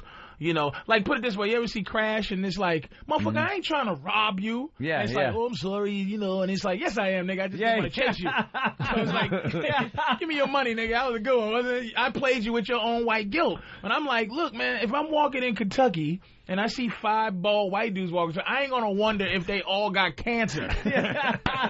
I'm running. Yeah. Nigga, I'm like, I don't give a fuck if they was like, wait, can you get our medicine? Because we're too weak to go to the store ourselves. Fuck you, cancer KK. I need the old cancer hanger nigga trick. I haven't done that joke in so long, but it's like, nigga, I'm not gonna die from my. It's like when you walk through the mall and somebody goes, can I talk to you for a minute? And you go, you're too weak to go, no. I do. How about at Marshall's? Can I have your phone number? No. I say no. Keep typing. Keep doing it. I don't want a relationship with you. No. And they get mad. They get this huffy thing, but it's like, I say no all the time to all that crap. Yourself. Yeah. No. I don't need this to buy something. No. Let's go. Sean in the Bronx has something. Sean? Yeah, I'm a fireman in the city. I wanted to ask Patrice. The projects. You got Escalades all around. You got the rims, the whole 9 yards. You go up in there. There's piss and shit all over the elevators. Then you get inside the apartment. It looks like shit, but they got the best electronics. Everything else you can imagine. Why would Patrice know this? I love how they ask you a question like, how come there's Escalades and then, well, let me pull out my chart of districts. Here's the question. How come black always have nice shit but live in the projects? Because you can afford to have nice shit when you live in the projects. Before I bought a house, my rent was $4.92. It's simple economics. If you walk into my bedroom, I had a 47-inch computer monitor. You see this Seattle Sonics? Here's what I used to do when I had a roommate. I threw away T-shirts. When I wear it, I throw it away. One time I would wear it and throw it in the garbage. Now, ever since I've come into White World, I wash them. Welcome to White World. I clean my sneakers. I used to get my jeans dry clean all the time. So if you every month you have an mortgage bill. Here's what you can do. If the fireman, what you can do is you have your Escalade, you pick your bitch up, right? A bitch you just fucking, you don't need to take her to the house. Mm-hmm. You know what I'm saying? So you take them to the hotel because you can afford it, because you don't pay that much rent at the projects. And you go home and you play your video games. Your boys come over because they all live in the same building. Y'all smoke weed. You play. And in the projects, a nigga can have a house by himself. Like a 17-year-old kid can pay the rent in the projects. So he has a 72-inch TV. He has a fucking stainless steel refrigerator. He has a pit bull, and he has his Escalade. He takes bitches to the hotel to fuck them, and he sleeps. And that's why it's such a nice thing. But when you go into White World, you learn what leasing is. You learn what Fannie Mae is. You learn what Blasey this is. Interest rates. Freddie Mac. You know what it is. You know what the fuck it is. And your mindset changes. That's why you go into Bricks and see some really nice shit. But you're like, why is there piss everywhere? Because you know what? His is inside my house. You never. Let me tell you when it changed. When that shit changed. When they start putting roofs on the projects. When they start putting pointy roofs instead of making them. It makes people feel like it's their home. The projects don't feel like your home. So you go like, fuck this elevator, I'll piss in it. But you go in your particular little area, and it's kind of nice, or whatever. Or the landlord, you're not responsible for anything. It's what they call burden of ownership. There's no burden of ownership. It's like, nigga, don't put your feet on my couch. That's your shit. Don't put your fingers on my TV. That's your shit. But you know what? Piss on the floor because it ain't my shit. Piss in the elevator. When you shit in the stairwell. When you get in my truck, motherfucker, I'm sorry. Yeah, you ever see? I watch people, white women, for some reason, decide they take their shoes off and they put their feet on the dashboard of a car. Yeah. Just do that in a nigga's car. Like, bitches, your empty, stinking ass foot on my dashboard of my Escalade. Get your ashy feet on my fucking. It's a priority thing, man. It's like, but you can't judge us. Don't judge us. It's just like, it took me a few years to start white worlding it up. When bill collectors used to call me, I would go, who's this? Well, you owe. Hey, why don't you suck my dick? Holy shit. What are you going to do to me, fuckface? I owe you 5 G's. I'll owe it. And he goes, well, we'll take money out your account. Why don't you suck my dick and take it? I know you can't take it because you know why? You didn't do it yet. Go fuck yourself. So, ever since I tried to get a house. Yeah. And bill collectors call me, I get nervous because I don't want to fuck up that 780. You got a nice credit rating. I got a nice credit rating. 780, you're very nice. I said, nigga, what do you need, sir? I get real slavey. Lord, Massa, I don't want to. I want to stay in the house. AT&T, I want to dispute it. But I can't. All right, we got to take a break. I just want to dispute it, sir, but I can't. We got to take a break. We've been at this for an hour and a half straight. It's just amazing radio. The education we get. We got Dane Cook calling in a few minutes. Damn. Here. It's the Opie and Anthony show. We'll continue in just a bit here. Huzzah!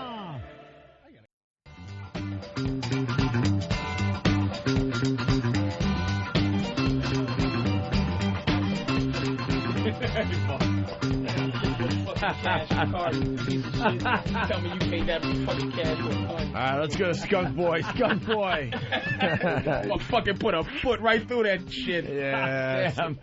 Skunk Boy. Yeah. What's going on, guys? Hey.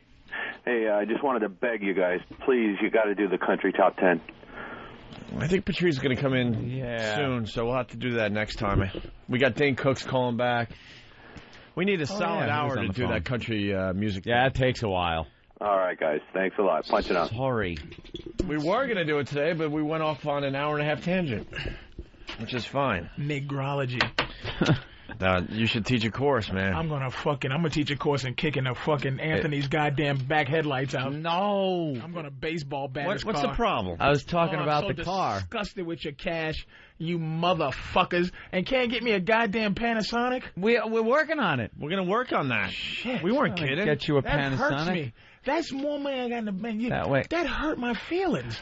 Well, everything's relative. You know, it's all... shut the fuck up. That's what I say to the milkman, nigga. We're both in show business. He's not buying $1,000 Sonics, I don't know, whatever. Yeah, see, and what I've saved over the years, like, look. wearing, You're looking like a hunk of shit. You could... Right, exactly. Look, we don't have to look nice in the morning, so same old shit every day. You better have at least high 8 figures. This guy, forget it. He's got his communion money. All you have to do is plunk down $17.95 for rollerblades cash, and that's it. I know. Son of a bitch. Yeah, Opie isn't really into material things. Nah. Fuck. You got the same vehicle you've had for a while now, right? You want to know what's really sad? I couldn't tell you how much money I make right now. It's not important to me. It's got to be. It's important to a point. $30,000, $40,000 a year. Every once in a while, I got to ask Aunt. Probably more than that. Aunt knows. I don't know. You fucking right, Aunt knows, because one time he did. Oh, don't drive that. Oh, no, I knew before that. Do not drive that car anywhere near me. I'm going to do a header right through the windshield. I knew before that. I keep tabs. Obviously, I know I do very, very well. But an actual figure, I asked Dan like about 3 or 4 months ago. I was like, are you kidding? Really? I was like surprised. I make sure, like, I call our agent up, and I get statements from him. Yeah, that's and I get all the codes to all the bank accounts, so I know I can look in and check balances and to make see sure where he's not things ripping us went. off. Very interesting. And like, this is very do you interesting. do that? As fucking Eric Logan wouldn't give me $17.95 to do a show on his fucking channel. Eric. $17.95 I asked for. Elo. He offered me $10. I asked for $17. All right. No. Elo's not going to hide. He'll call. Son of a bitch. I heard a different story myself. Yeah, of course you did. Of course. Of fucking course he did. I heard your agent priced you out. No, he didn't. Oh, because boy. I know That's what agents don't price you out. You price yourself out because they don't make up a price that you don't agree with. I price myself out. Did I really, Eric? Well, we'll see. He'll call us. When this motherfucker just told me a story that has me hunting his car, I'm stalking your car now. Don't touch his car. Stays in the garage. I only drive in Long Island. I only drive it on Long Island. On a special road they built for me yesterday. I'm going to take a shit right on the racetrack. The thing will never cross into New York City limits, man. All right, listen. You never drive that in New York? I will never drive that in New York. We got Dane Cook on the line. He's very busy today. He's calling to say hi. Dane. What's up, Dane? Is that Dane? Is that Patrice? Yeah. Is that Dane? What is Patrice pontificating about? Is this Tourgasm Dane? Is this what 40,000? What white person has stepped on Patrice's toes this week? We're learning a lot. First of all, Dane, don't you call in with this I'm almost famous fucking positivity from L.A., fuckface. Don't forget, we started out together hating the world, bitch ass nigga. Now you smoke love joints with everybody, and there's rumors about you on page 6. Canoodling. All of a sudden, I'm angry Negro. Fuck you, motherfucker. All of a sudden? Well, yeah, that's true. At least I stay consistent. I think you've been angry ever since you stepped on that stage for the first time. I'm a nigga from Boston. You know it got. You weren't doing Gilligan's Island jokes up there. I had to call Dane one day and tell him though he's changing the game. Dane changed the fucking game, man. Anybody, I spent a lot of time defending this motherfucker because people go, Dane. I go, do you know this motherfucker's famous and no one knows him? This nigga won an Oscar and he wasn't even in a movie. Dane is bigger than the business. You know what I'm saying? It's like you can't wish he making it despite Hollywood. You can't. Yeah, it was very. What do they call that? Grassroots. He fucking rules the world. How can you fucking say you can't? And now he's in movies. Yeah. Throwing him in movies. I even went to rehab, and I've never done a drug in my life. Just for publicity. Well, Dane, in New York, they're saying that you were canoodling with Jessica Simpson. That's popping up again. I know. We did. We fucking hung out at the party and canoodled. Yeah, it was in the paper. It said you were canoodling, but then I know canoodling is like kissing and snuggling, and it said you just were whispering in each other's ears all night, and whenever, like, she would go somewhere, you would be following behind her, kind of, and you'd hook up again, and a lot of whispering. No, first of all, you're whispering because, you know, they're playing the music so loud. That's what I said, see? That's it. So, and no, we sat in one little VIP section. We hadn't seen each other in, like, 2 months. So we were just talking about the movie and all that, and then we both left. Yeah. All right, wait, let's clear this up. They're Dane. both in New York promoting Employee of the Month, and of course they're going to be hanging together. Let's clear this up, Dane. You wasn't whispering to her where y'all was going to snort coke and fuck. Yeah, Patrice, that's exactly. All right, I'm just making sure that's not. Because that's what motherfucking Hollywood, you know, coke and fucking. So it was just about the movie. Life is going good. We were just making sure. I make sure my friend Dane ain't out there doing crazy shit. I'm doing that new Strawberry Quick cocaine too. Strawberry Quick. Hey, how's the dog, man? He's good, man. He's doing all right. The beast is good. Is he still good? I love his dog. Dane got like a small Doberman, and I love that dog. Yeah? Yeah. He got like the miniature Dobermans, but they're like Chihuahuas, but they're not as crack, you know, weird. Yeah, he's laid back. They don't look like they're on crack. They like it's like a little dog, but with a big dog, like big dog confidence. Attitude, yeah. I hate those little yappy, shaking dogs. Yeah, I love that dog, man. And now here's what I asked Patrice. Now that was a nice question about my dog. How are your glass dildos? Well, you know, everyone knows about your glass dildos. We were talking about his sex swing that's hanging from his garage. It's in his garage now because he doesn't want to stank up his house. With a rug and everything. I got a area rug in the middle, just in case. Nice. I haven't talked to Patrice in a long time. I need to just sit in a room and listen to you tell me everything for like 3 days straight without saying a word. You got to get updated on his life because he has more whiteness in his life these days. Oh, yeah. It's the whiteification of Patrice. There's only a few things in this world that I really miss, and that's commiserating with Patrice O'Neill about what the hell he's getting himself into. Always wondering, because everybody always wonders, like, why, Patrice, why aren't you? Well, what? That'll be always the question. Tell Dane about your girlfriend. She's gaining weight. My girl's getting. Oh yeah, he don't want to know about that. Dane is fucking Jessica Simpson. What do you know about my fat girlfriend? Noodling with Jessica. Well, we learned that today. She's worried that she's getting fat, and you said you would leave her. But that's absolute. If your hot girlfriend, Dane, said it started getting fat, and she said, "Are you going to leave me?" What would your fucking answer be? I'd be like, "Listen, let's talk about this on the treadmill." See, now that's a great. Wow, that's a good. And he would do it with her. To me, I'm like, look, I'm gonna stay fat, but my fatness has nothing to do with you, bitch. My coolness is something else. Yours is to look. You are to try to make a fat man look like he's better because he has a gorgeous girlfriend. Now you can't do that being fat, now can you? Okay. Pork chop. Goddamn pork chop. Patrice, where are you living now? I live in the same area I lived in, except for I own where I live now. He's a homeowner. And now, is VH1 taking care of you? You got a house now? You get some money? VH1 didn't give me house money. VH1 might have gave me house money. I think a couple of colleges there. Yeah. The Virus Tour gave me a couple of there you go. Couple of new shoes. Just shoes. Some shoes and a couple of DVDs. That's all we got yet. Because I'll tell you, the Virus Tour justified a couple of things in my life. Oh, you motherfucker! Justified. You pieces of shit with your money. Yeah, you know that car. God damn it! That car was one tour stop. Now they're doing the. Dane, are you endorsing the spin-off Tourgasm tour with? I am producing the Tourgasm tour. Yes. Are you going to surprise visit some? Yeah, you should surprise visit. I hope to. Yeah. Now that I'm done with this stuff, I can probably jump out to a couple of these gigs. He's franchising like Starbucks. It's amazing. What it is. It's fucking. I turned around. I know Dane. Yeah. I turned around. I go, is Dane famous? That's what I would ask people. What happened? Like, is Dane famous? I know him. I have his number.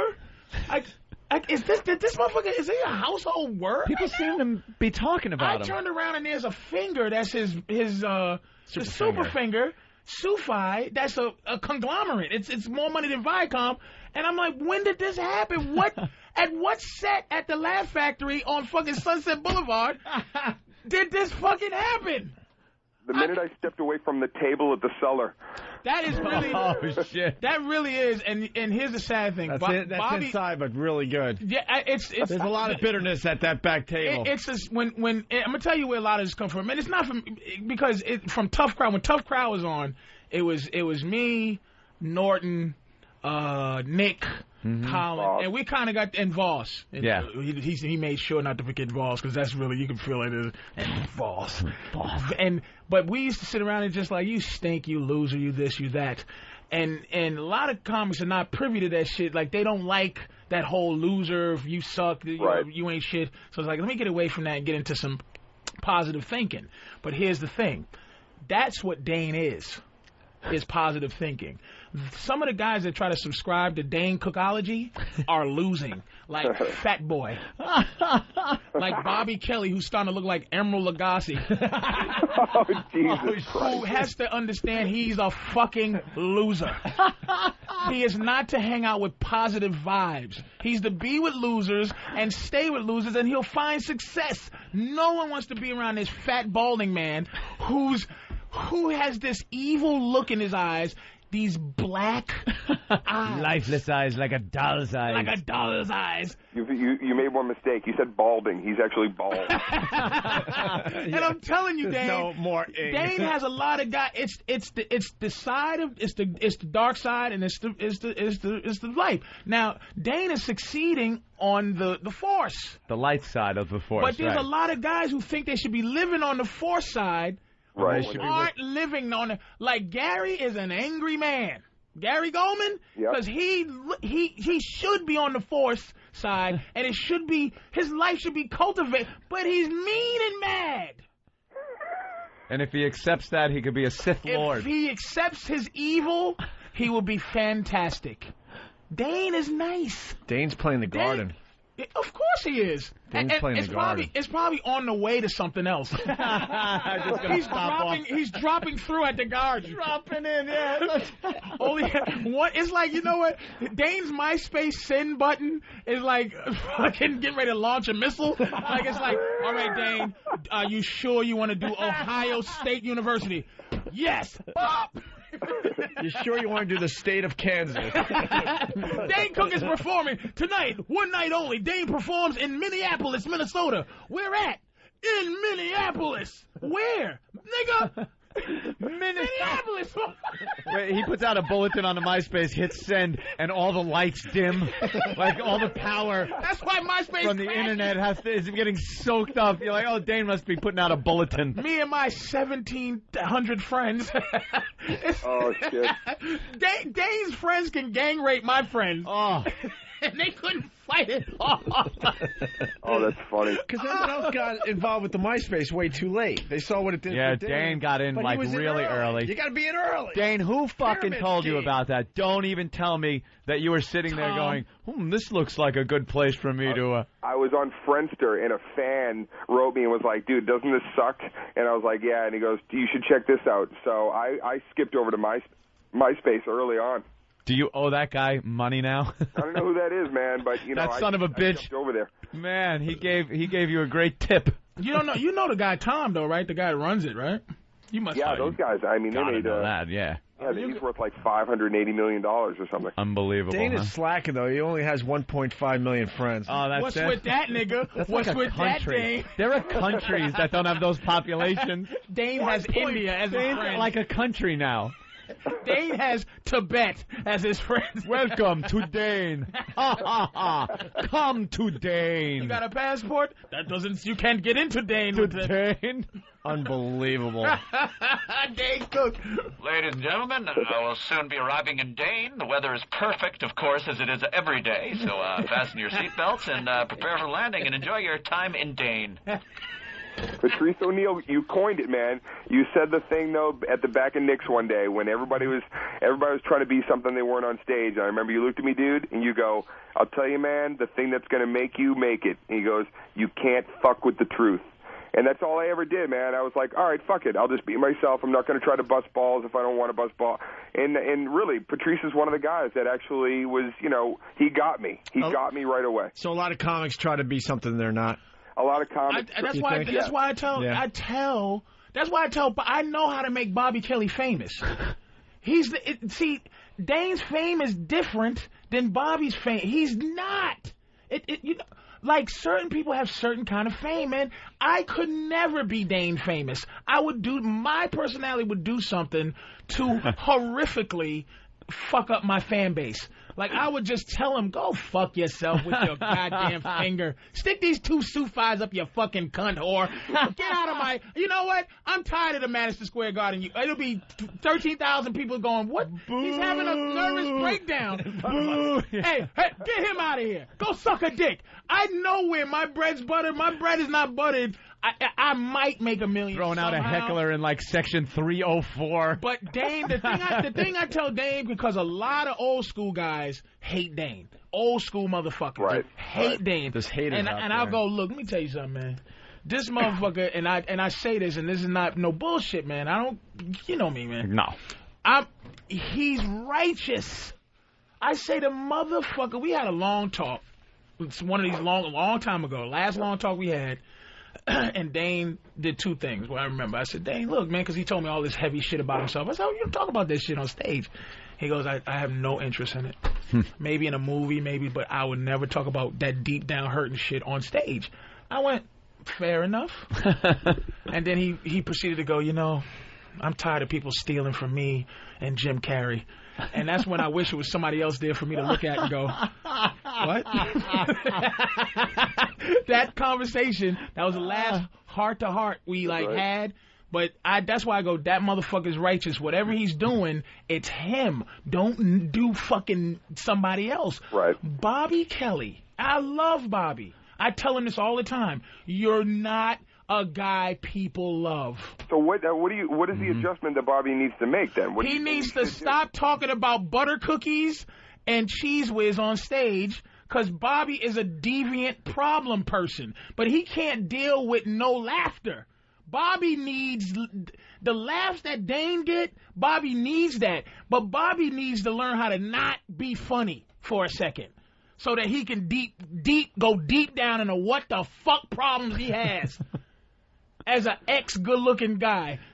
Oh man, I was watching Torgasm the other day, and I saw the episode where you guys look back. Yeah. And holy shit, there was some old videos of Bobby with that Jerry Curl motherfucking hair or whatever the hell that was. Bobby was sexy, man. Rico Suave. He was Rico Suave. He was like a young Marlon Brando. He was fucking sexy. Bobby was tremendously sexy. Sexy Bobby. You should see his old headshot at the Cellar. You go, holy what a pretty man. Bobby was pretty. He was like a male Angelina. I used to bring girls. This was my litmus test. I used to bring girls that I liked down to like Remington's or the Vault or whatever, and then they would meet Bobby, and then Bobby would go fuck my chick, and that's when I knew that I wasn't with the right girl. That's a good litmus test. And he still has that charm, but Bobby lost a little bit of the charm because Bobby's on a mission of positivity now, and he's losing. Dude, life is like a box of onion rings, When he came in, the first few times he would talk about how deviant a lifestyle he was leading, and then he'd start talking about, I'm talking to people, and I just want to get a little more positivity in my life. He's trying to figure it out. So he's trying to, figure it out. Dane is that what Dane does is what he does. What I do, I try. Let me tell you something. Everybody tries to be Dane at one point. They try positivity. I tried positivity in '98. It almost killed me. I liked it. I was in. Hello, everyone. What do you need? I bought your T-shirts. I was in a room by myself with 2 Whoppers sitting on my stomach because that's all I could afford to eat. And I said, if I had a gun, I'd blow my fucking brains out because I'm in here skipping around, and like Jamie Masada that owns the Laugh Factory, he come body with his dry skin and talking to you, and I'm going, hey, hey, how are you, man? Good to see you, you creepy Iranian. It's like, it's like my thing is to go, get the fuck out of my face. It's like I would never hang with you. But people think that you say that, Patrice, because you're afraid of success, and that's why you take that route. I used to be. I fucking was that person that's like goes, oh man, I'm tired of this. You know what? I'm afraid of. No, getting a little too close. I want it. But also at the same time, I know me. The success that I want is the one that gets to say to somebody, yeah, look, this is dumb. Yeah, I mean, because things out of the stand-up world, you have to be collaborative, and that means fucking putting on business hat for more hours of the day than the fuck off hat. And so that's the thing, Patrice. I don't think a lot of people think that you can do that. He's getting better at it. I've seen it even in the short term. This daffy bastard has gotten himself a good credit rating. He's bought a house. This is shit that years ago, one step at a time. Years ago, and he's talking about things like sitting in a room at a closing and you know. I call it the whiteification of Patrice. It's a little, you know, he's just entering a whole new world. Patrice, let me tell you something. That credit rating, that's like sitting at the blackjack table. You don't want to lose that shit. No, that your life hinges on it at some point. If you reach a certain level of success, where you're out of the rented house, out of your friends coming over in the rented house, trashing it with beer cans and stuff. When you move up to actually buy a house. Things like credit ratings come into play, and you're like, ugh. But look at you guys though. What you were before. Like you take less L's than you used to take before. Like before the fucking chapel shit, you motherfuckers would have somebody fuck a horse in Times Square. That's true. And you get threatened to be fired. You'd be laughing. It's awesome. But now you can see you motherfuckers go, oh Lordy, you get slavey. Lordy, we don't want news. The master says those words ain't supposed to be used. But nice is not my basis for why I'm funny ever in my life. Yeah, and you know that pain, and I just can't figure out how to be funny without pain. So I have to make it. So that's nothing wrong with that. No, it works. But it works for some. Someone works for you, and I know it works for me.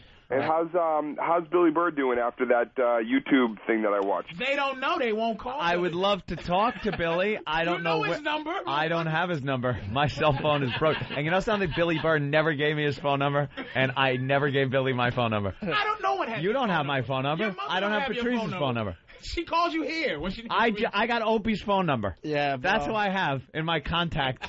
I'm gonna call him today.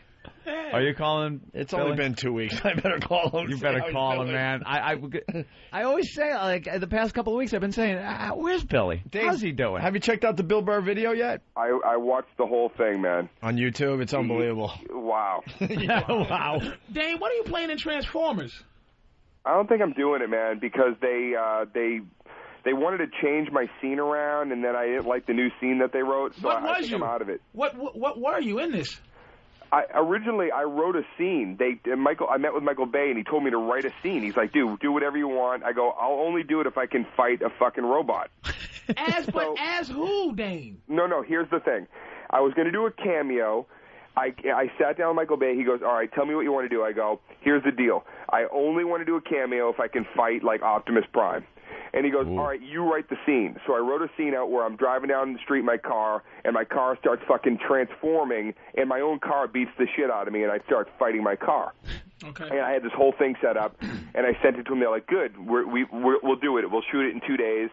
And then they just called me like a week ago, and they're like, budget thing, we had to cut that, but do you want to, like, come in with a manila envelope and throw it on somebody's desk and be like, good afternoon, sir? Oh, boy. And I said no. So I don't think I'm doing it. But on a super high level. Yeah. I do that when I'm supposed to say yes. Patrice, no one knows who you are. No one will ever know. You want to throw something on somebody's desk. I go, fuck off. I'm not throwing something on a desk. And then it's like, boy, I wish I had that $2,000. And yet you'll dress up like a transvestite. I thought, listen to me, motherfucker. Hey. Listen, he just threw that. See how positive people do? They throw a hook and then back up, you motherfucker. Listen to this, okay? If you're gonna play a fag, yeah, it's the lady that did the piano. It's what's her name? Fucking. Oh, you ain't gonna get that answer out of me. I should know her name, right? Anna? Holly Hunter? No, the woman who directed it. That woman, okay, that lady makes one movie every 17 years and it gets an Oscar. Right. It's Mark Ruffalo, it's Meg Ryan, it's fucking some artsy black noir bullshit. Right. And I'm like, I'm gonna play a Dominican faggot. All right, sounds good. Throughout my career, nothing. I tried to sue to get out that movie. It was here's how unnecessary my character was. In the credits, it said Hector, and then in parentheses, it said what character I was. Oh no! In the fucking credits, Hector, big nigga in front of the thing. Remember him? That's in the credits. Oh shit! But you would do that, like you would play. Okay. Oh no! In an Adam Sandler movie, it's the difference playing a fag in an Adam Sandler movie. No difference because Tracy played a sissy in one of his movies. But I'm just saying, it's the difference between playing a fag in that in an Adam Sandler comedy or like a Martin Scorsese's drama. Mm-hmm. You go, I think I'll play a gay guy in a Martin Scorsese movie. I think that might get me something. Or retard. Right. In a serious movie. That gets you something. Yep. Oh. Who's calling you? That's Opie's ring on his phone now. Play that at the bank, motherfucker. Jesus Christ. I might have to change that. I want a good credit rating. And good luck, Chuck. How fine is Jessica Alba? I just need to know that. Yeah. Oh. Is she sexy up close? That girl is she's a goddess. Is she flirty or very just straight? No, she's she's really cool, man. She's my speed. That's a girl right there. That's she got a boyfriend, but she is the real deal. And does she have any sex like flirty other than how good she looks? Is she does she give you a little something like you go, oh, you motherfucker, if you don't stop? Oh no, she's like, she's a pro, man. She's been in it a long time too. She didn't just step on set. She's been doing this since she was like 10. So she shows up when she has to show up. She knows what the deal. It's not like glamorous anymore. She's like, all right, what's up? What are we doing? All right, later. Damn. Yeah, she was up in here one day. Oh, how sexy is she? Is she gorgeous? Really? She's fantastic looking, man. All right, Dane's really busy today. I know, busy Dane with his movie. Patrice, what are you doing next, dude? Stand Up New York tonight. Maybe I can take my show and just put it in yours. Have your show babysit my show. You could be the babysitting room at his Madison Square Garden show. Listen, you could be the smoking section, a little glass. Damn. I'll tell you what, Patrice. I'm gonna do you a solid. I'm gonna put you on my top 8 for 4 hours. So get ready.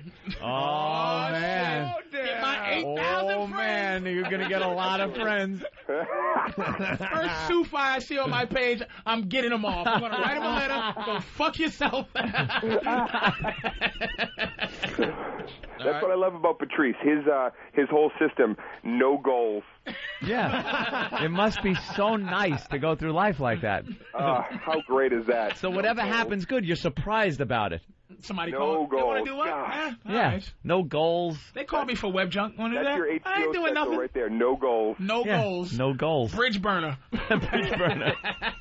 All right, Employee of the Month opens today. Yep. Can't wait to see the numbers on Monday. You watch. It's gonna be #1 movie. It's gonna be it's gonna be huge. Man. Scorsese's got quite a fan base himself, but if we can be the #1 comedy, I won't be crying.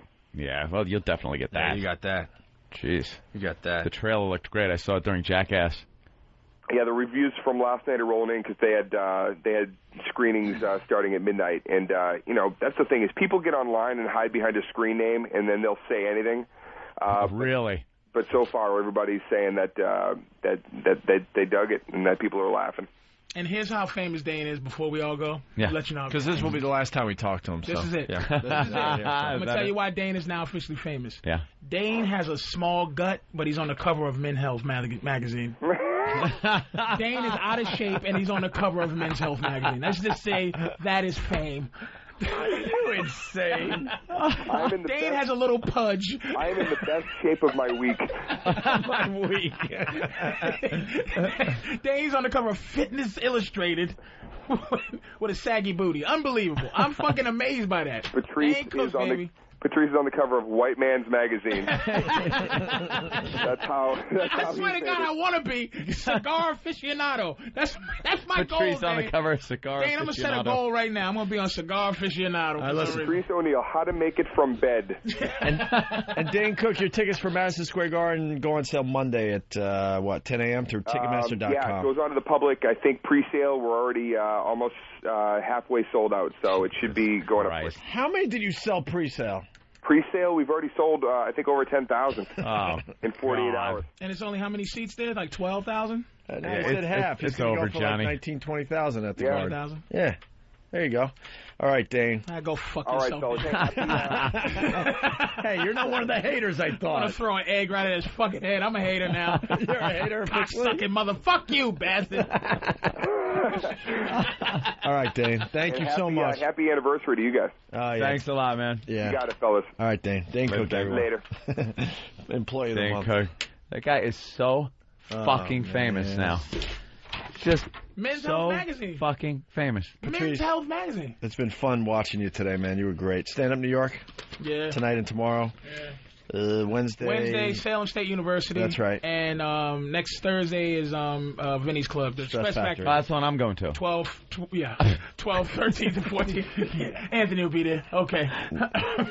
Anthony sighting. I don't know what you look like doing comedy outside of Caroline's. That's like the only place I go to. All right, here we go. See Patrice. It's time for Line of the Day, sponsored by BowDogFights.com. Log on and watch American fighters battle for the right to represent the U.S. in a bout against the Russians. It's all on BowDogFights.com. Could you get up on the mic and sound a little more enthusiastic about it? I'm tired. I got houses to look at today. I'm going to attempt that again. A mixed martial arts tournament and docu-reality unlike any seen before. Vote for Line of the Week at iliketolisten.com. Got to tote around a big, heavy suitcase of money, house to house, so you could just go, I'll take it when you see one you like. Yeah. All right, here's Line of the Day. Here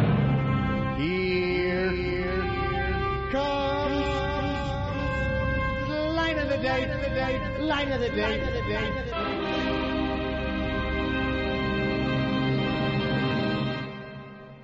So he's just trying to get some. He's trying to get some action. All right. That's why but the way he complimented her hair out of nowhere. This is when in '75 when a condom was you was uncircumcised. Oh, please. Patrice O'Neill walks away with Line of the Day. The condom line. They might have needed a setup now. No. Self-explanatory, I guess. Yeah. Because it was 1975. Condom. Unclipped. Pre-AIDS. There you go. End of the show? Yeah, we don't talk now. Now we don't. Now it gets all uncomfortable. Because we really don't talk when the mics are off. It gets all uncomfortable. This is your last chance to be my friend. Yeah, for 5 more minutes until you're back again. And then, although for some reason Patrice will stop at the corner and be on the phone, and then we'll kind of bump into each other and have a little walk and talk to the garage. Who do you talk to on the corner every day? My girl. After the show, you're always talking to someone on that corner. Gotta talk to my girl. He's making deal for fish scale on the phone Yeah, at the just corner. let her know I'm not sleeping with 10 bitches. Sweetie, I'm walking.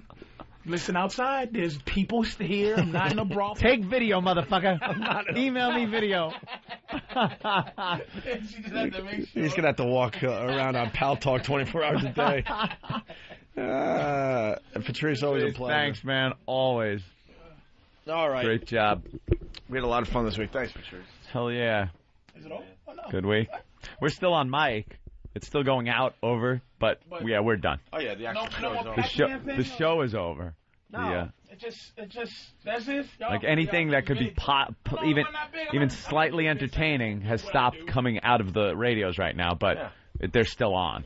All right, folks, thanks. See you later. There you go. That's how Patrice rolls. That's how he does it. Look at him.